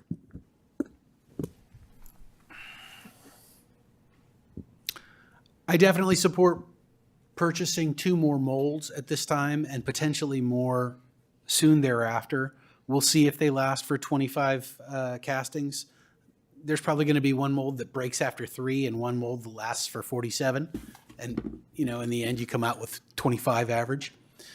So we'll probably have to buy a few more. I support that expenditure. I don't support additional subsidies. In my opinion, we've been subsidizing these businesses extensively with our public right-of-way, and we have not provided a comparable subsidy for businesses in our other commercial districts. And I see the benefit to the community for sure within, you know, for the parklet program, but I not only think we should not be subsidizing the planters any more than paying for the castings, I also don't think we should allow the existing restaurants to slip on that June 30th date. Frankly, the wine barrels are in a state of disrepair, and you know, if I owned a restaurant downtown and I had the latitude to wait until the end of summer to fully invest in my new parklet, then I would continue to recover as much revenue as possible from the existing sunk costs without adding a penny in additional investment. And I think we've probably seen, at least anecdotally, that that's sort of in the nature of these types of businesses, because they operate so close to the bone that anything that they can do to, you know, restrain current cash flow or I mean, not restrain current cash flow, restrain expenses in favor of current cash flow, they do. So, yeah, that's where I am. I don't think we should be subsidizing any further at all with cash payments, and I do not think we should let them escape the June 30th deadline for dismantling the existing wine barrel parklets. Okay. Councilmember Meadows. Okay, so thank you for all the work on this. I feel like this parklet saga is never going to end. You really must feel that way. No, I mean, seriously. So the deadline was January 2nd, I believe. We've actually gotten a lot of grief, not from all the restaurants, but some of them. And I do feel, if you remember back to when we implemented this permanent program, and members of the public said, well, you're only charging them, and I might have the number wrong, but it was like $3 per square foot. It was a really low number. You know, we've been bending over backwards. The deadlines are slipping. I am largely where the mayor is, vice mayor is. I could support, because we'll own these molds, and presumably if other restaurants choose over time, we have those molds that can be used in the future. So I'm willing for that. I'm really tired of these wine barrels, again, that we're now 6 months past the deadline. I hate to necessarily say that they need to be dismantled, but on the other hand, I mean, you said Arum's putting in their decking now, so clearly you can start this process. They can't just sit, I mean, there's dead plants and everything. The barrels look horrible. I don't know what the answer is, but I would like to say they should still stick with June 30th. I'm willing to move a little bit on that. Maybe it's July, but you know, it's just gone on forever. And I'm with the vice mayor. I mean, some of the restaurants have already paid for their stuff. So then now we're going to put in some subsidy. Are we going to go to them and say, well, you paid for yours already, but now we've put in this program? And so, you know, I think you said the number was 7 out of 11 have already paid for their orders or something like that. And then what if some of the other restaurants made decisions on the basis without knowing about a subsidy? I mean, the whole thing, I don't support the subsidy at all. I do support the molds. I'd like to get rid of those wine barrels, but I might be open if anyone else felt strongly to give them another month. If they're actually bought and in purchase and in queue and they start moving, but it's got to go.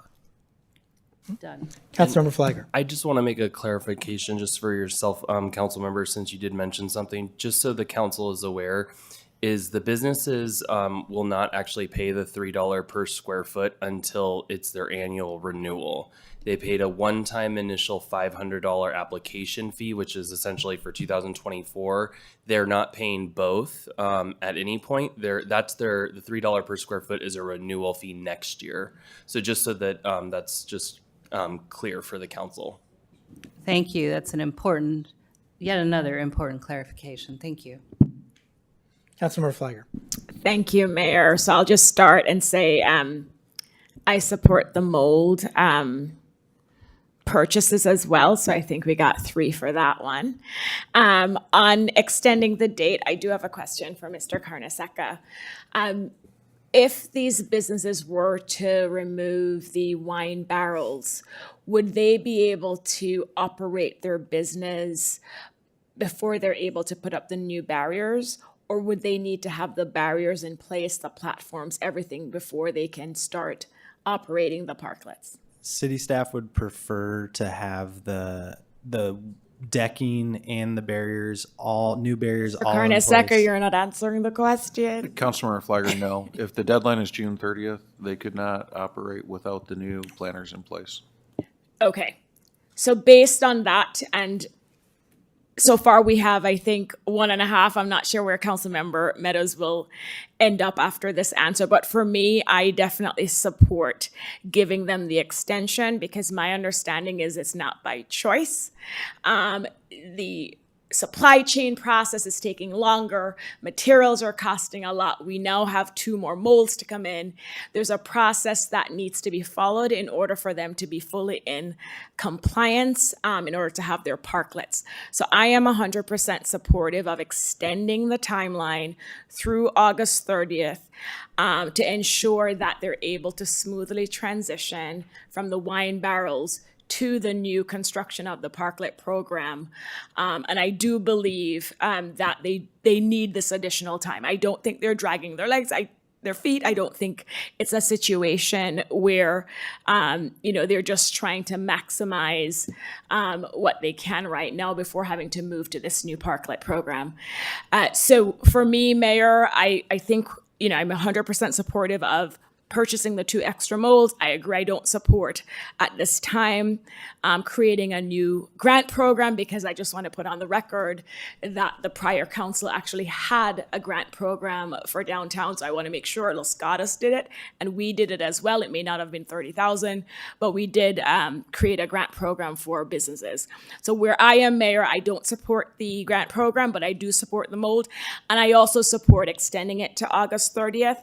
And so I will ask the mayor when we're doing the votes, I prefer to separate each of these because I do want to make sure that I can support the extension even if majority doesn't support it.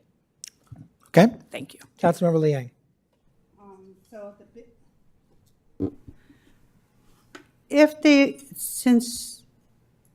once you order the molds, how long will it take to get them? So it's dependent on how many orders come in and the order of the orders that are coming in. So effectively, I'm not in charge of the business, but if you have all these molds and you would go in the order that you received them. So the first businesses in line right now are the ones that are getting the planters first. I don't think that just because we purchase more molds, they would necessarily then go to the end of the line and bring everyone. It would still go in the same order. For the timeline, I think it would take, based on the calculations we talked about, 20 to 30 days at an absolute minimum if everyone was in right now and the molds were all ready to go, just because the 5 times 25, I was doing the math in my head. But that's just an estimate without knowing exactly where the operations are for the manufacturing themselves. So right now you're telling us that that they can't meet the deadline. As mentioned in the staff report, Yeah. the challenge is that right now meeting the deadline with the number of molds that are through the preferred or the contractor are there. Because the businesses that participate in the Parklet program already benefit by the expansion of their business on our public streets. The Parklet program is utilizing parking spaces that are approximately, if we needed to create parking spaces, 80,000 to create, but since the city owns the land, the value of a parking space is higher. So those participating in the program are getting it at a fraction of the cost and already they're already receiving a substantial subsidy. So we have extended ourselves to support the Parklet program in so many ways. And I'm just troubled that businesses that are not participating in the program, we're not doing anything to support them equally. And we're giving extensions, we're buying the modes, and that's why I questioned about, the grant and better understanding and needed to ask the questions that I did. So I'm glad to hear that we're not going to move forward with the grant program, but I'd like to learn more because I know that some of the ones with the barrels are already extending past the appropriate space they're supposed to be at. And they're extending into the street more than they should. So that's why my concern is, personally, I don't want to extend it, but I'd look to some of like the vice mayor and Councilmember Meadows, because I think that we need to make it as quick as possible to get those wine barrels off the street. So I'm looking to both of you as well, because I'm more in line with you both. So I haven't given my comments yet, so I'd like to go first, please. Okay. So I'm going to be the minority in all of this, but I do want to put my position on the record. With respect to the extension of time, I would extend the date until August 30th for every parklet that has already been permitted to be permanent. I think it's silly to force a restaurant whose permit has been approved to have to shut down their parklet for 1, 2, 3, 4, 5, 6, 7, 8 weeks until their mold comes in. That doesn't make any sense to me. If there are any parklets that are not going to be made permanent, I would not extend the deadline for them. I think they have to go. When it comes to the planters themselves, I think that it is logical for the city to own those planters. I would be in favor of a subsidy. If not $10,000, I'm willing to consider something lower, but I like the idea of the city owning them. Those barriers are there first and foremost to protect the public safety. I mean, it's nice that they have planters. It's nice that they're going to look nice. Great. but really they're there to protect the public from a car that would otherwise go into a place where people are dining. So I would be in favor of a grant, but clearly I'm in the minority on that. And it from what I hear, it sounds like there is a majority who wants to buy 2 more molds, and that's the only thing on here that there's a majority for. So unless I got that wrong. I think there's a majority not to grant the extension, but Correct. So I think the majority does not want to grant an extension. The majority does want to get 2 more molds, and the majority does not want to have any kind of a subsidy. So I want to, if I may, ask some questions around the dates. So, and let me see if I understand. There's 11 permanent parklets, Correct. and one of those has not yet purchased the planters. Is that correct? So a few of them have not purchased the planners. I think I gave the reasons in the QA on the council meeting. I can pull it up. But largely one of our here. Of the remaining 4, one business was recently sold. And so the new owners are working through what that process looks like. And they're trying to get into compliance mid-purchase process, which is a challenge in itself. One has requested the quote as of the information that I was provided yesterday. One does not currently have a parklet, so they were willing to wait until all the other parklets that are existing would be served.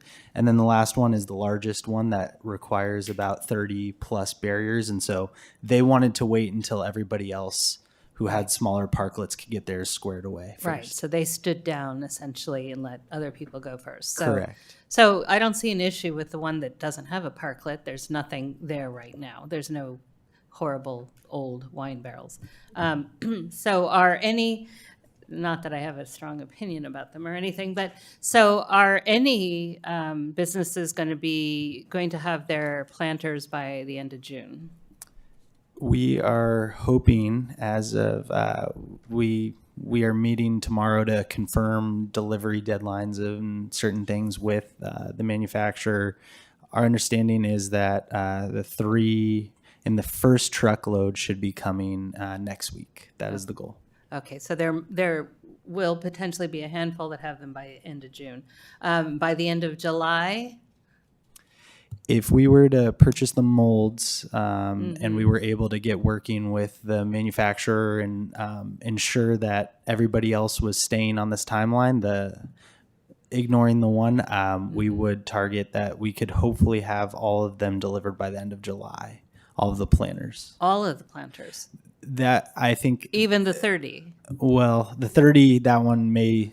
Okay. I think that one may be a little more challenging because they would be at the end, just all of them.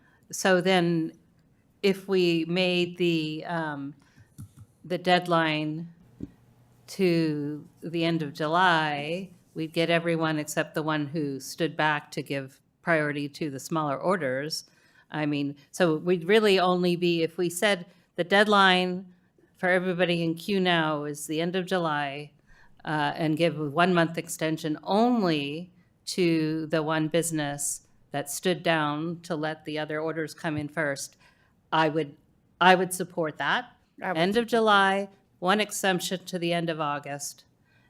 And if you haven't paid for your parklets, then you just need to take it down if you have one. So anyway, I'm going to throw that out there as some sort of compromise.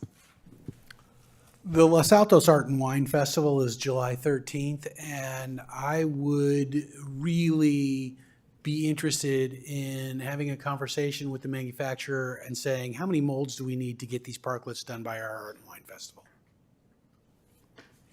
So I'm going to jump in really quick. We're talking about one component of the parklets, and we're missing a fundamental. And so this is something I'm going to open up because development services, Mr. Karnasek has done a great job of managing the program. However, the actual project of reviewing the permits has fallen on development services staff. I'm going to just be blunt with this, is that there's only one business that has started construction of a deck, and no one else has even started cleaning out their deck. I can tell you there's one that I saw adding multiple accessories today, which continues to percolate and manifest in their parklet. So we're looking further and further away from compliance, with pushing it out much further than I would say the end of July, because we haven't seen any construction started. And we do know that there are multiple of these restaurants that have not even obtained a contractor to start building them, because they were, just as of recent as last week, oppositional about building the decks themselves from approved parklets of the city, in the city. So I'm fearful that we're going to be, like Councilmember Meadows said, is the reoccurring conversation of the parklets, because there's other things. Also, the railings is another big component. There's three. There's the deck, the railings, and the planters. And we know right now that the railings is another big thing that has not been ordered from several of these parklets as well. Councilmember Fliger. Thank you, Mayor, and thanks, Mr. Zorns, because I was actually going to say that where we're focused so much on the planters, and I am aware that there's so many other components to getting a complete parklet for them to be up and running. But I am saying this actually from a different perspective, because I actually think that supports the extension through August 30th. We're also being very tight on the timeline. So very familiar with supply chain processes. And, you can hope that by July we have everything, but things happen along the way. And I think it just makes sense if the extension is through August 30th. I think that wasn't arbitrary. I think it was based on the time plus some built-in flexibility in case there are delays, in case, other components of the parklet may take a little bit longer. And so for me, and I'm fine being in the minority, and I think the mayor also is on the same page about the extension, but I do think August 30th is a realistic extension to really getting it done. We don't want a situation where wine barrels get removed and our downtown just looks even messier than you can imagine the wine barrels looking right now. I think it makes sense to give the 2-month extension. That's what's being asked, because I think that's the time they're estimating that they need to get full construction and the parklets up, beautiful and ready to go. I will say on the record, that if it's not done by August 30th, I don't think there's support for it, but let's say we agreed that it was August 30th. I would be the first to say, reach out to the code enforcement team with Mr. Zorn's department and say, let's start enforcing it. But I really think we have come this far. Yes, there have been recurring requests. We've been starts and stops, and we will keep going. But I think it reflects the fact that we want them to be successful. We want the parklets to be beautiful. And I actually don't think if we take the position that we're going to put pressure on them and they must reach this timeline or deadline, that it will necessarily accomplish that, because I believe that a lot of this is out of their control. I don't think, as I said earlier, that most of them, I'm not saying there may not be one or two, but I don't believe that most of these businesses are dragging their feet intentionally. I think it's really the cost, the supply chain process, and just realistically how to build out these parklets does take time. And we have given them a lot of extension, and that's what I would say. We don't want misinformation out there that council, is saying no, and we're not working with them and we don't support them. The evidence shows we support them in so many different ways, and we need to make sure the narrative reflects that. But for me, giving them the extension through August 30th makes a lot of sense based on what's happening currently. Okay, so I think I'd like to try to wrap it up here. I think we've got 3 choices when it comes to the deadline: August 30th, July 31st, or leave it at June 30th. So I'd like to take a straw poll. How many people are in favor of August 30th? Okay, how many people are in favor of July 31? And how many people want to keep it at June 30th? Well, I would be like that one that was nice enough to let people go first. I would extend it for that guy, that business, the one that doesn't have anything there now, because it's not imposing I'd make the exception for that business. Okay, Vice Mayor? I think we can simplify this and simply not take any action to extend the deadline, but give staff guidance not to cite restaurant owners who are not yet in compliance. We can give guidance to provide that grace period. I believe strongly that at the moment we change the deadline, there will be business owners who exploit that opportunity to drag their feet. I believe strongly in that. And I don't think, if we don't change the deadline, then we give staff the ability to apply a little bit of pressure to get these things moving along. We're going to go, if we go ahead and buy the molds and increase the production speed for these and tell these business owners that we're willing to withhold enforcement for a little while, knowing that they've got their order in, that should be fine. And if that's not good enough, then we have the option of either starting to enforce or changing the deadline at a later point. We don't constrain ourselves by not taking action on that right now. We give ourselves maximum flexibility going forward. Sally? I like that, and I know, and I know you don't want to belabor this, but I have one more idea I will share. By June 30th, the deadline, any parklet that has ordered their wood things, their concrete things, and they've got a contractor lined up, then we don't take enforcement action on. But anyone who hasn't done that by June 30th, they just, city attorney has a objection to that. No, We're gonna- I was worried about the flexibility of the enforcement, but it's almost like what you're saying, picking up on what you're saying, is they have the application in, they've bought all the thingies. It's almost like a complete application. I mean, Yeah. maybe that's how we can look at Yes, it. I support that. Yes. All right, so does staff have direction on that? Does that work, Nick? Your code? Yes, we. But can I just? Yes. I'm going to speak from experience here, and I look to the city attorney because we know how this works, and I want to clarify what Councilmember Meadows is saying. Are we saying that for those businesses that have their completed application, things ordered by June 30th, then we will give them through August 30th because we have to cover staff. We have to, because if then we leave it up to staff to enforce, this could drag on. I know how this works So personally. staff's understanding, correct me if I'm wrong, I'll try and coalesce all thoughts. By June 30th, staff needs proof that the items have been procured by the restaurant. If they have done that, they will get until August 30th to construct That's their... not what Councilmember Meadows said, but that makes more sense. I think that maybe I'm wrong, but I thought that's where she was heading. That's where I was, that's what I was intending. I said not only purchase, but have lined up a contractor or have, yeah.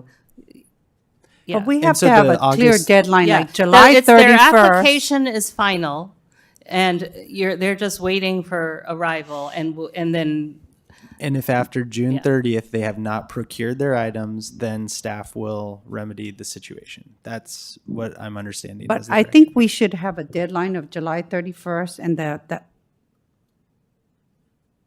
and we should have well, I was saying in the circumstance where they actually demonstrate that they've purchased everything and found their contractor, we would give them to August 30th because they were demonstrating good faith. So, Yeah, Okay. sorry. under Yeah. this proposal, we probably would go to August 30th, Okay. assuming if everything's ordered and paid for, Yes.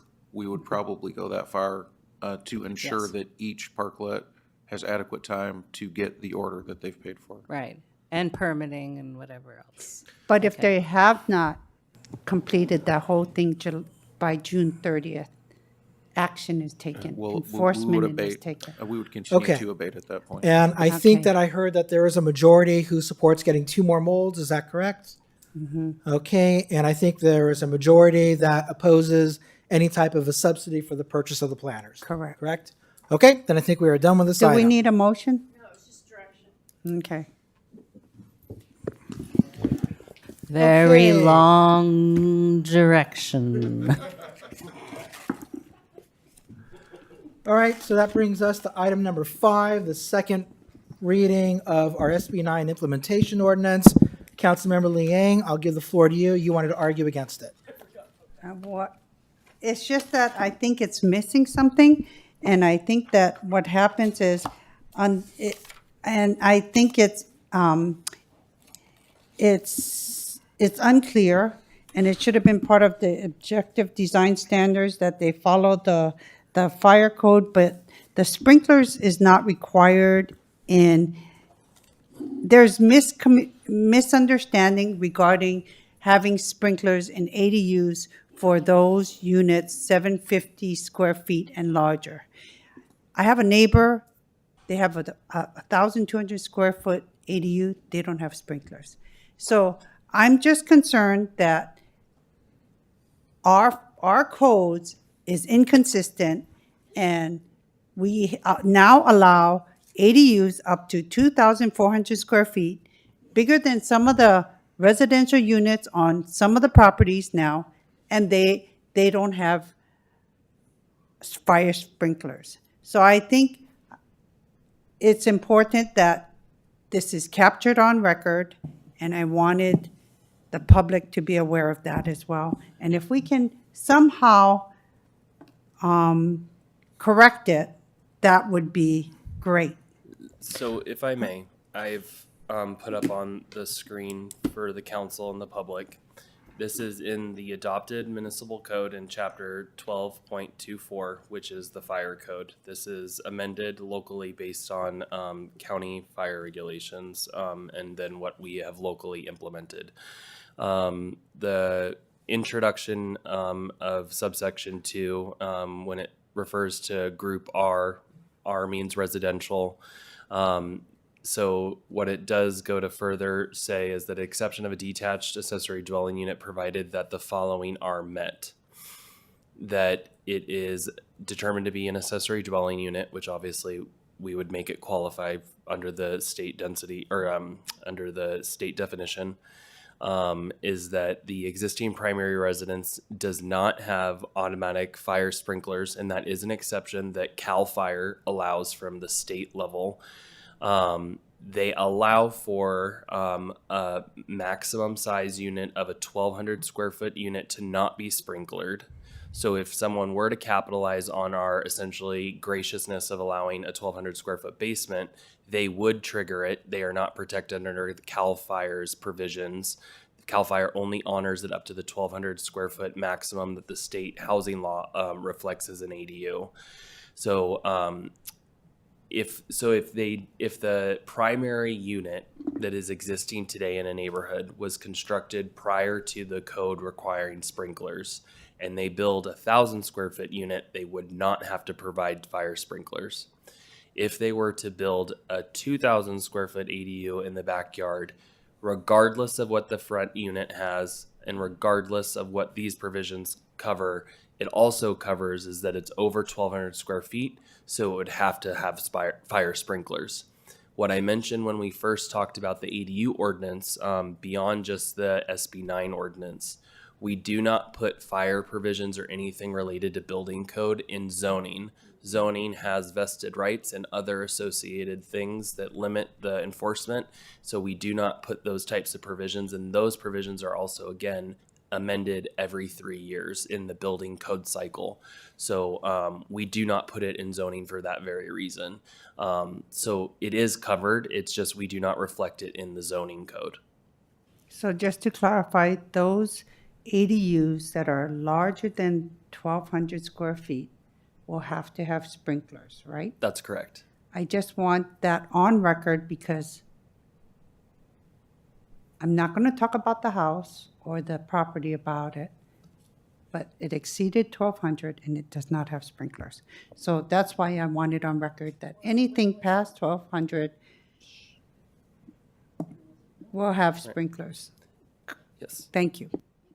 Okay, I'd like to move that the council adopt by title only and waive second reading of an ordinance of the City Council of the City of Los Altos, adding Chapter 14.64 to Title 14 zoning of the Los Altos Municipal Code, enacting regulations for dual opportunity developments pursuant to Senate Bill 9, otherwise known as SB 9, and we find that this is categorically exempt from CEQA. Second. You can give it to the vice mayor. Councilmember Liang. No. Councilmember Flagger. Yes. Councilmember Meadows. Yes. Vice Mayor Daley. Yes. Mayor Weinberg. Yes. Motion carries 4-1 with Councilmember Liang opposed. Okay, future agenda items and reports. Who'd like to go first? I'll just give a couple of reports, if I may, Mayor. So there was a groundbreaking for the Santa Clara County Library District. They're building a new administrative building right next door to where the library JPA meets now in Campbell. So there was a groundbreaking for that. And then there were, I think, just two of us at the CSA Volunteer Appreciation Event. Thank you, Councilmember Flagger, for the reminder. And so I think we were the only two at that, but that was a nice event. So that's my updates. I have no future agenda items. Thank you. Vice Mayor? No updates or agenda items. Councilmember Flagger? Can't think of any. Councilmember Liang? For future agenda items, I did want to, once again, understand why we are not conducting a city attorney evaluation, and I would like to request that again. All right, is there any support for that? Other, All right, no. okay. My next item is, I understand that the Park Commission has been conducting studies or collecting data regarding both of our dog parks and the usage, and I hope that before we even have the dog park design come back to us, I hope the commission will be able to present that data to us. And so I don't know if that's a request or do we need Will staff's report on that issue incorporate any observations that Park makes? So this is going to Park for consideration this month, and we will include whatever they include in their recommendation. Okay, thank you. So if they can report back the data they've collected at the dog parks, that would be great. And then I also wanted to request discussion of transitional housing. It came up earlier, and I said I'd bring it back up at the future agenda items. Any support? I support that. Thank you very much. Okay, so there are two members who are supporting it, so I will leave it to you, Vice Mayor, and Councilmember Liang. You'll prepare any type of a report. There won't be any staff time devoted to it. Anything else?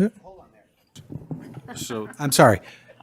I support putting it on the agenda. I support having a staff report. I support doing something about it. I do not support writing a report myself and bringing it back to Okay, all. you need a third council member in order to get the so staff report. Absent a third council member, I withdraw my support. Okay.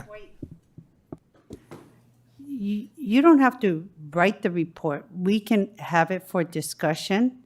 The discussion item at that time as well, it might be beneficial for us. So if I wanted to bring it as a discussion item and I get support, 2 members, I could also invite like Dignity Moves to come when we have this council discussion item, correct? if council supports the item, we would bring it forward with the staff report and move forward as directed. No, the point is if we don't have 3 and 2 council members have that opportunity to bring it back for discussion, and I can go and invite someone like Dignity Moves that does transitional housing. Wouldn't that be a presentation by? We can have a presentation. Maybe like a special presentation like BTA or something. We can request, I could do that. I think you need council support. I don't know for the city manager about that. I would agree with that assessment. I would think you would need 3. All right, you have any other future agenda items you want to suggest? Well, I want, city council member Meadows was going to say something. I wanted to hear what she was going to say. I was going to ask staff if they have bandwidth for this, or would it be better later on in the year? There's a lot going on right now. I'd be interested, but I don't know that we have so much going on right now. So Councilmember Meadows, prior to this being brought up, it was already listed as a future agenda item, and it was unscheduled due to we haven't had the bandwidth at this time. Though I would say this conversation complicates whether it is a future agenda item any longer. I just hesitate to bring it forward. We have so much with the district stuff, so I just can't support it right now. I do at some point want the discussion, but I can't prioritize it right now. The only thing I can at least just add for the council is that I think everyone knows there is a countywide bond measure that they're discussing regularly. I can pretty much tell you without a shadow of a doubt, there's going to be no supportive and transitional housing being constructed in the next couple of years if a bond doesn't go through. 330 Distal is a really good example of something that needed heavy subsidies. Supportive and transitional housing needs 100% subsidies, where EAH is providing something as a part of their portfolio. So that's just something to consider. So we can bring it back when we know a little bit more from the Office of Supportive Housing from the county. Thank you. Okay, I have nothing to report or to suggest, so I will turn it back over to staff. Nothing tonight, Mayor. Okay, then we are adjourned. Thank you all. Gabe, are you sure you don't want? City manager report? First of all, 16 minutes. I thought about it. You guys have a bet? No, it's okay.